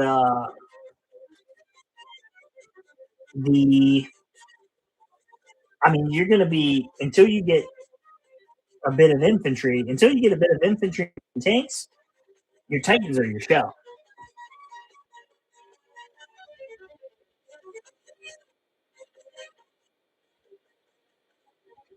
And those starter boxes aren't going to be too bad, against one another. You just have like you're gonna have Diridos and Leviathans. You know, does he like Ultramarine? Does he like Space Marine? No, Ultramarines. Does he like Space Marines or does he prefer the Mechanicum stuff? Right now, Solar Troops, yes, they have different. So they have Las Rifle Tertios, and in those Las Rifle Tertios, you can have a couple of different upgrades. One of which is Flamers, uh, uh, auxiliaries with flamethrowers. And that is the only place where you can have your flamethrowers, auxiliaries of flamethrowers. You can also have Ogren, Carnite Ogren, who are specifically focused to melee. Right? They have no guns. They're just big punch bags. Very powerful in melee. One of the stronger things in the game for melee. Alternatively, you can have Velatari Axemen. Also, really good at melee. They have a pistol, so very crappy range, but they do have a range. One of the other stronger things in the game for melee, stronger than I think Space Marines have. I think Leviathan Dreadnoughts are pretty good at melee, but like otherwise, those are like top tier, right? They're so good at melee. People are upset that Terminators aren't better. You could literally break the game if you tried to do it differently, though. Mechanicum stuff. Mechanicum has some pretty good melee units, though. So they also have rapier batteries, and that's it. See you later, David. Thanks for hanging out so long. Appreciate you coming by and watching. Actually, it looks like a lot of people are going to bed. It looks like we're losing a lot of chatters. Legio Solaria. All right. Knights are a lot cheaper. They're still very hard to play. Knights are much cheaper than they used to be, though. The problem is Knights and Titans struggle from, if you have a close combat weapon and a gun, you are trying to play in two phases of the game, and you can only use one of those at a time. Bruno is mech. He's torn at the minute. He plays Space Wolves in 40k, but does like Adeptus Mechanicum. So what you do is take Space Wolves as allies and play Mechanicum, because Space Wolves, their Legion trait is they have an aura that you can't infiltrate within. And if you're playing Solar Auxiliary, you'll have some infiltrators that he can now use his aura for. But after that, their Legion trait's kind of bad. Their Legion trait's really not that good. After that, if you're not playing against infiltrators, and there's only so many infiltrators in the game, it kind of becomes crap. It just doesn't do anything, whereas somebody else might have a cool Legion trait that gives them a boost to damage, a little bit of boost to damage, or a little bit of boost to survivability. But if it takes a small bit of wolves, that could be fun. I plan on making a small bit of wolves myself. It'll probably be the first Space Wolves I paint up. Rune Host, Dark Mech robots are cool and get Dread Aura. Yep. I think to keep it fair, we can both do different Space Marine factions. You can. So you can both. I mean, really, what you can do is you can both collect a little bit of everything, and then it's fine. If you guys, so if you do the two starter thing and you both have a starter yourself, then you're perfectly fine. And the rules for the game are. The rules to this game are you pick a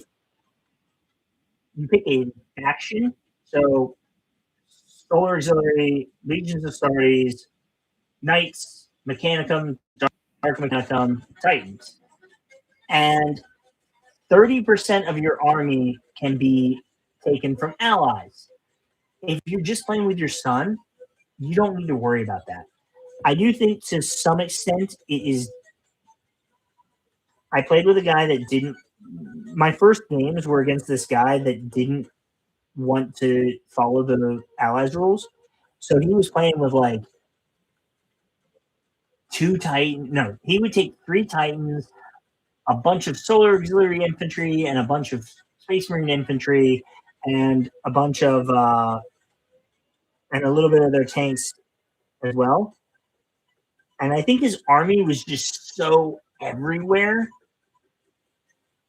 But shit, I'd give you a demo game, but I can't. I have a demo game. Um, Maybe we can play something online. I don't know. One day, maybe I should play on tabletop simulator or something.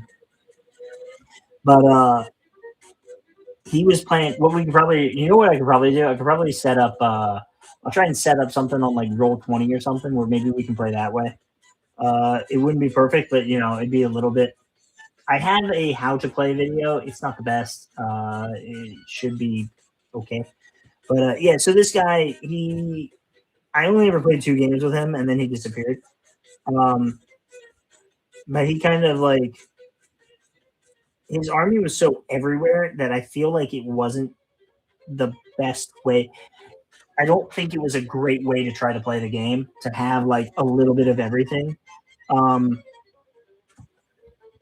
Without having like more focus. Maybe maybe if you took a little bit of everything now, and but it was if he built his army right, maybe he could have done that. But like he didn't have some solar auxiliary tanks and some space marine infantry and some knights and some titans. He had a couple of tanks, a bunch of infantry, a couple of tanks, a bunch of infantry, a bunch of titans, and a bunch of So it's just like kind of his stuff was everywhere with it, and I don't think that was the right way to do it. But if you guys kind of collect a little bit of everything, I think you'll be fine.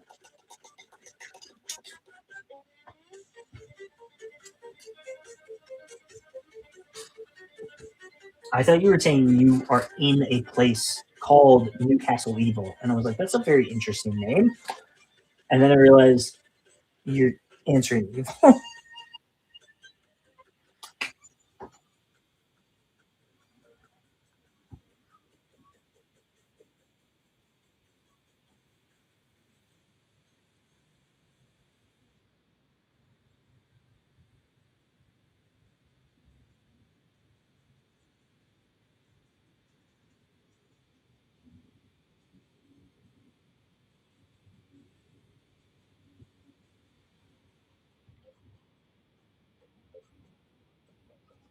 um, what is the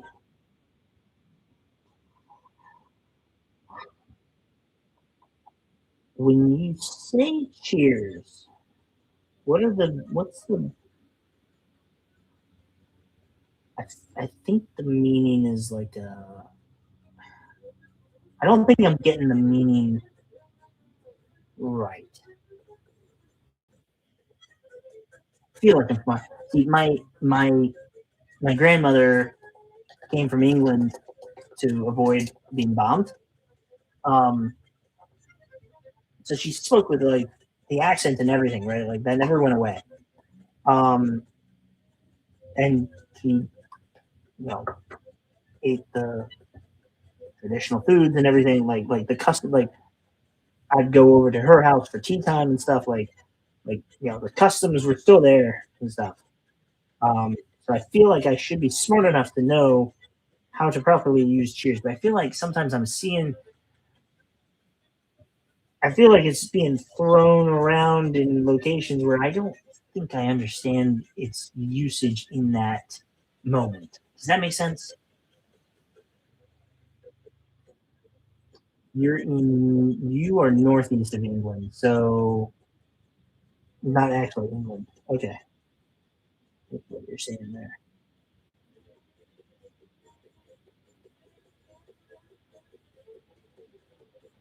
Oh, okay, okay. So just throwing out a thing. Yeah, I don't. Again, I suffered some head damage, so brain not good. I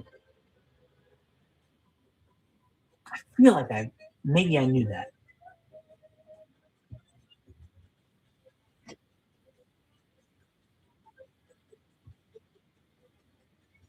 But yeah, thank you for cheers for the explanation.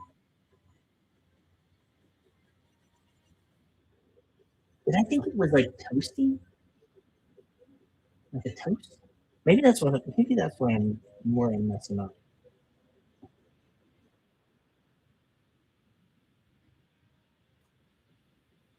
The world may never know.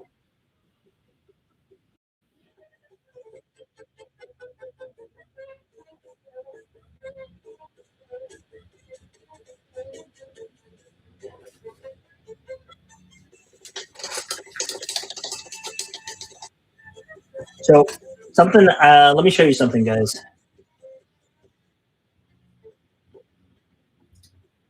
These come in a box of 8, by the way. I own 2 of these boxes, although the boxes are gone. Actually, one of the boxes is right here.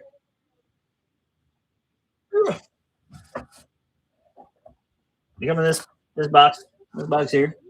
Yeah, another thing.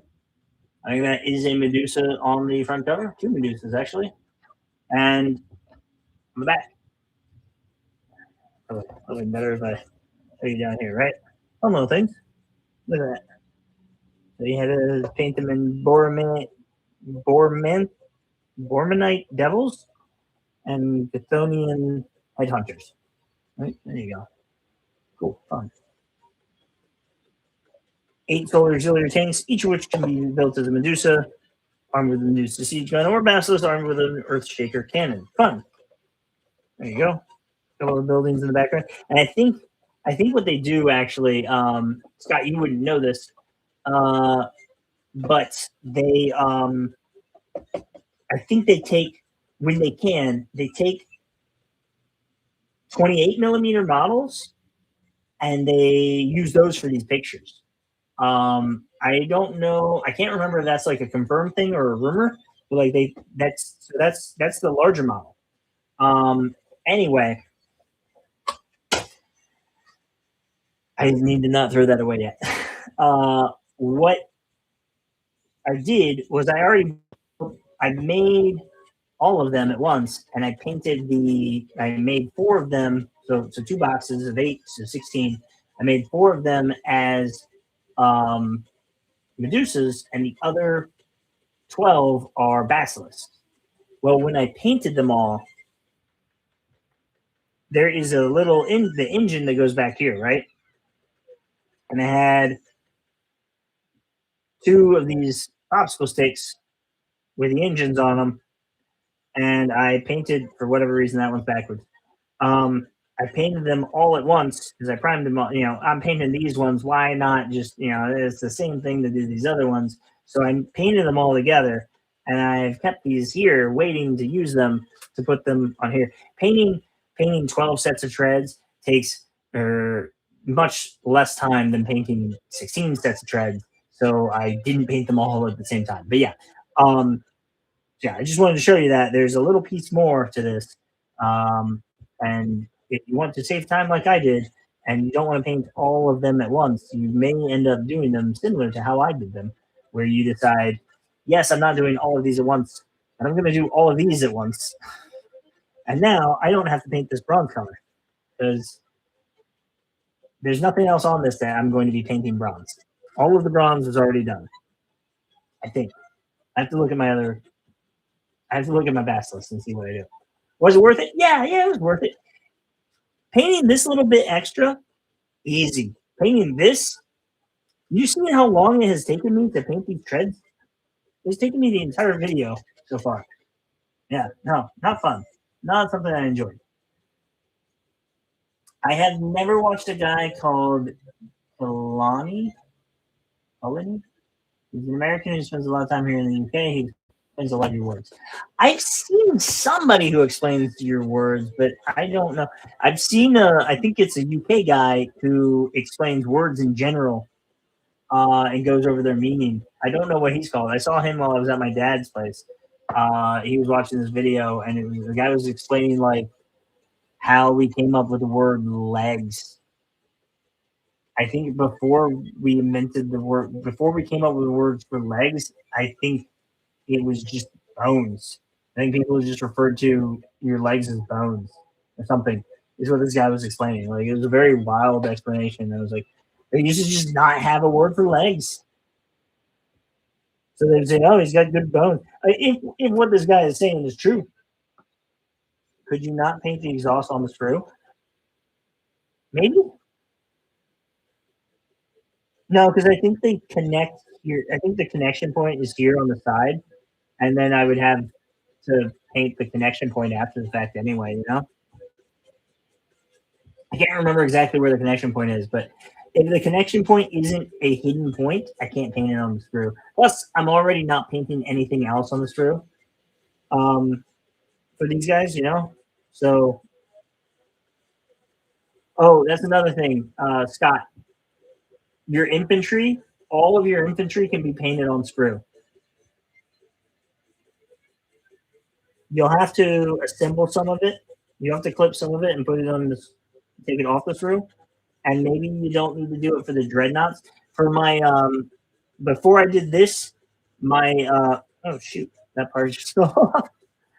Before I did when I did my infantry, I took the sentinels and the ogren off entirely, and I painted them on popsicle sticks. They probably would have been easier in screw. Like they kept popping off the popsicle stick, just like that thing did. I am going to be painting. So here's the thing. These are the last models I have that are primed, and it's too muggy and it's too hot for me to prime anything new. The only thing I have left primed after I finish these Medusas is are the tiles for my for my the tiles for my Legions Imperialis stuff. I've got a few unboxing videos. I haven't done a lot since. I think tonight me and Crayola are gonna do the unboxing for the 11th edition box, and then we'll post that. I'll post that up tomorrow probably. And I have to do another battle report for Thursday. I have to film. I have to put it together. I've already filmed it. It just needs to go up. I have to do all the editing and everything. So I will be doing the tiles right after I finish these. I was trying to think how I could live stream it, but like I can't have the tiles here. Don't know how I'm gonna do that. I may just not be able to live stream it, or maybe I can live stream some at a time. Maybe I get another table or something. I need to have it like setting beside me. I need them to all be sitting next to each other. 10mm scale cardboard terrain from a game called Drop Zone Commander, which is fantastic. I've seen that game played. I think John has some of that terrain. I don't, or maybe it's BattleTech terrain. I don't know what it's exactly for. So yeah, so I'll be painting the terrain. The buildings I'll need to prime, and then I'm gonna get started on them. So they may be next. I bought a can of spray paint that I will paint. If you have any ideas on how you think I should paint them, I will listen. I have my own ideas. I will take into account the advice of the viewers on how they think I should paint it.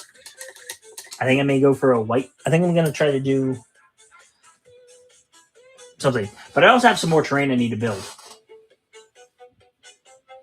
What's that? Drop Zone Commander? Yeah, I've got it right here. I bought it just before. I bought it just before. I bought it just before this game got announced, and then I didn't have time to ever play it. I was like, they announced this game, and I was like, oh, I'm all in on Legions Imperialis. Who is Conrad?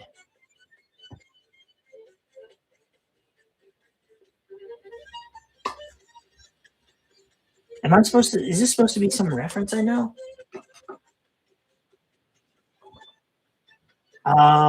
For the tiles, I think I'm gonna paint them the same way I do the bases,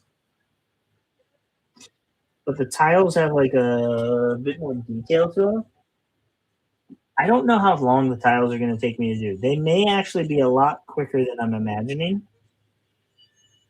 I may not have. That's the other thing. I may not be able to do them on live stream because I may not have enough paint for them.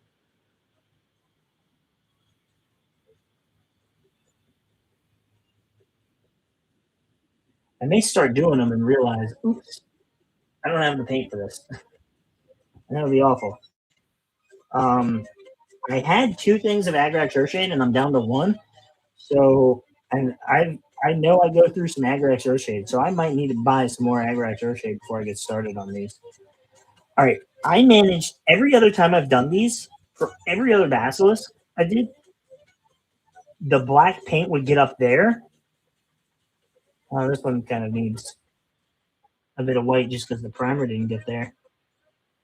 And you know what? I don't think I noticed it for any of these. I think I did a much better job. Oh, you're talking about Conrad Cruz. Okay, I didn't know we were talking about Warhammer people. If you had said Marnius or something, I probably would have known what you were talking about. But Conrad, that's not a name you hear very often, you know? Do you put the detail in your terrain as you do in your game piece? I do. I do. I am a madman. I don't have any terrain available to show you. I'm putting too much detail into these guys because honestly, you're not gonna like from 3 feet away. You're not gonna see. You're not gonna see how you might not have been here earlier in the channel. This is my lamp. Oh, no. I think you were around when I was talking about the. Yeah, you saw the detail, the thing. Toby, what's up? How you doing tonight? You're usually you're usually in bed by now, aren't you? Dude, today's been a great day. Usually there's not this many people in here.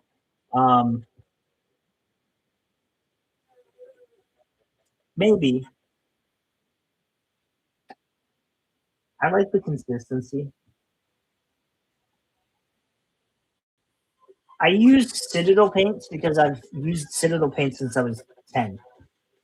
My grandparents bought me a box that they had a long time ago of like all the paints, all the GW paints, and I've just continued using. You know, I all of that ran out and dried up, but I still just use it. You know, I just keep doing what I do.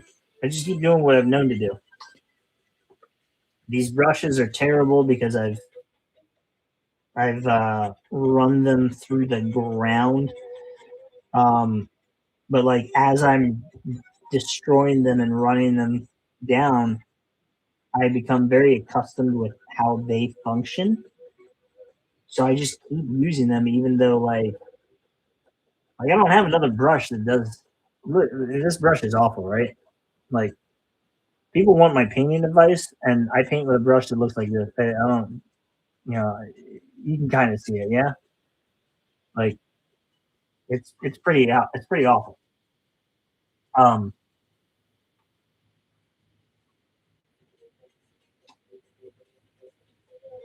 Add dish doesn't make it flow better. Okay, I didn't know about that. Adding the paint. I thought you add that to the. I thought you just add that to clean brushes. My day was good, man. The video's been good. A lot of people joined in right away and started commenting and talking and stuff. So we've had conversation running this entire time. I am hungry. I haven't stopped to eat yet, but you know, as long as the chat is alive, I'm gonna keep it going. Army Painter fan. See, I've used Army Painter brushes and spray paint. Like I love Army Painter stuff. I get brushes from Walmart, actually. I don't know if you have Walmart. I don't know if Walmart exists outside of the U.S. But this is a really old brush that I got from like this brush is really old, and I probably only started using it more recently in its life. But yeah, I think both of these are Walmart brushes. From different kits, obviously. This one I've run ragged, and it has its uses. This one I'm keeping nice and new. It's got a good point to it. But painting these smaller things also like ruins the brushes. But again, like these are the ones that these paints are the ones that I know, and they're the ones that use. I don't have to find a similar paint. I just continue using the same paint and stuff. Like I appreciate the advice on how to save money. This is just the stuff I'm using. Um,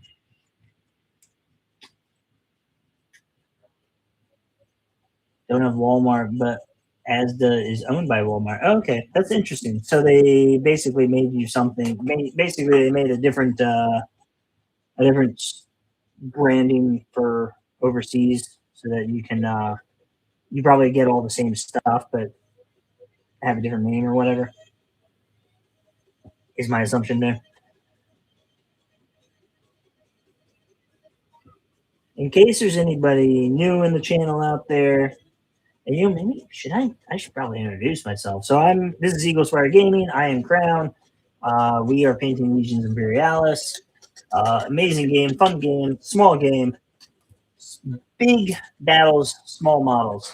And if you haven't already, hit the thumbs up, because that's how YouTube knows that I'm doing a good job. That's how I know I'm doing a good job. And stuff. Also, if you haven't already, subscribe, because that is how we know that we're doing good. And I looked this morning and I'm up to 900 subscribers. And since the start of this stream, I've gained 3 subscribers. Thank you. Thank you, everybody who has subscribed. If you're still in here, if you're not still in here and you subscribed previously, thank you. I hope that message gets to you. Don't know if it will. We are moving right along. And now I'm going to paint some Black Templar. I just got to find a working one. Yeah. Really? What stores would you like to visit? Walmart tried to establish itself in Germany but failed. All right.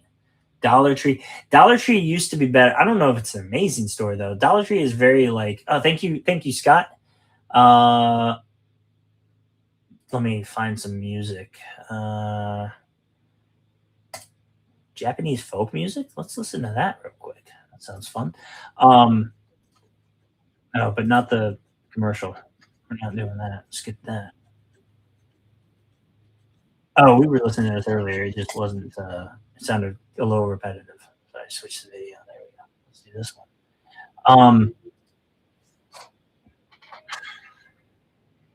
Dollar Tree was always intended to be like a cheap store, and the problem is like there's Dollar Tree, Dollar Family, Dollar General, Dollar Store, but there's a bunch of different names for those stores. Thanks for watching for so long, Jessica. We'll see you next time. Yeah, they just the price of everything has gone up, and there's just less and less stuff out there that only cost $1. So now it's like the $1.25 store and stuff. Like, but it was never great. Like they sell food and stuff, and it becomes very important in some of the food deserts that we have here in the U.S. We're a really big country, and there is a lot of drive time in between certain places, and you end up with there's locations where it's just really hard to get food, and you ready to watch this? What do you mean by that?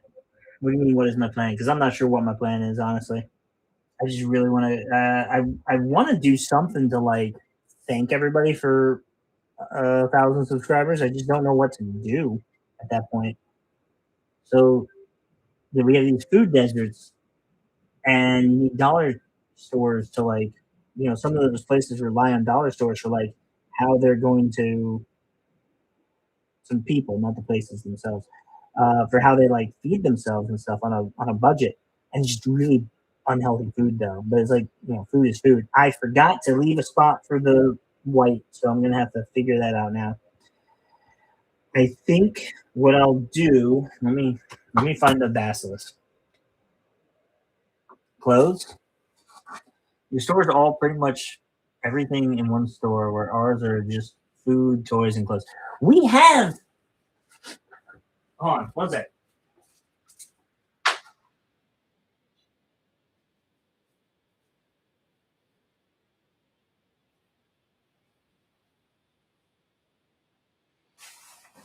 All right.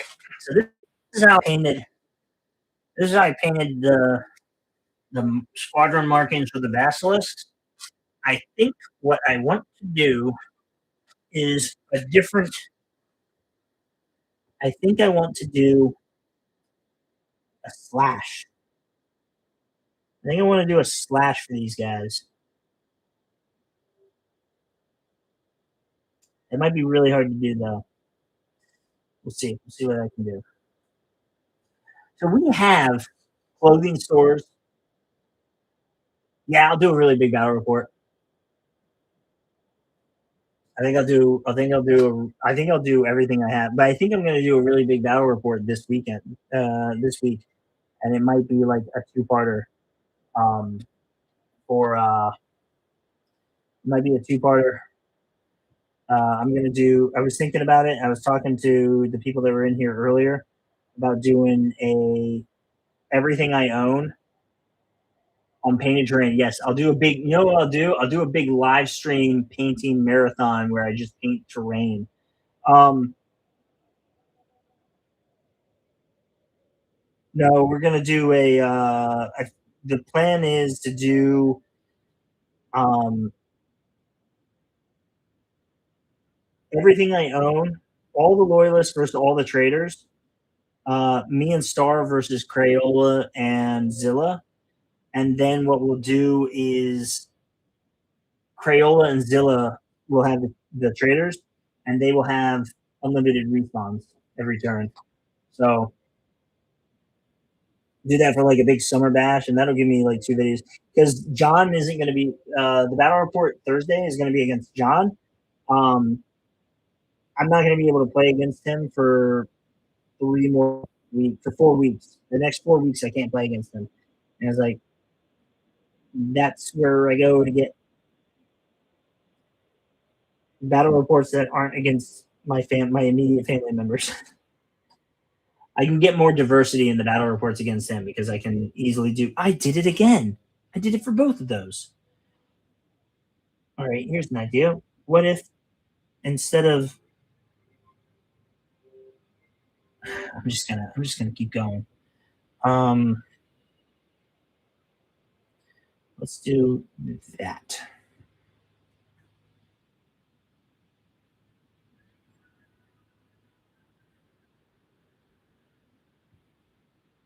This is some evil music. Sounds like some Mario trying to get into Boo's castle type stuff.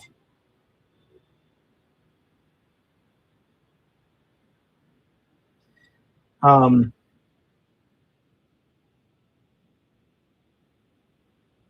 hey, Roy, how you doing? Roy, this is Scott. He's been chatting with us for a while today.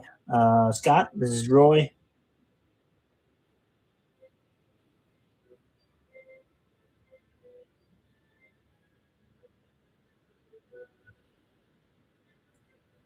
I like that. I like that. I think that'll look good. I'll touch that up. That's not how it's going to look. But yeah.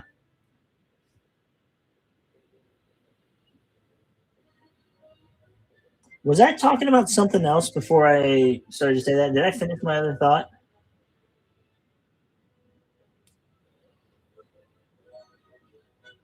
Scott, this is Toby, by the way.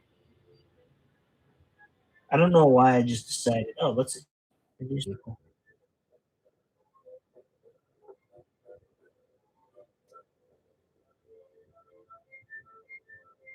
Oh, shoot. Oh my God.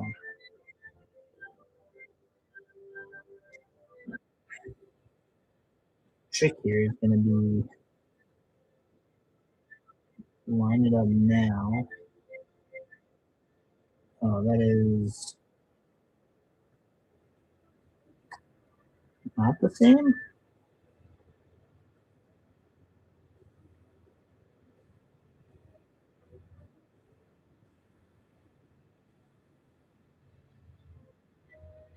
Did I finish my previous thought? Was there a previous thought floating around that I?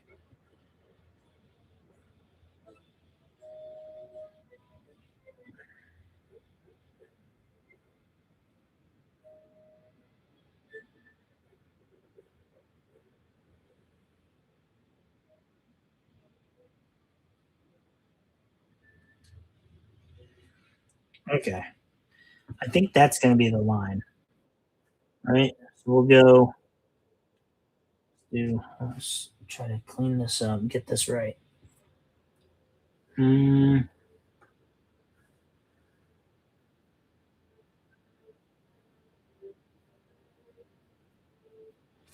knock that dust off. All right, so we're going to go from the top of this thing, cut across that. Like that.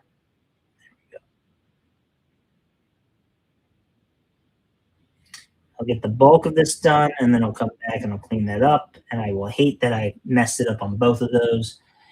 Maybe a thinner brush just to mark off the white area. Or I've done it with painter's tape. I like where you're thinking. I've done it with painter's tape. On I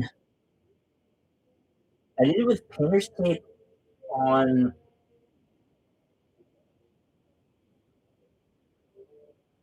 I think it was on the shadow swords. I did it that way, and it didn't come out right. The size of the model, the little details and everything, the paint kind of clumps up in there and gets in there anyway. So yeah. All right, see you later, evil cuz. Ever get to a tough life decision, always think, what will Conrad do? I don't know if I want to take Conrad's advice. Although I do want to, let me tell you, I do want to paint up some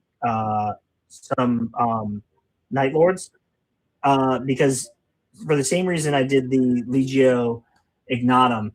Uh, I have really thin tape. It just doesn't. I have this. It just doesn't.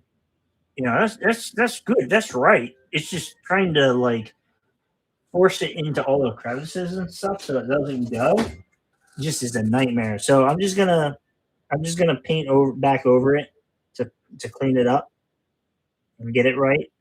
That has been what has been working for me.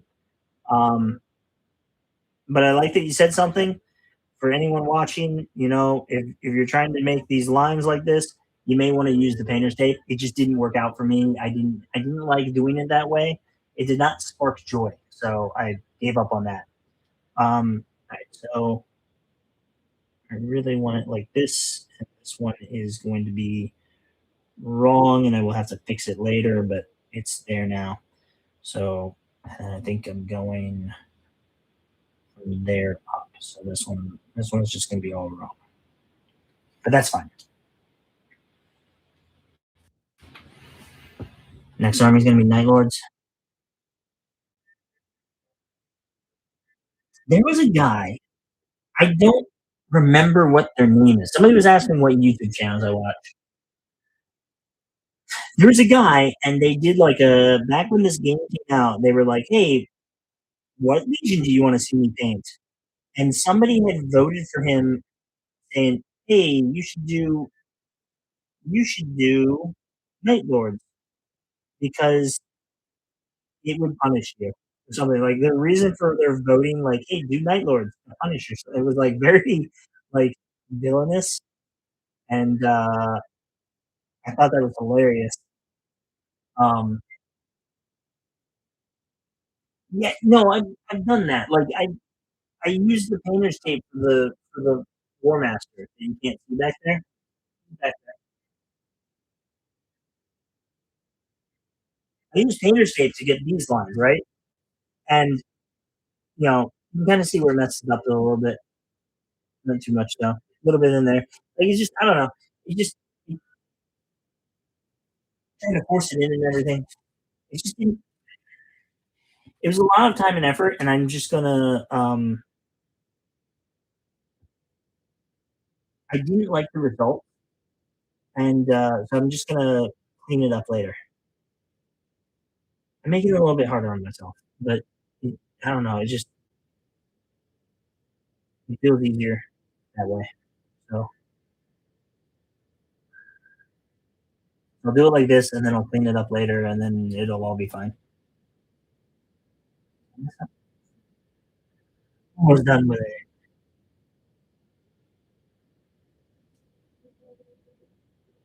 After many years, I'm still impressed by how washes and such have changed things. Have you tried putty? Good for those weak crevices. I thought about using the putty. I don't think I have putty. I've tried doing it with like Play-Doh. The problem with Play-Doh was it like just kept falling off. Like you wouldn't stick on it. I think the issue is I don't have putty for this. Um, I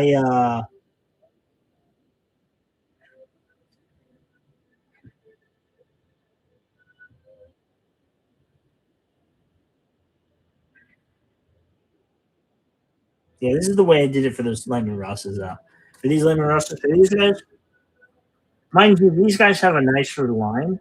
I just kind of like went down for it, and then I painted down and then swept left, and then I did the same thing over here, and then I just came back in and I tidied it up. This is a little bit harder because it's not. It's a little bit harder because it's not. There's no line there. I'm kind of making up the line as I go, but it'll be fine. It'll be a little bit harder on myself, but for whatever reason, just in my mind, it just works this way. It's just, and this is the solution I came up with last time. And I tried doing those other things. I tried doing some other things, and they were just too much effort, and I just didn't care for it anymore. And at that point, what are you supposed to do, right? My brain wants to be lazy and doesn't want to do that, and it wants to do it this way. So it's just, I'm trying to fight my own mindset here. But I appreciate it. Thanks. I appreciate the advice on that. I guess I'm gonna start here.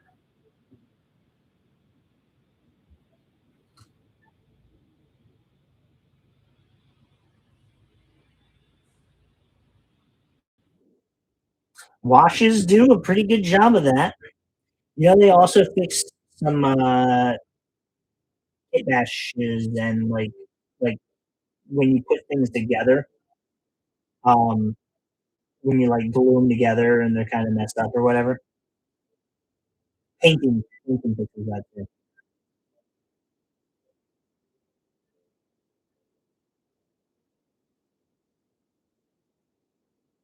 This is like the diamond or forever.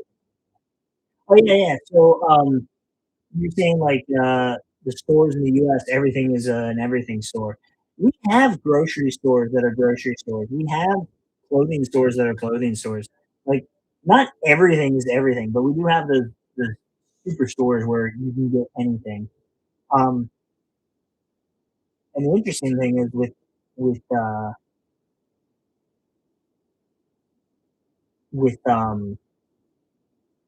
online shopping now though, a lot of stores are pulling things off the shelves and like, no, we have that online, but we don't have that in the store anymore.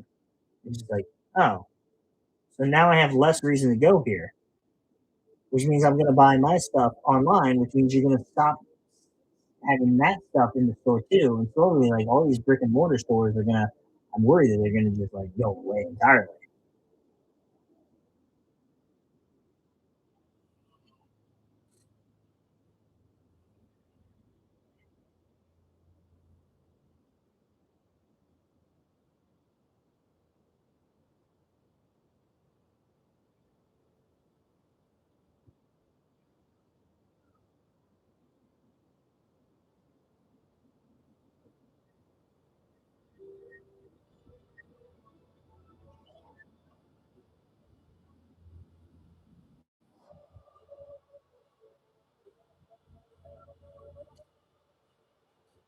This is kind of a mess now.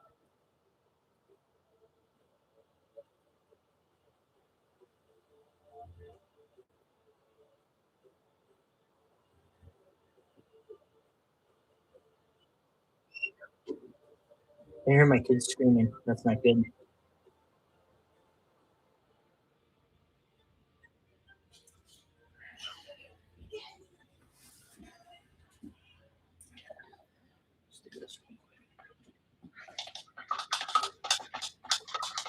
Our super stores are fantastic. You watch a lot of American terrain builder videos.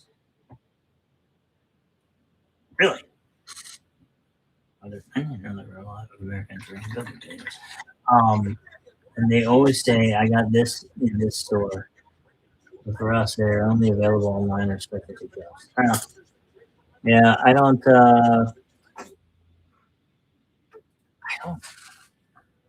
We've got like Michaels and Hobby Lobby and stuff. You can get a bunch of stuff.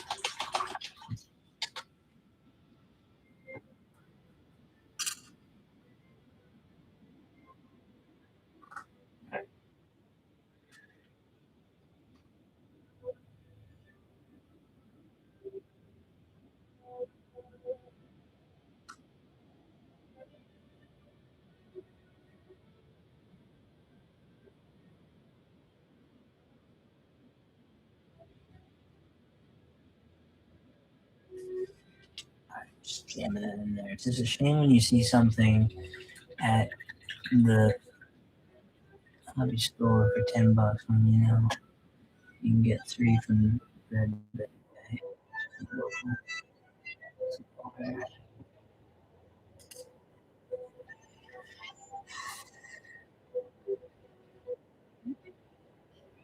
Oh, okay. Oh, I see what you're saying. Dread Bay? Is that eBay or is that something else entirely?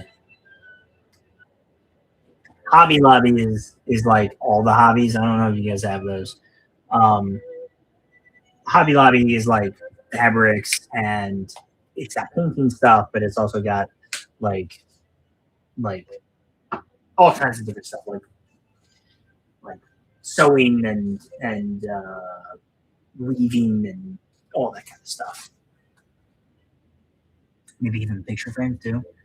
Those for you, it's the norm first person review. This, okay, they're also like really bad. Is why I'm not as excited about them. Is they kind of kill local shops. Uh, there's a lot going on with them that's not so great, and it's like, oh yeah, like there's a bit of political to it. They sell guns, yeah, no, they sell all the stuff. Um, they also like replace all the local shops, and then everybody has to go there for all their shopping and you know increase prices and everything. It's like they are amazing as a store, yes, but they are, you know.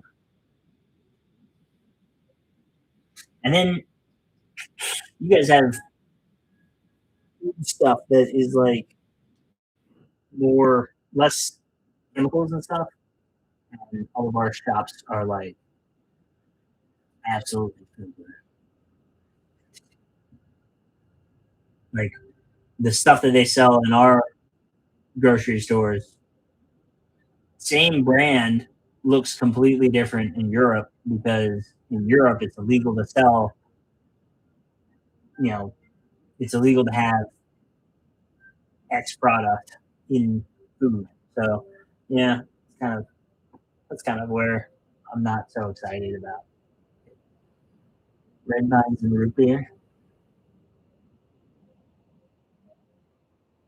We had a store. We used to have a restaurant. I don't know if it's still around, but it was in malls. Um, A&W root beer. A&W like burger shop or something. It was like a burger place. It was the root beer place. Kilo bags of jerky. Yeah, those are expensive now. Those are super expensive. Actually, do I still have?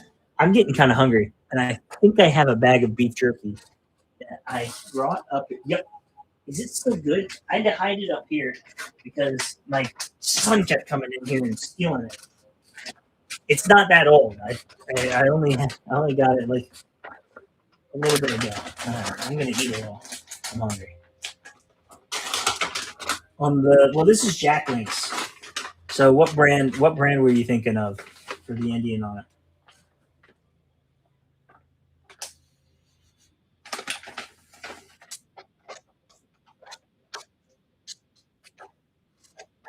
I think there's a brand with a beef jerky with an Indian on it, but I don't remember which one it is.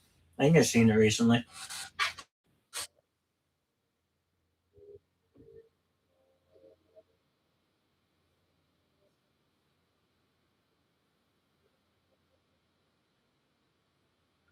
Let's look it up real quick.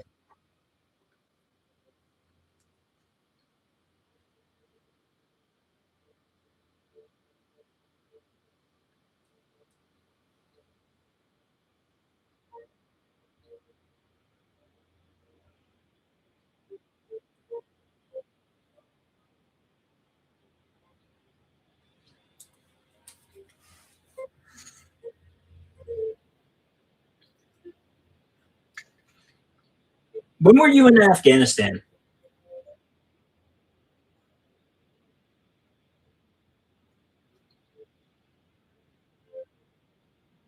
Because if we were both in Afghanistan, we might have been there. No, never mind. I was there in 2014.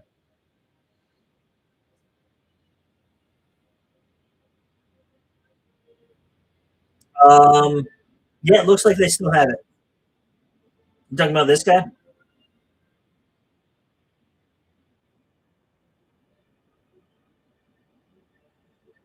I'm gonna be honest with you. I've never seen that man in my life.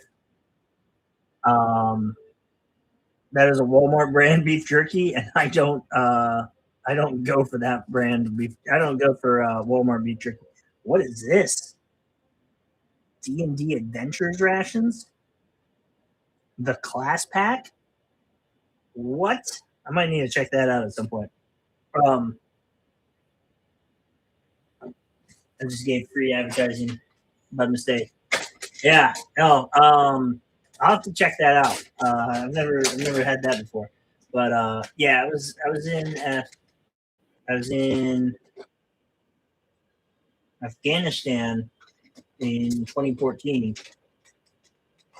and we were on, was it Bastion? I was on Bastion and I was on Kandahar, so I was on two different places. Hey, thanks for sticking around, Toby. I'll see you next time. You guys don't have Kool Aid and Gatorade?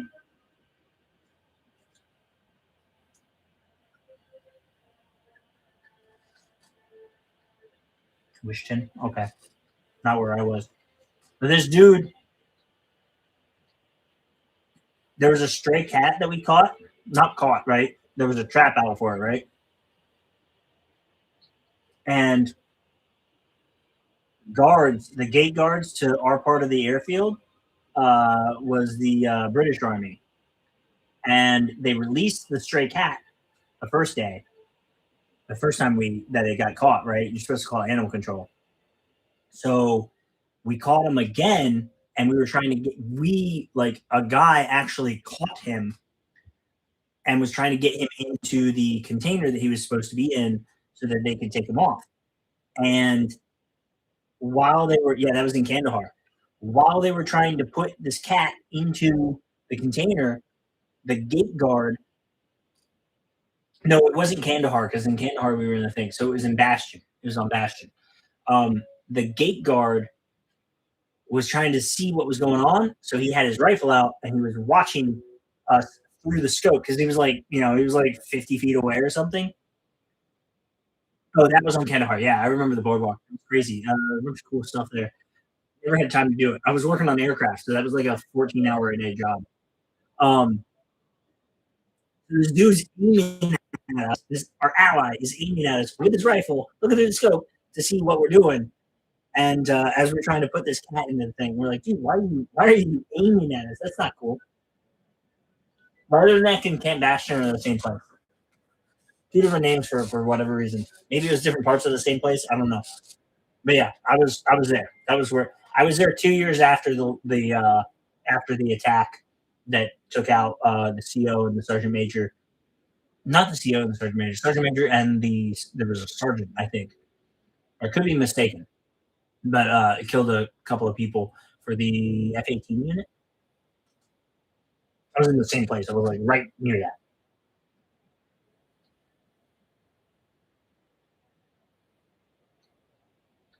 Oh, cool. We were at the same place, just different years. Oh, really? What was your guys' vessel like? That was the only. It was like inner tubes and stuff. It was crazy. It was completely. I'm. That is completely different than anything I've ever seen. Was going into those chow hall, like the stuff that we had built out there. And I say we as like anybody that was. I don't know who built that. I don't know. I don't know if that was specifically our country, ours, or like everybody. I don't know. I don't know how all that stuff works. But like, it's a giant walk-in balloon with like double doors so that the air wouldn't go out and stuff. Wish I could have enjoyed it. I had to like we had this scarf working on the aircraft. You had like 30 minutes to leave the airfield, get in there, eat your food, and get back. So many choices in your free Gatorade, alcohol free beers. We I I didn't have access to free beer. I didn't have that.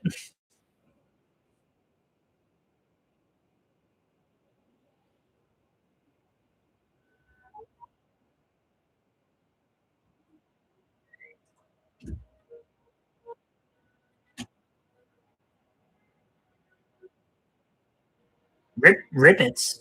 Rippets. Oh, okay. Yeah, no. Again, on the airfield the entire time.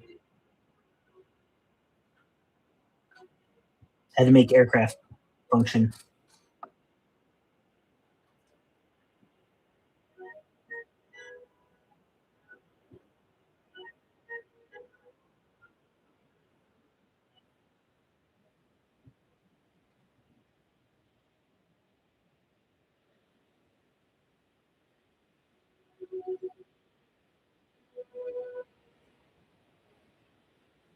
Yeah, I've seen some videos of like comedians or whatever from other countries talking about like, oh, look at that! I didn't even notice that you said that you had said that.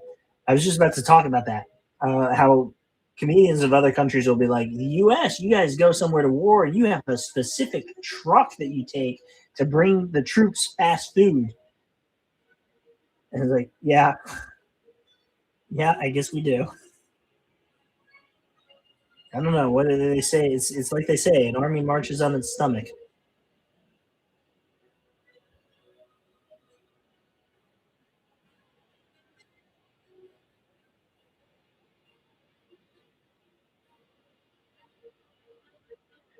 I remember when I was there, I think it was like Sweden or somebody.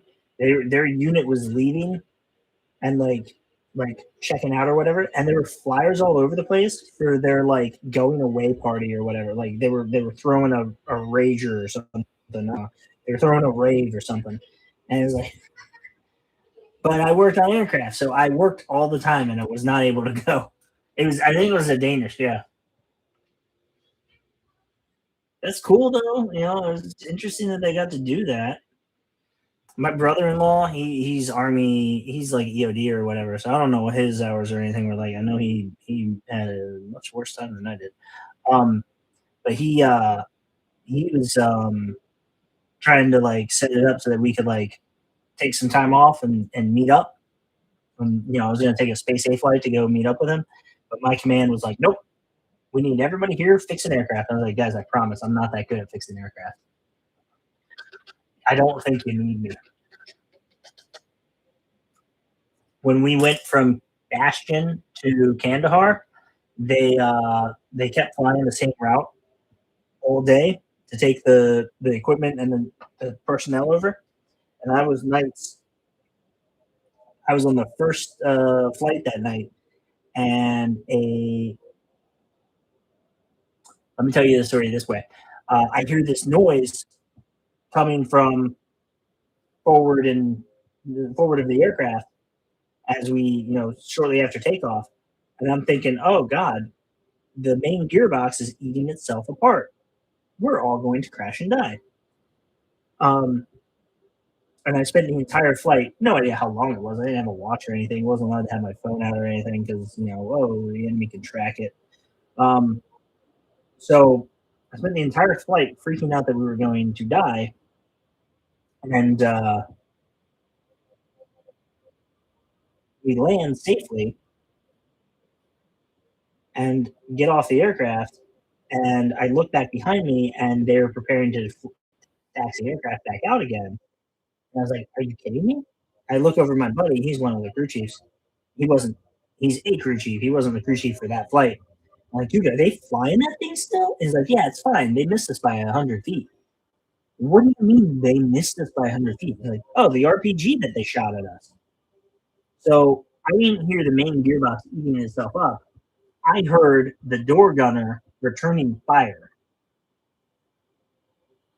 with the sound of the aircraft and all of the ear protection I was wearing, because I had like the earplugs and I had the ear muffs. Um, yeah, that's it sounded like they had a similar sound. Um, yeah, I spent the entire time freaking out that the aircraft was going to stop working and was going to crash. It turns out that wasn't the threat. The threat was the missile that got shot at us. And we were like 1,000 feet up in the air, so um, they shot this RPG at us and missed us by 100 feet.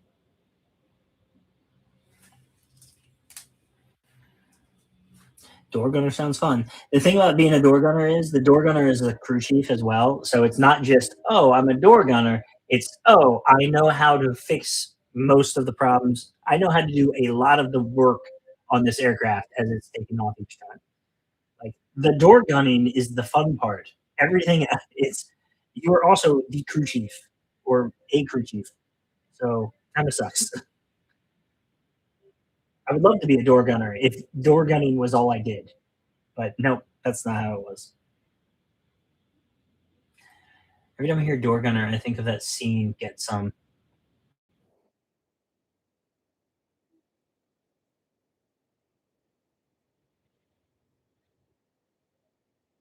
I keep thinking of Battleship. Have you seen that one?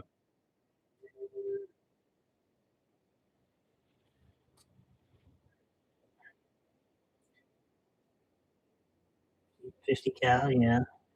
Javelins. Javelins are nice. Fantastic film. Apocalypse Now. Oh yeah.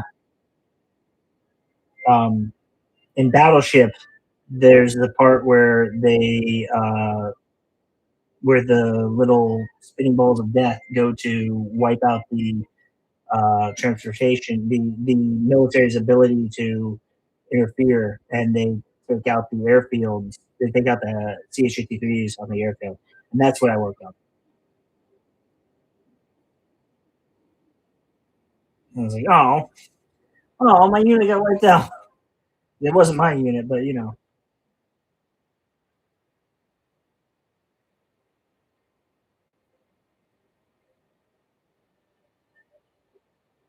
another good film, Battle of Los Angeles,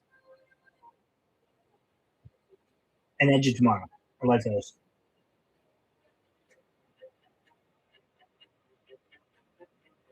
Whenever I hear Apocalypse Now, I also think of, and I realize it's not the same thing. Um, I think of Apocalyptica.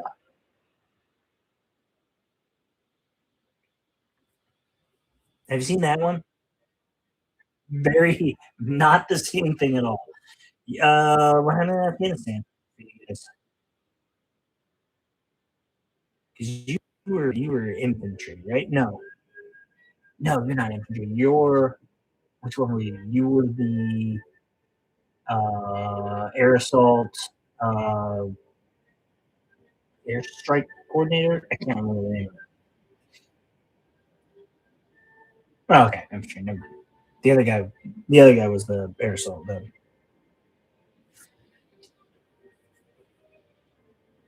Apocalyptica is essentially you gotta watch it. It's essentially like it's this dude, it's this Native American trying to survive through a like I want to say it. I don't know that they specifically say it. I want to say it's like Aztecs or something have captured him and his tribe, and are going to sacrifice him. So he's trying to survive and get back to his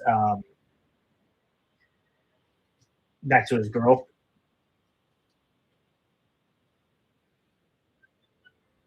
And I'm not going to say anything else. I don't want to say. I don't want to say the rest of it. There's a spoiler in there. But yeah. So yeah, good movie. Good movie. I don't think they speak. I don't think it's translated. I think it's. I think you gotta read subtitles. Unless I'm mistaken. You watched Danger Close for that all long time. No, I have not. I sent it to you on Discord. I'll watch it. I'll forget otherwise. That's why I say send it to me on Discord.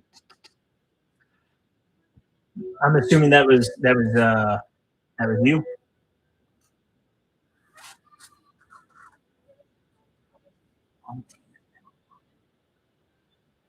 I have met I've met Kyle Carpenter. No, Kyle Carpenter? No. Who's the other one? Was Kyle Carpenter the sniper? I met the guy that wasn't the sniper. But I think he has a similar thing. Let's see, Anzac. Okay. No, then I need to watch that.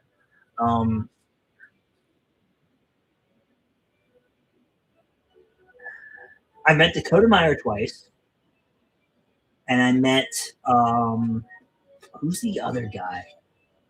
I can't remember his name. I got a picture with him. I didn't get. I don't think I got a picture. Maybe I did get a picture with him.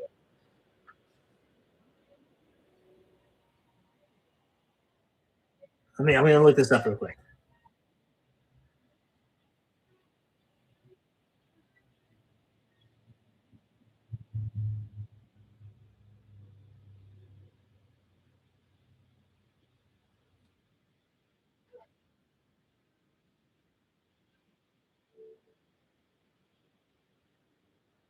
Okay, yeah, Kyle Carpenter. Apparently, his first name's William, and he goes by Kyle.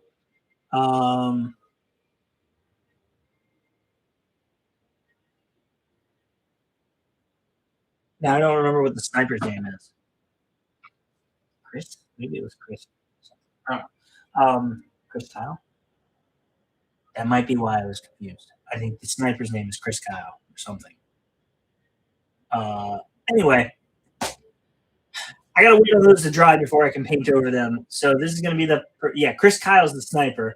I met Kyle Carpenter. He's a really cool dude. He got blown up. He threw himself on a grenade to save his buddy, and then survived. Or maybe he threw himself on his buddy just with him with a grenade. I don't remember how that went down. And I don't think he remembers either because he suffered a lot of damage. But I met him. He's really cool. Anyway, we're going to end it for here today because I'm going to have to paint these white stripes and get these fixed up a bit. I think they'll look really cool. I will post updates on these. There is a preview for the battle report coming up. I think, something happened and he died sometime. I think Chris Kyle started he did the movie, right? Or he didn't do the movie. He had his movie. He did started a self-defense course or something, like a shooting course. And somebody went there to the range and ended up attacking him and shooting him and killing him. It was very tragic. Just a dumb way to. So awful.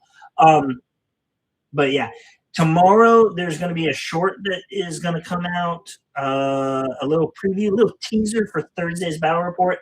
I need to make that battle report come together. The plan right now for next week's video, obviously we'll be painting these guys some more, unless I finish them. I don't think I will. This weekend's going to be busy. We got the 4th of July, America's birthday, 250 years. Yay, us. Not to say that other countries aren't also great. When you guys have your birthday, let me know, and I'll celebrate too. Because the world is a great place. But yeah, I'm going to be busy this weekend. But I'm going to try to do big battle or maybe many small battles with my kids, and post those for next week. If I can't do a battle before next week, what you'll see next week is I will focus time and effort onto making some tactical videos. We'll do that. Enjoy the day. It's down here now. Australian winter, sun creeping over the hill. All the best till next week. Yep. See you next week. You're gonna have to let me know. Do you guys get snow in the winter? I think in some places, yeah. I think we had that conversation. Great chat tonight. Really enjoyed it. Glad I found the channel. I'm glad you found it. Thank you. Would have been your sister's birthday on the 4th of July. I'm sorry to hear that. Because that sounds like you're implying something. Thank you for finding me. Thank you for subscribing. Thank you for all the comments, and thank you for hitting that thumbs up. I appreciate it, guys. I will see you next time. This has been Spire Gaming. I've been Crown. You've been awesome. Until next time, thanks for flying by.